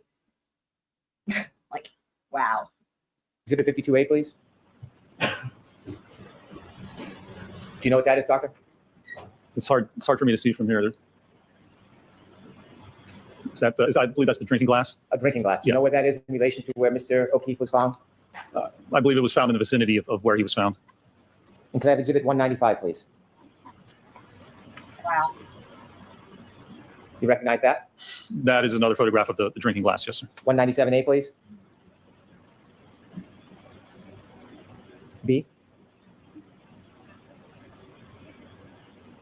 C.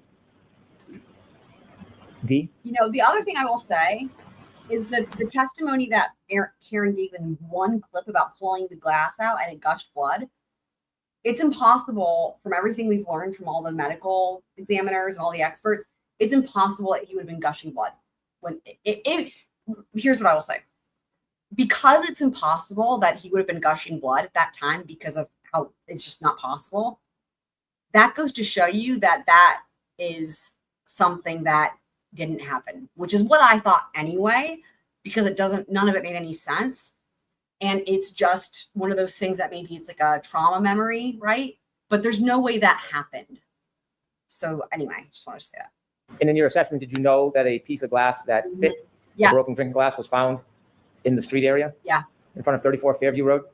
Yes, sir. Yeah, I think his only future, Brennan's, is with the Commonwealth, at this point. Like, like that's what you got to do. 98, please. Right. Acute trauma. Yep. Mhm. A little more, please. Do you know what that is, sir? It's hard for me to tell from Does it look back. like a drinking straw? Oh, Okay, the black, that does appear to be a drinking straw, yes. Have you seen that before? I've seen that photograph before. And do you appreciate that is in front of 34 Fairview Road? Yes, I believe that's correct. I mean, this is so fucking pathetic. It blows my mind.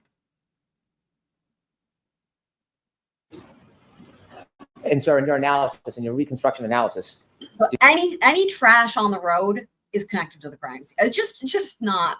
Did you consider the broken glass found near Mr. O'Keefe's body, the suggestion glasses found in his nose, and that glass that fit the broken glass was found on the street? Did you consider all those things in your reconstruction analysis? Well, my biomechanical analysis, I did consider especially the glass in the nose, yes, and whether that could have been as a result of the impact. A result of what? A result of the impact with the vehicle. When did you find out about the glass from Mr. O'Keefe's nose? When did you learn that? I don't recall specifically.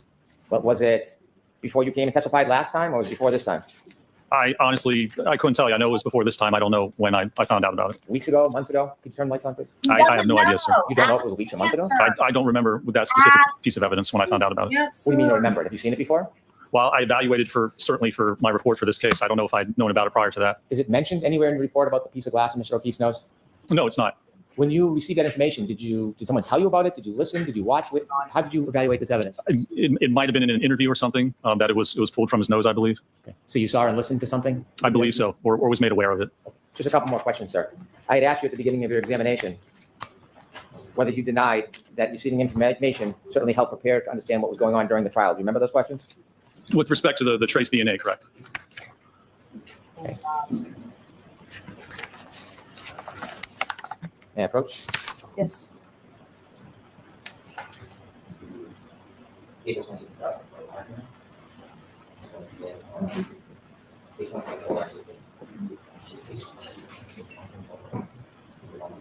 can hear him in the background. Yes. 124 months. You Oh. testified a few times on the road in this case, haven't you? I have, yes, sir. And you testified recently, for sure, in April, didn't you? I did, yes. On April 28, 2025, did you testify in this very courtroom I believe I did. under oath, Yes, sir. like the oath you took today? Yes, or yes, Well, sir. I think Reenact got his hair done before today's day in trial, like in preparation for closing arguments, so he can look his best, like it matters. Wow, because it looks different than it did the past, number of days or whatever. Like it looks like he got a haircut and like he got it colored, and it also looks like he might have got his eyebrows done and maybe he's wearing some foundation. What do you guys think? When I read this, I'm not attributing this in any way to the defendant's attorneys. I'm going to read you this just for clarity. You were asked, did they inform you about witness testimony? And what did you say, sir? They did inform me, yes, about testimony and situations and events that came forth in the trial that I was not aware of. Those are your words? Yes, sir. Page 125, line 7. I mean, this is another huge error because here's the thing. This is being misrepresented. Like anything that happened with the FBI has nothing to do with this case as it pertains to Karen Reed and the defense. They had literally no say. They didn't even know ARCA existed. And anything that they were told they could do or couldn't do, or any information they were given or not given, has nothing to do with Karen Reed. And the problem, of course, is that the defense cannot ask questions about this, right? Because it deals with the FBI. And so he should not be, look, if he considering she's allowing him to talk about this shit, they need to just scrap the rule and let the defense fucking do their job and ask proper questions, or not let this happen. I mean, it goes without saying, I know you guys know, it just pisses me off. Ugh. Yes, that's exactly right. I'm going to ask you if this is your sworn testimony, sir. On page 125, line 7, I'll read the question. And if this is your answer, you should read the answer. Were you asked? No, I think I noticed his hair was being dyed, but it looks like he got it refreshed. Unless he just put like a shit ton of more gel in it. It just looks, it was looking more unkempt, I feel like. You know what I mean? Like more like frazzled. It looks like it looks freshly, like, I don't know. I noticed the color, but it looks like he got it. It's more done up or something. I don't know what Perry did after retiring from the bench. I don't know. And by calling and raising issues and telling you information, even if you weren't requesting it, it helped prepare you for your trial testimony, didn't it? What did you swear? I said it certainly helped prepare me to understand what was going on during the trial, yes.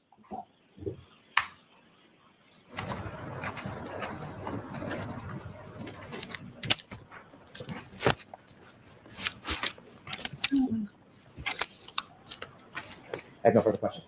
All right, Mr. Jackson? Okay.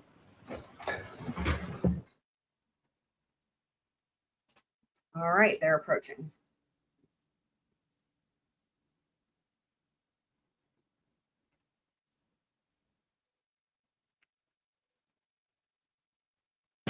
Yes.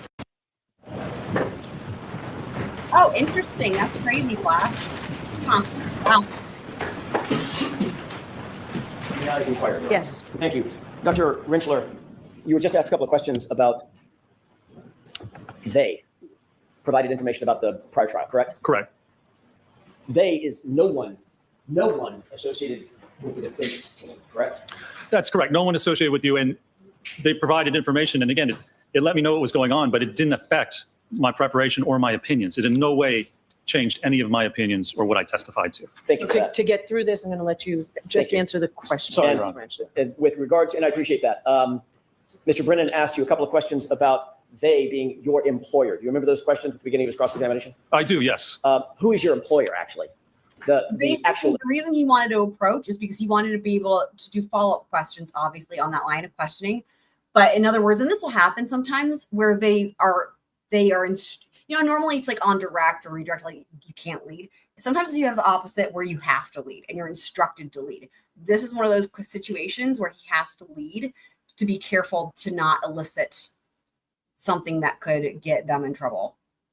I mean, I would say, like, if it comes out from him and he says something about it, I think at this point, I mean, look, we are the letters FBI were already uttered by that Dever, right? I mean, it's, you know what I mean? I don't know. But I think that considering he knows his audience with Judge Bev, and he's not going to push his luck, and so if she wants him to lead the witness through this line of questioning, he's going to lead him all the way through. So, Employer that you work for. ARCA. Okay, wasn't them. No, It's a client, correct? it was a client. A That's completely correct. separate entity that hired you for that work, correct? That's correct, yes. Thank you. You were asked about a fender vault collision, and you said, well, this wasn't a fender vault, right? oh, good. Correct. Here we go. What is a fender vault? A fender vault is when you're hit by the front of a car and you're moving across the car. So you're moving across the center towards the driver's side of the car, and the car hits you. You go up over the car and you fly over the fender to the driver's side of the car. So you vault over top of the fender. Dr. Rentschler, where is as I stand here, where is my center of mass? Right about your belly button. Right there. Yes. So what would happen if I was hit by a vehicle, front collision, and the vehicle struck me below my center of mass? It's going to flip you. Your center of mass will go. You'd go right up. If it was coming right at you and it hit you at your legs, you'd flip right into the hood or over top of the top of the car. Is that what's described in the industry as a fender vault? That is part of a fender vault, yes, but it's at an angle. So instead of going direct back, it's because if the person's walking across and you get hit, you fly kind of back and over the top of the fender. Did that set of circumstances, physics, have anything to do with your analysis in this case? No, none whatsoever. The profile of the car is completely different. The back of the SUV. You were asked several questions about the debris field in the test F as in Foxtrot. Actually, you were asked about both test E and test F. Test E being the 24-mile-an-hour impact to the right arm of Randy, correct? Correct. And test F, the full rear impact, center of mass impact, correct? Correct. You were shown several photographs, exhibits of very tiny, tiny shards. Do you remember that? I do, yes. I'll get to that in a second.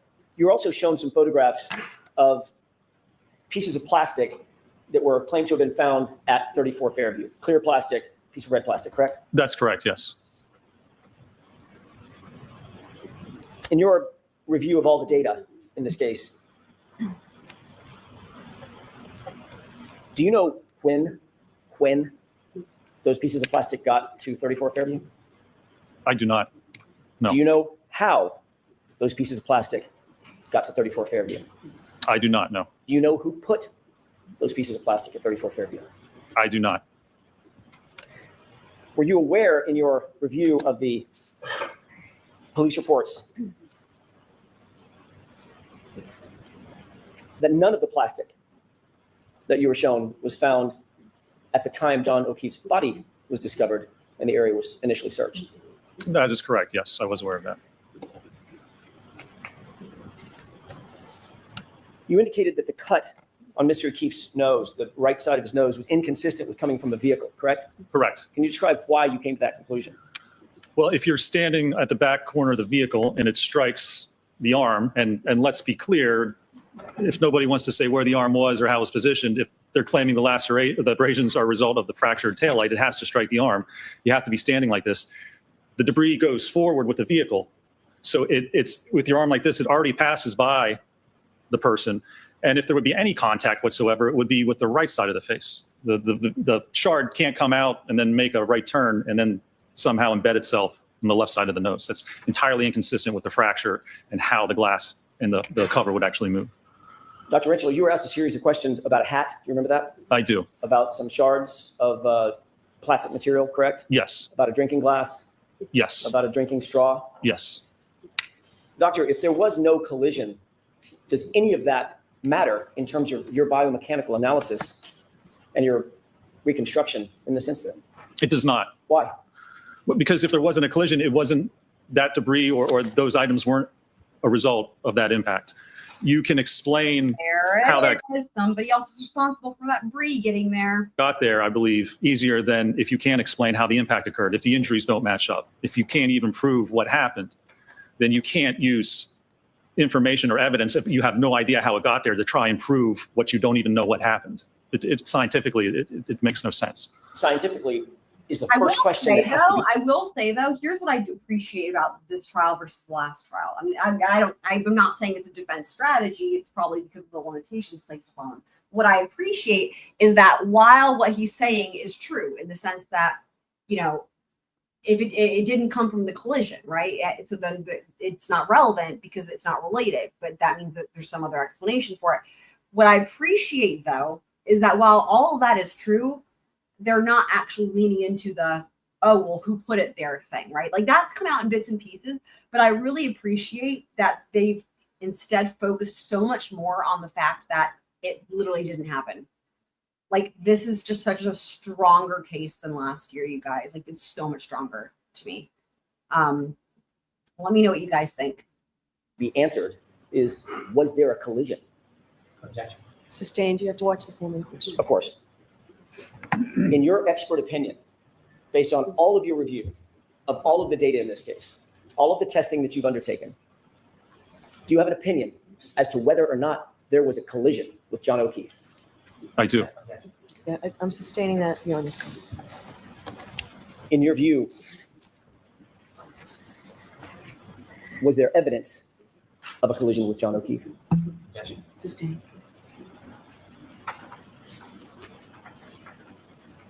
In your opinion, were any of the injuries that you saw suffered by John O'Keefe consistent with having been struck by the subject plexus? No, they are not. Do you hold that opinion to a reasonable degree of scientific certainty? I do. Thank you. Okay.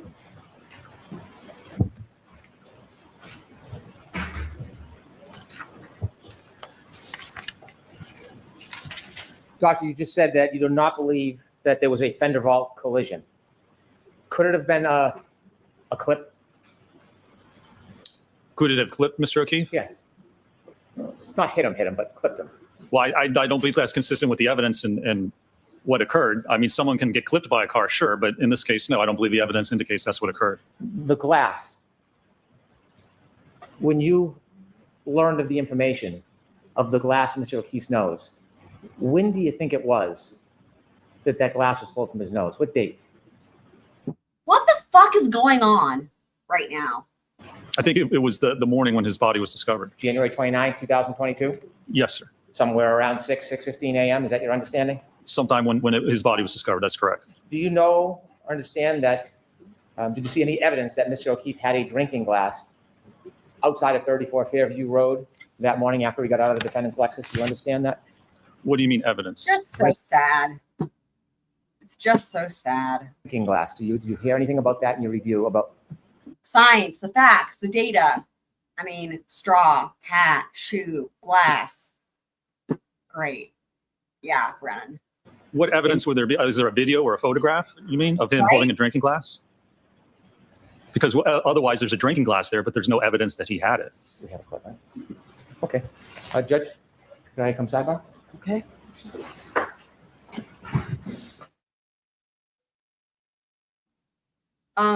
Normal for her. I mean, that's the answer. It's normal for her. Normally there wouldn't be a recross like this or whatever it is, recross. I mean, she's been giving him the last word with all, like, pretty much all of the defense witnesses. Which is not normal at all. Oh my God. Wow, this is a long one, looks like. Oh, okay.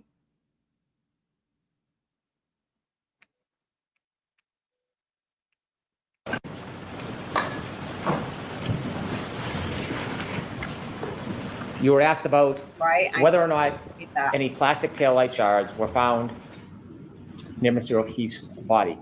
Do you know the limits of the search that the Canton Police Department did around Mr. O'Keefe's body? How small of an area they searched when they first went there? I do not know, sir. Did you ever see a video of somebody with a leaf blower blowing snow off the ground? I did see that, yes. And did you see the confined area in which that happened?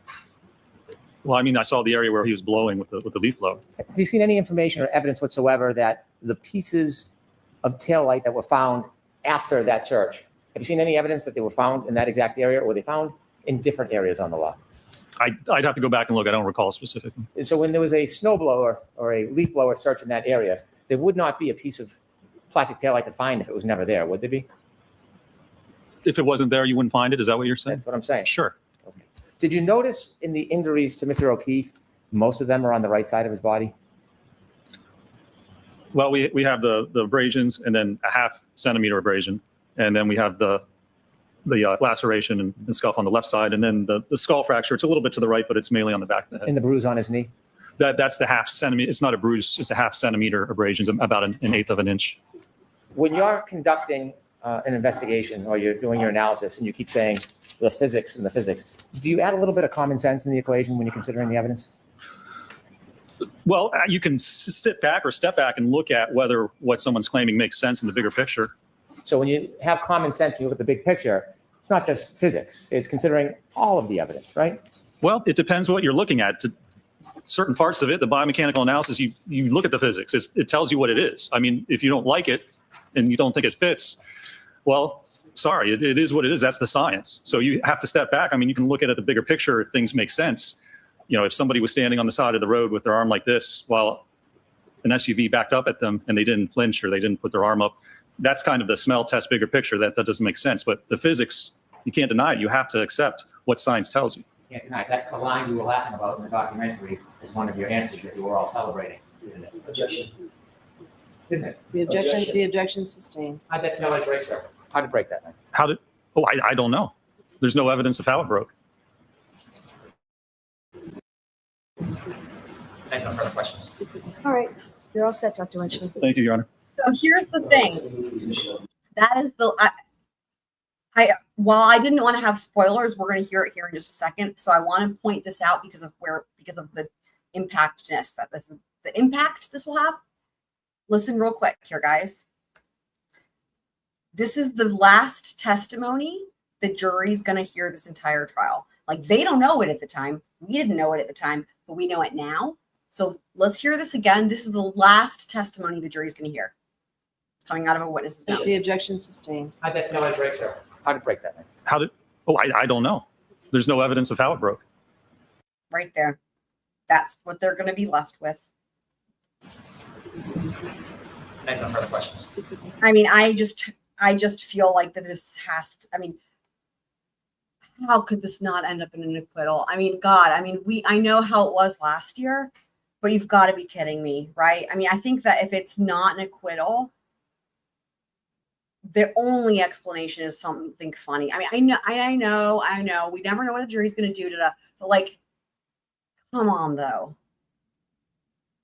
Come on.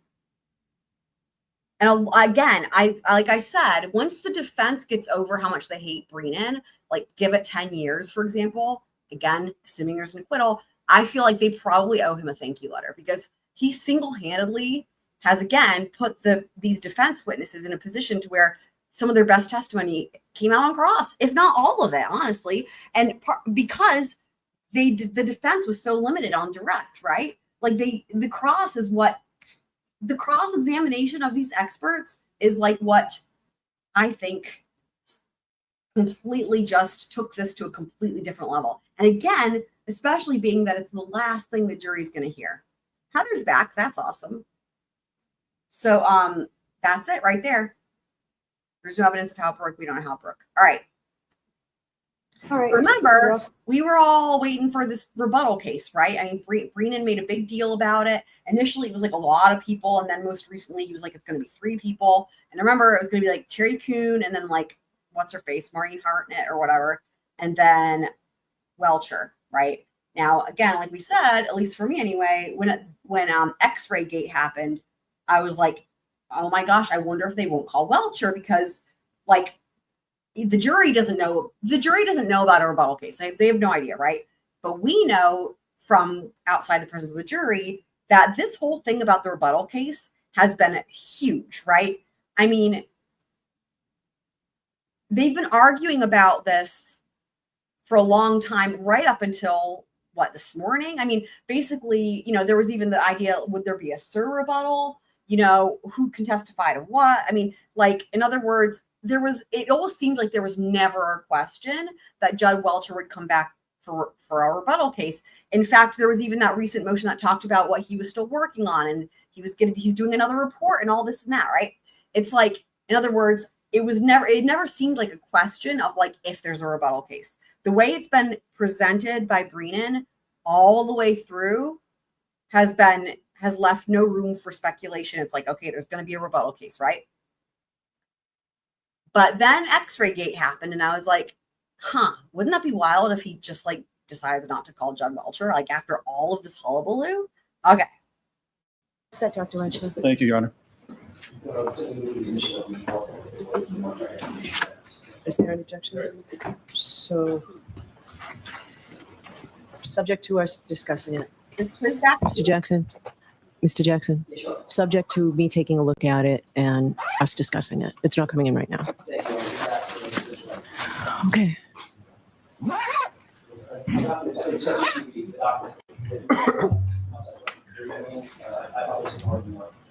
They've been marked for identity. Jurors, I want to see counsel for a couple of minutes over here.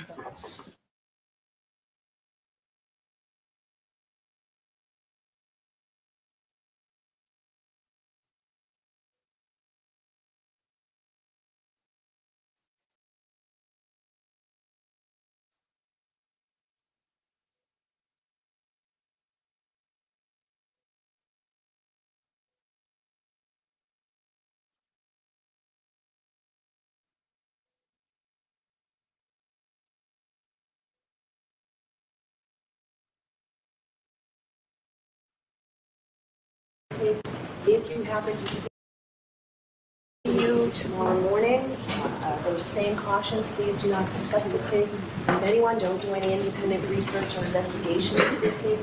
If you happen to see, hear, or read anything about this case, please disregard it and let us know. We'll see you tomorrow morning. All right, the jury.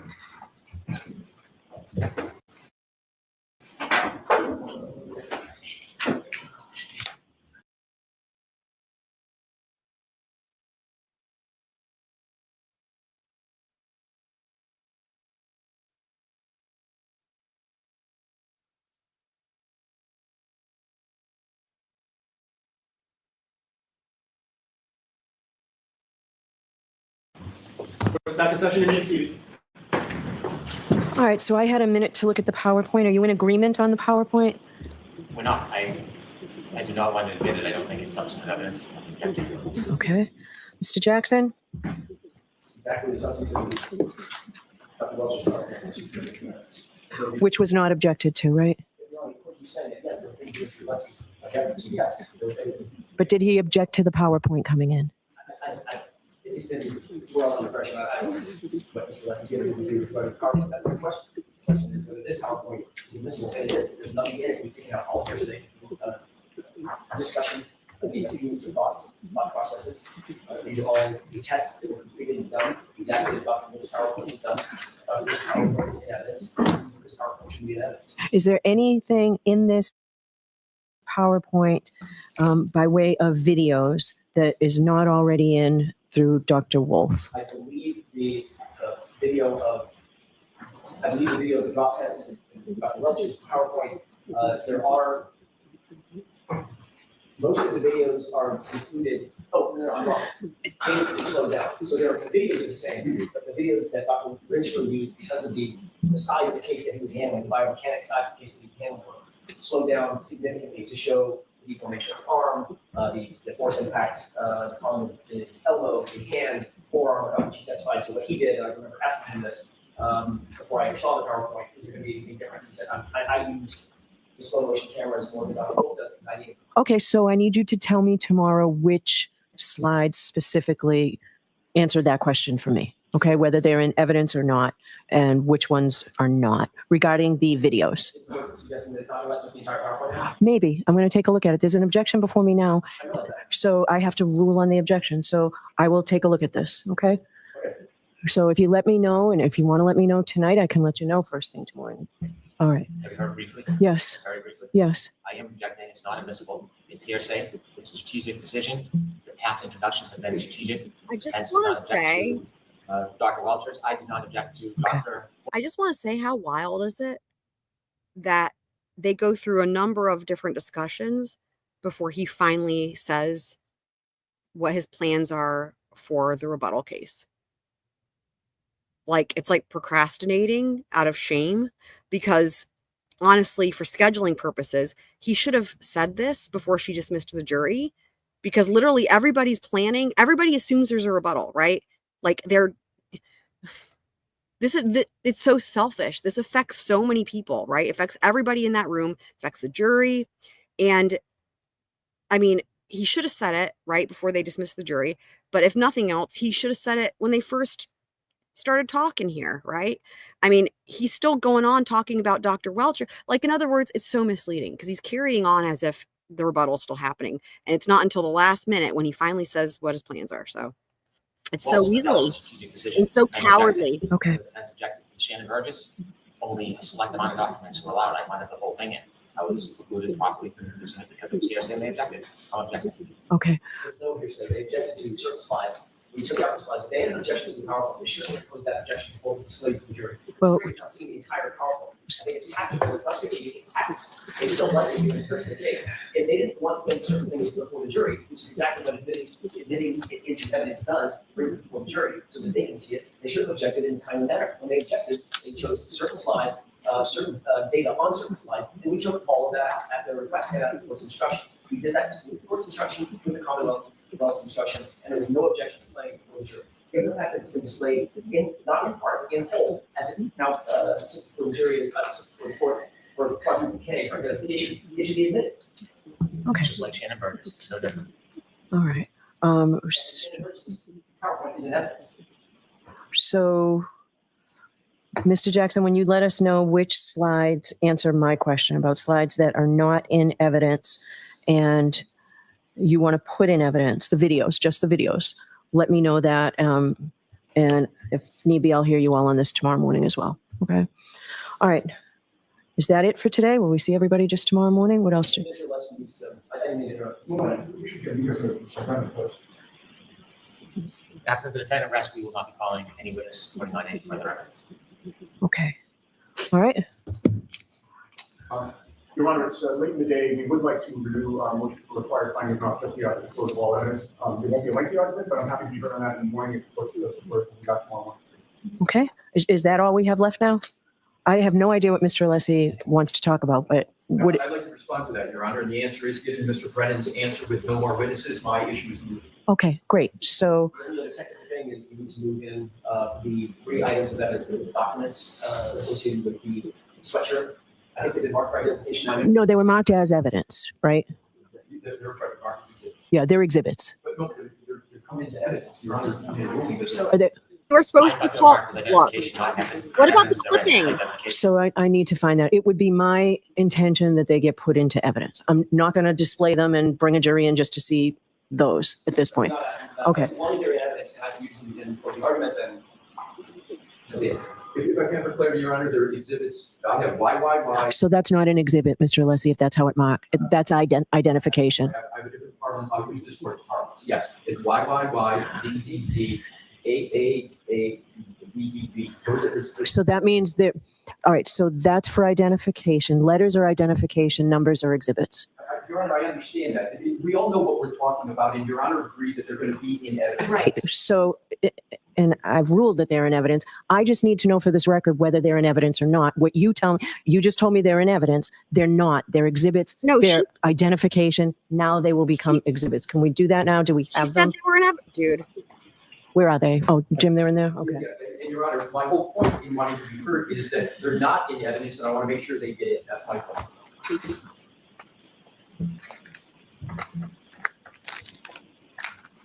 What number are we at, Madam Court Reporter?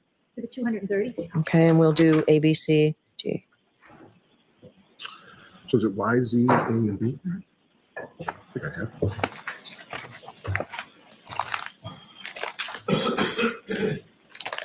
I don't think I have. Counsel, I'm not sure I have those.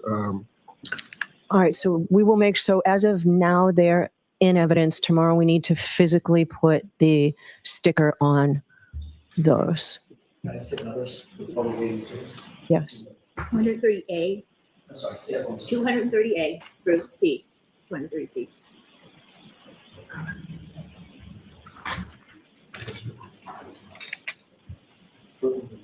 Thank you. All right. Council, there four, Affordable meeting. A from D. Just so the record, this is limited to saying different things. The mark for identification is triple Y, triple Z, quadruple A, and quadruple B. Okay. And all I need to do for my records is figure out which one is which in terms of the whole court's marking. As soon as we do that, I'm good, I'll get out of here. We will do that first thing tomorrow morning. That's all. Right? We will, so everyone is in agreement then. I will let you have tomorrow without the jury. We'll have our charge conference here in person. Then I'll give you the rest of the day to get your closing arguments ready. I'm imagining that you don't want to argue tomorrow morning at 9 o'clock. Is that fair? That's fair. Mr. Brennan, are you in agreement? I'm in agreement. I'm not interested in arguing tomorrow. Okay. All right. So we'll give you tomorrow. Well, they we'll have can't. a They have charge to do conference the- tomorrow. I'm going to ask the court officers to call the jurors tonight as soon as possible. This is great that you did it. Hi, Kane. I was going to give you until 7 o'clock tonight, but if you're certain, then the court officers will call the jurors now and let them know they don't have to come in tomorrow. And then when they come in Friday morning at 9 o'clock, we'll do arguments and charge. Tomorrow morning will be the charge conference. Since we don't have jurors, do you all want to come in at 10 o'clock instead of 9 o'clock? That would be great. Does that work for the Commonwealth as well? Yes. Okay. So I'll see everybody tomorrow morning at 10 for the charge conference. Do you have them now, Jim? I do, Judge. And just for the record, YYY, ZZZ, AAAA, and BBBB are 223A through D. If you want to look. In the same corresponding order. So you know what they are, Mr. Jackson, in order. Okay. 223. 223. Thank you. My only other question, Your Honor, was regarding the parameters of closing argument. Last year, we were relegated to 1 hour. I would ask.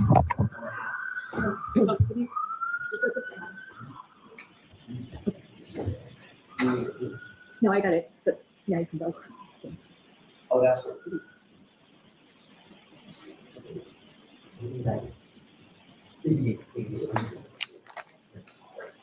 I would ask for an hour and a half for a final summation, given the case, the length of the case, the amount of evidence that's been adduced. I think that's a great summation. Normally it allows only an hour.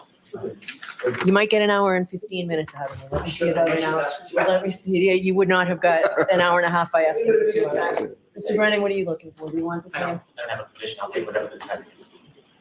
Let me think about it. Yes, All right. So we will see. Thank you. All right. So see everybody at 10 o'clock tomorrow morning. Is there anything else we need to discuss? No, thank you. All right. We'll see you tomorrow morning. All right, the court, please. So a couple things. So last year, if you guys remember, the charging conference, which is when they go over the jury instructions, was remarkably short. It was maybe one of the shortest I've seen. Part of that was because Judge Bev, they didn't finish everything. There was like a whole list of things that she always does, right? We'll talk about this next time or da-da-da, right? And I had an ongoing list of things that they hadn't decided on yet. And so it seemed like there was going to be a part 2, like they were going to get together, whatever it was, like the next day, and they were going to finish the charging conference. Well, they come in and they go straight into closing argument. So they never finished the charging conference. I mean, this is just how she is. So given the fact that, unless she does a thorough charge conference, which it would be great, but I doubt it, I don't know why they're not having the jury come back tomorrow. Like, in other words, I'm sure they'll be done with that charge conference before lunch. They could have the jury come back at like 1 o'clock, right? And then have closing arguments. And the difference to me is that by having closing arguments on Friday, they're going to be handing the jury the case on Friday, right? I highly doubt there will be a verdict on Friday. It would be great, but then you have the weekend. And it's just really odd to me because it's like almost like she's doing it on purpose, because they totally could be doing this tomorrow. They totally could be doing closing arguments tomorrow, give the jury the case on Thursday, and then they get to come back for deliberations on Friday, right? And then I bet we would, well, maybe, potentially, we could have had a verdict before the weekend. But now it's going to be a different story. And it doesn't make any sense to me at all. So that's one thing. Her limiting closing arguments is insane. Absolutely insane. I've never seen that in a criminal trial ever. I mean, the most you'll hear is like, okay, how long is it going to be? And then it's like, however long the defense is, then they will use that to say, okay, well, for the state, the prosecution, because, they get to go twice, it's like you get the same amount of time and you have to divide it up. But never a time limit. I mean, that is, and to make it an hour, even an hour and 15 minutes is absolute insanity. I don't know how that in and of itself isn't already like grounds for an appeal, like overturning a verdict. If there's a verdict, if there's a conviction, like that is insanity. That is insanity. And why? There's literally no reason to put that time limit on it. There's no reason. Especially if they come in on Friday morning for closing arguments, right? Then give them the whole day. They're going to have to go into the weekend anyway. Why not give both sides enough time? I mean, and I thought about this today when I was driving home from work, and the only thing I can think of is just Judge Bev just wants to be done so she can go like whatever, drink her White Claws or whatever. Like there is no reason legally and not even logistically to limit it. There's no reason.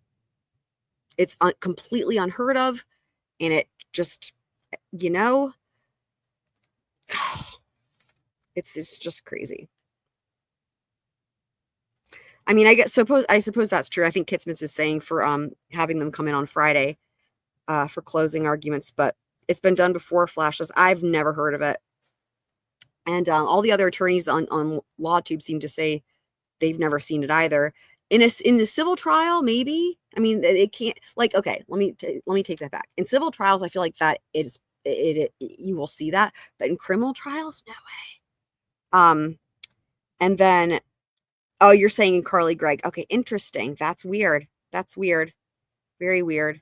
But I forget which state that was in, but that state had a number of things that were really different to the state. For example, I remember in that case, wasn't that the one? I mean, I didn't follow it, but I remember thinking that or learning that the jury actually got to decide sentencing. That is another quirk that they might be the only state in the US that has that does that. All states used to implement that to a certain extent, but now that's not the case. Only if it's the death penalty.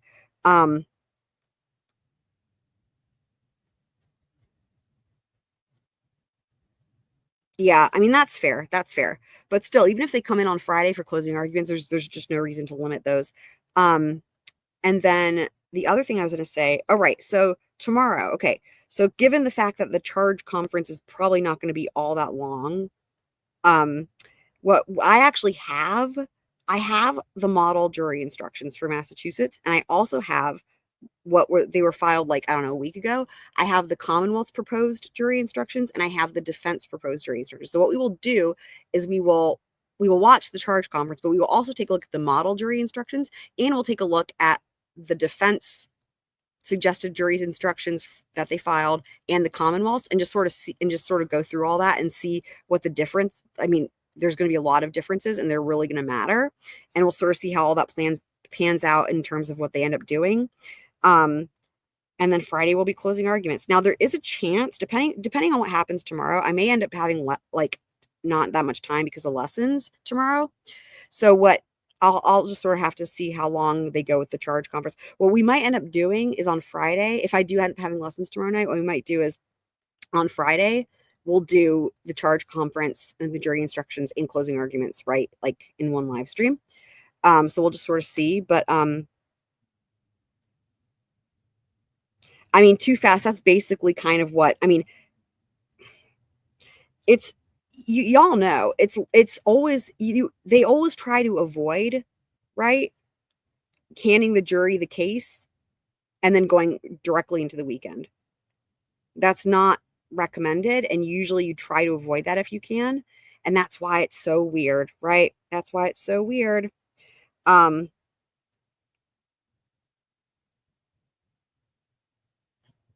Yeah, there was a time limit for Lolly's rebuttal close. Yeah, because there was a time limit for everybody's close last year. That trial last year was the first time I've seen it in a criminal trial. That they had the same amount of time that they were allowed, and she literally had a stopwatch or something going, and I remember she even gave both sides okay, you've got 5 minutes left or whatever, that type of thing, which is incredibly disruptive and distracting, and just, again, it's just not normal, obviously. Yeah, I mean, I'm hoping, Kitsmans, that's the best case scenario, that that the jurors will, because the closing arguments are going to be short, right, that the jurors will have some time on Friday and maybe have a verdict. That would be amazing. But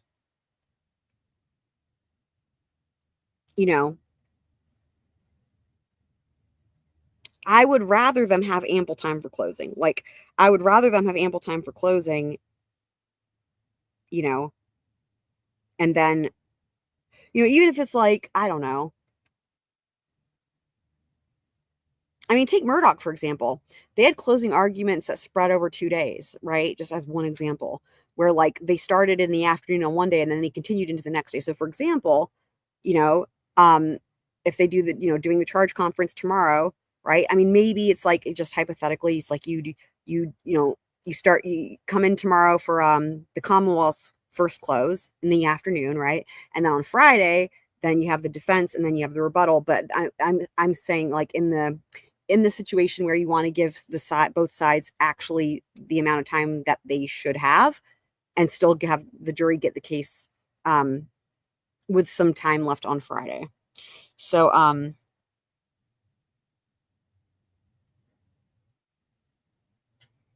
well, Flash, I wouldn't go by what Google says. And a lot of times, if you do Google search, they're throwing in civil and not limiting it to criminal. You have to, anyways.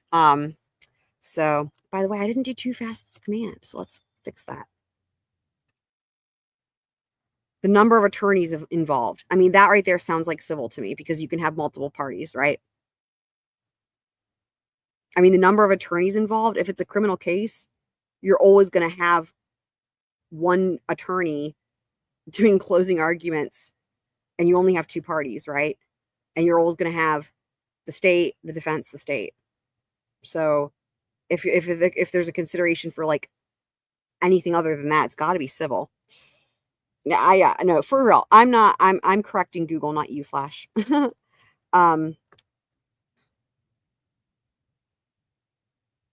So yeah, we will see what happens. And the other thing, we will be, over the weekend, we're going to get caught up on BK. I don't know if maybe we'll be able to get to some Lori Vallow, maybe. We'll just have to see, but I really want to get to those BK documents. I'm really excited for that too. Hopefully we'll have a Karen Reed verdict and we can be done with this. So, I mean, that's true. There's criminal cases with co-defendants. That's true, but it's way less common,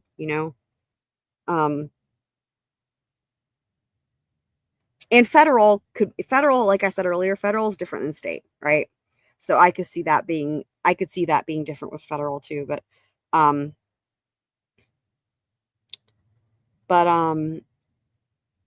anyway, did I have anything else? I think that's it for this one though, guys. So yeah, we will see what happens tomorrow with all this, and we're nearing the final stretch. So as always, thanks for being here, guys. Love y'all. Thanks for being awesome squirrels. And I will see y'all next time. But for now, squirrel out.